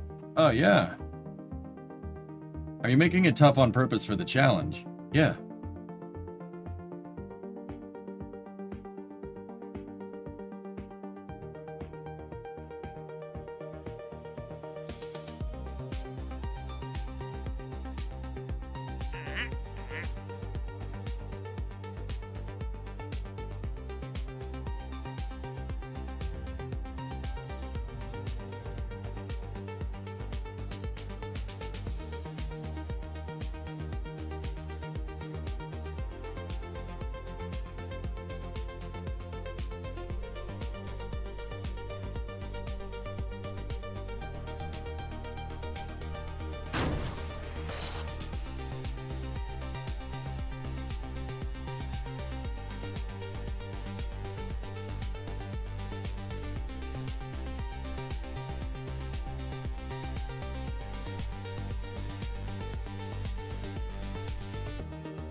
Dynamic pressure is a little bit high.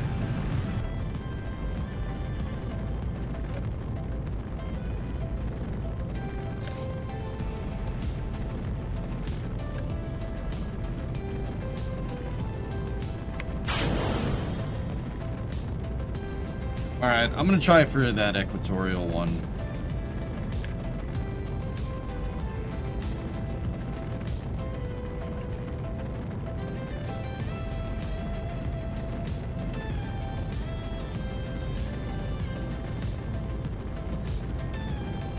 Should be pretty easy money.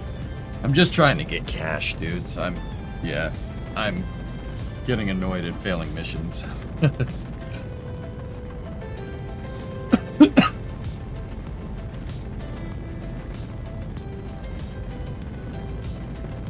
Oh, this is space. I'm in space. Hey, Emerald.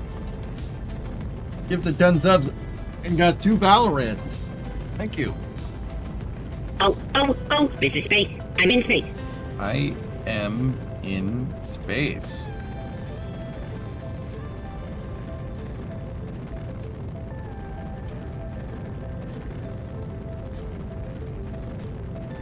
Why are the orbits red? Those are target orbits.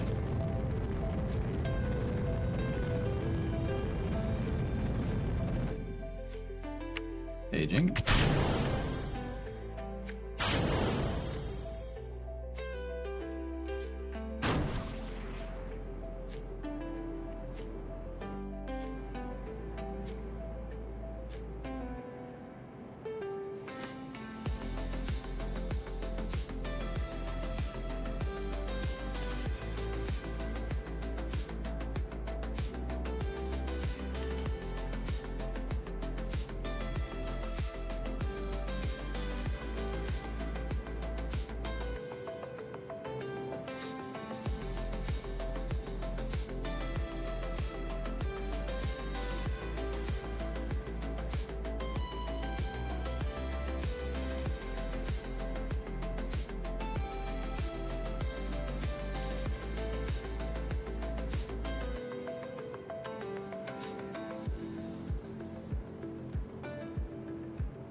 Okay, this is the one we want right there.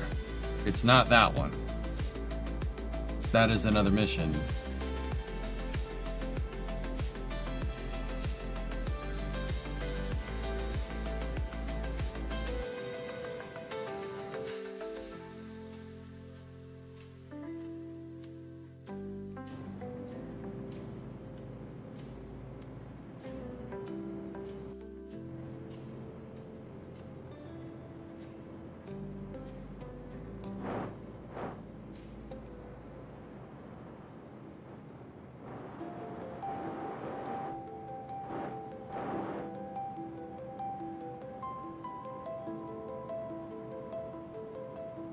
Yeah, I don't want to coast, guys. Yeah, don't want to do that.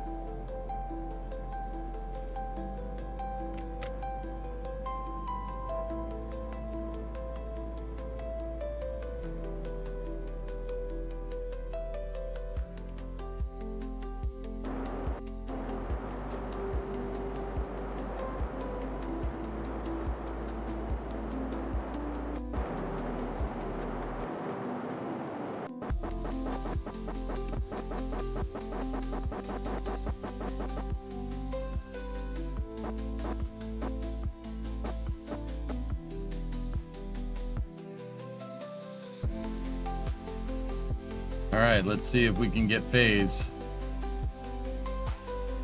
Some kind of connection here. Hey, alright.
Nice. Discovery, go at throttle up.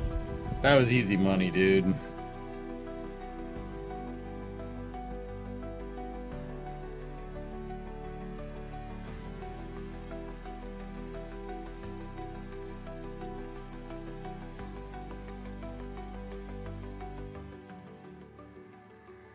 He's gonna double his relay sats. Honestly, no. I should deorbit them or terminate the missions, dude. I don't like putting relays in and using relays as my spacecraft antennas because then it gets real messy real fast.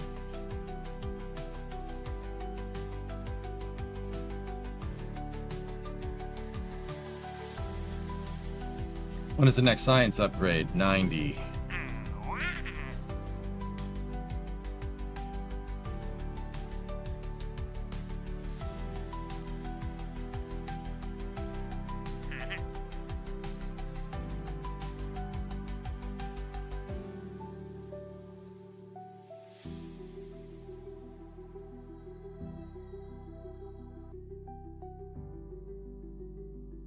I think we can get to the second red orbit, yes.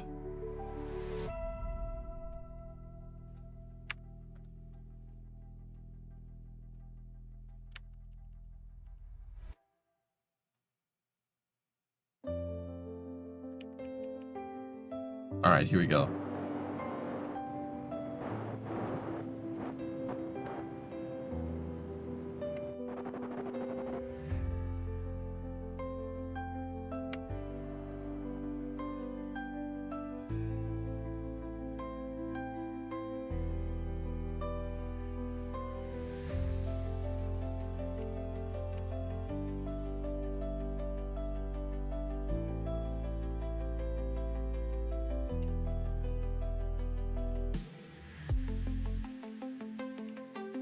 The hell? I am so stupid. Oh my god. And on that terrible disappointment, it's time to end. Oh my goodness. How am I so stupid? See, that's what I mean, man. Rusty. Rusty. We gotta fix that. Ran out of electrical power, dude. The solar panel's facing in the wrong direction. I didn't reorient it. Just put 3 solar panels. Oh, what a great idea. I didn't even think of that. I can't, dude. We're low on part count because of the VAB. See what I mean?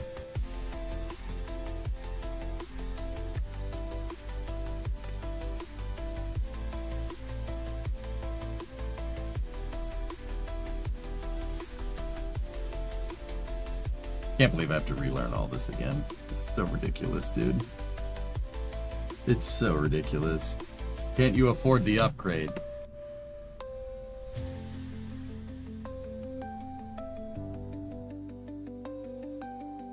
If I could afford it, Raving, why would I be sitting here getting annoyed with my probes running out of power? Can't afford it, man. Can't afford it.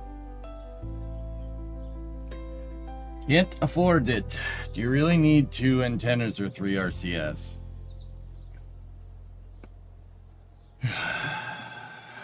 You know what I need to do? I need to stop. You need 2 antennas. It will... Those antennas are heavy. It'll shoot you off in a different direction, guys.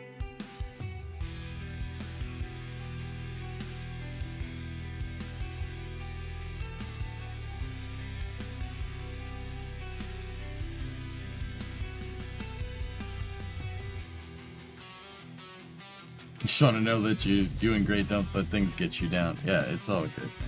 It's all good. I'm pissed at myself, dude. We gotta be... Hey, you know, like, this is better. It's better this way, dude, to be honest with you, because if we had gone back into a mission mode save, we would have lost. We would have lost very quickly. There's no way I was gonna be able to get anything done in a mission mode save. I'm happy that I chose to do this. It kind of showed just how incredibly rusty I am at this game. It's not great. It's not great, but we'll fix it. We'll fix it. I just have to get back into the groove, you know? Also, I gotta terminate all those missions. Winter Owl 1, bye-bye.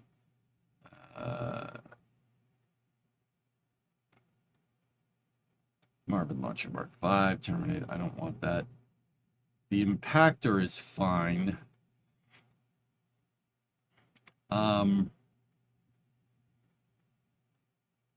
We can keep the II-1 sat. That's fine. I just don't like that commercial satellite that I launched is being used for a relay. I might dump that one too.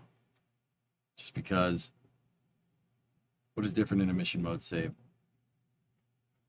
The rules are even more difficult than it's a self-imposed rule set that I use, Robolai. They're even more difficult. The rule sets are even more difficult than what I'm doing right now. I probably wasted about 100 grand on failed rockets today, and I'm not happy about it. Just retract the antennas. All right.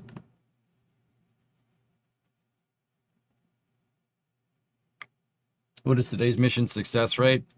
Yeah, I don't want to talk about it. Don't have connection to it. Oh well. I mean, I did get a lot done. We landed on the moon for the first time, which is pretty cool. We landed twice on the moon, actually, which is pretty sweet. Yeah,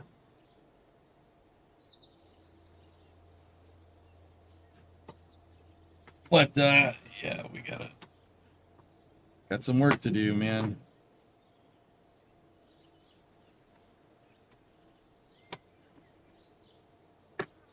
Yeah, I got some work to do.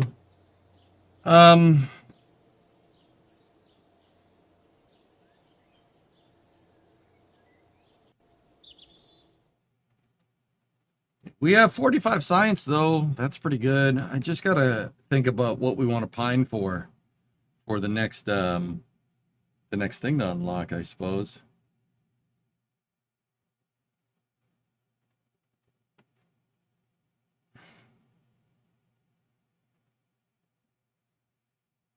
That might be the next one we unlock.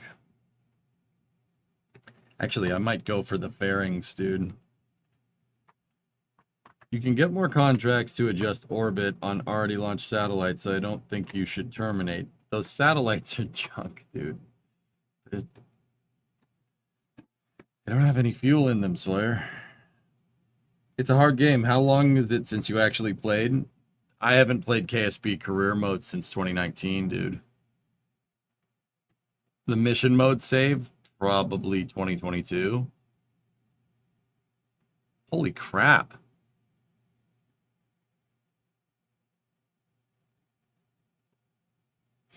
How did you do the early career without risking the Kerbals? I made a roly-poly and farmed science to get that.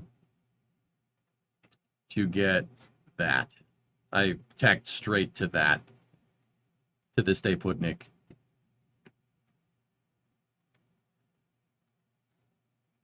Fairings, yeah, I'd kind of be about that fairing life. That gives us a couple of robotic pieces as well.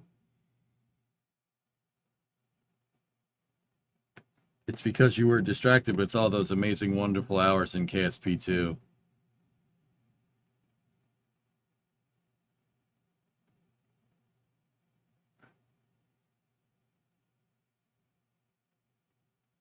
Oof. What's the plan now? Gonna go watch the Red Sox? Guys, I might do that, dude, because it's just the postseason. My stickball team has not been in the postseason for a little while. I forgot the game was today. I thought it was Thursday or something. We do not mention that game. Actually, Seacracken, you know, J-Speed. J-Speed.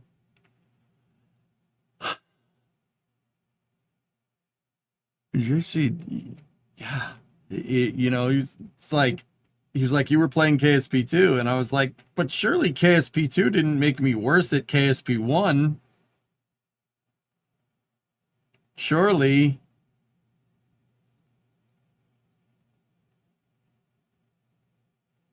It did, didn't it?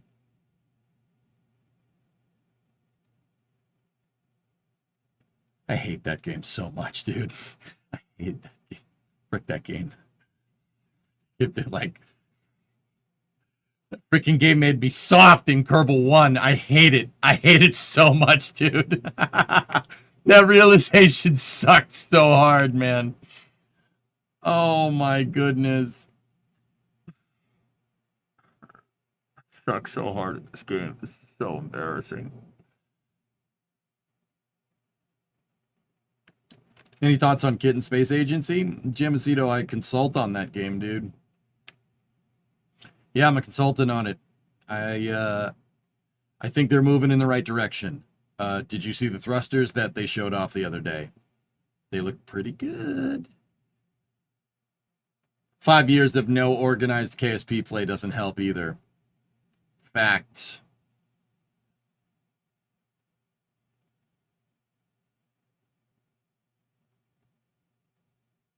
I'll be honest, you were a little overconfident and thought you could wing it. Yeah. Yeah, that's right, Raiden. Yeah, it's showing. KSP is humbling me again, which is... But dude, like, for some reason in my mind, I was like, I haven't played KSP in about a year and a half. No, it's not that. I haven't... KSP 2 didn't help. That's not going to keep your gameplay skills sharp. Because the game was so damn buggy, it was impossible to actually go and try and do a mission, right? It was so bad. It still is. I hate that game. I hate that game so much. Because, like, if you don't count KSP 2, I haven't really played an organized Kerbal save since 2022. That's 3 years, man.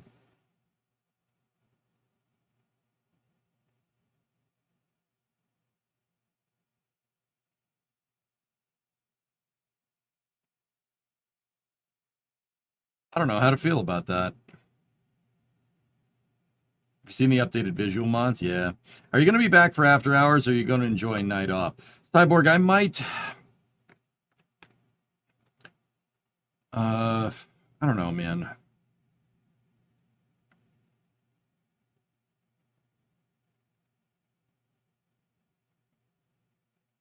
Discovery, go at throttle up. Cardinal. Sorry, it's just a number, dude. Don't mean nothing.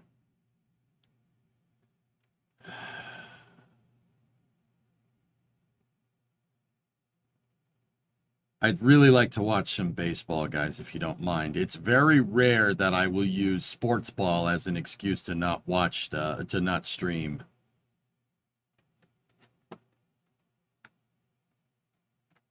Yeah, I should get the cloud mod, see Kraken. I should do it.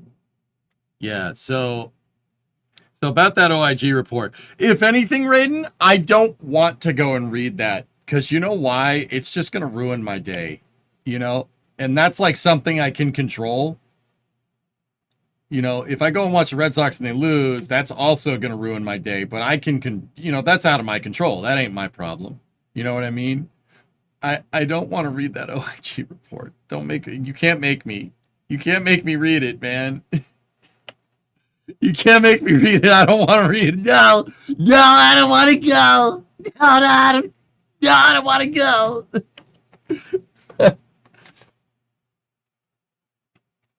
Go watch a bunch of guys hit each other's balls with sticks. Excuse me, it's ball. There's only one ball.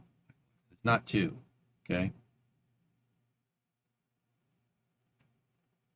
You know what I mean. you know what I mean.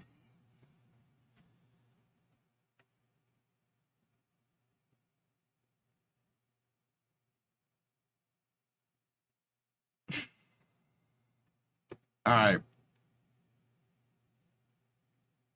So, you know what, dudes? Hold on a second. Don't go anywhere. Let me look.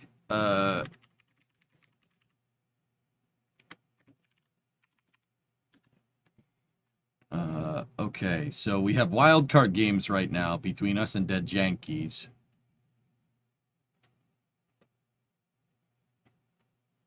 Oh, it's the next 3 days.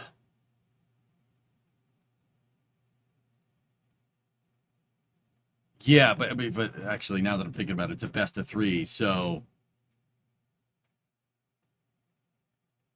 Oh. Baseball question. Are all the bats wood or can you use aluminum? You can't use aluminum. They banned aluminum bats, Sea Kraken. Yeah.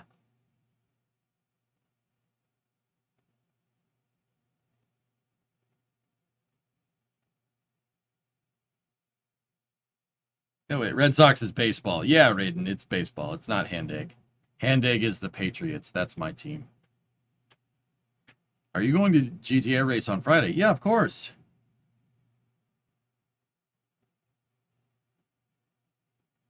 So this is a best of 3 series, guys. So this isn't like super involved. It's not going to be, it's just Sox Yankees in the postseason. That's like a huge rivalry for the people that are overseas. Red Sox and the Yankees, we hate each other. Like we hate each other, and these are going to be fun games to watch because it's postseason, right? Anytime it's the playoffs, doesn't matter what it is, it's always fun.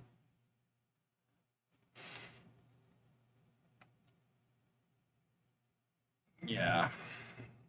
You know what? I'm going to watch these games. I don't want to miss Red Sox Yankees postseason games, dudes. So at best, it'll cause disruptions in your regular streaming schedule today and tomorrow, and that's about it.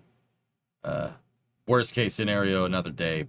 But yeah, I'd like to go watch. Discovery. So that's what I'm going to do, dudes. I hope you enjoyed part 4, but don't worry. Kerbal isn't going anywhere, regardless of the games, right? We'll be back and playing KSP tomorrow. The Sox got the Pope on their side this time. Does the Pope not like the Yankees either?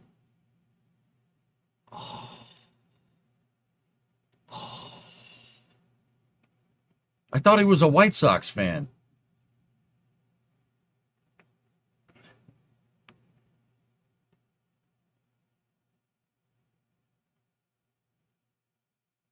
Yeah, I thought he's from the south side of Chicago. He's a White Sox fan, not a Red Sox fan. Sox solidarity.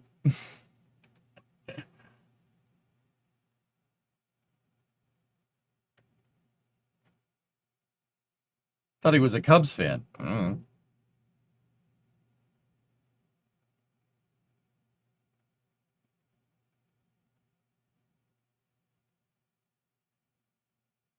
Your team isn't in the playoffs, Chris. The Rockies are actually the worst team. I don't know what happened up there, dudes, but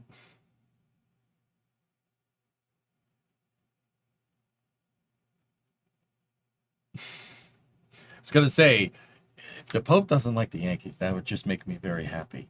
But I don't know. Who is the Space Pope a fan of? I have no idea. All right, dudes. So yeah, we're just going to omit space news today. It's just the OIG report. There's not much else. So yeah, we'll see what happens. I wasn't planning on doing after hours today anyway, fellas. But tomorrow, if they do play again, we will come back for Summer Car. At best, we're just going to miss a couple of space newses. But yeah. So I'm going to go do that. I'm going to go have some fun. I'm going to watch the Red Sox game. And yeah, I will see you guys back here tomorrow for more KSP. So we got So tomorrow the schedule will be KSP and then maybe another baseball game. It depends. And then Summer Car for after hours. That's guaranteed. That is going to happen no matter what.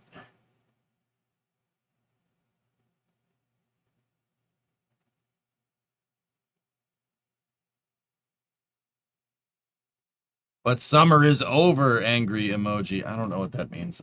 I'm going to go. I'll see you guys. I'll see you guys tomorrow. Sorry for the shorter stream today. I just want to, yeah, I don't want to miss this. I don't want to miss it, man. This is postseason Red Sox Yankees, dude. It's going to be good. I'll talk to you guys all later. Thank you very much for watching. Have a good night.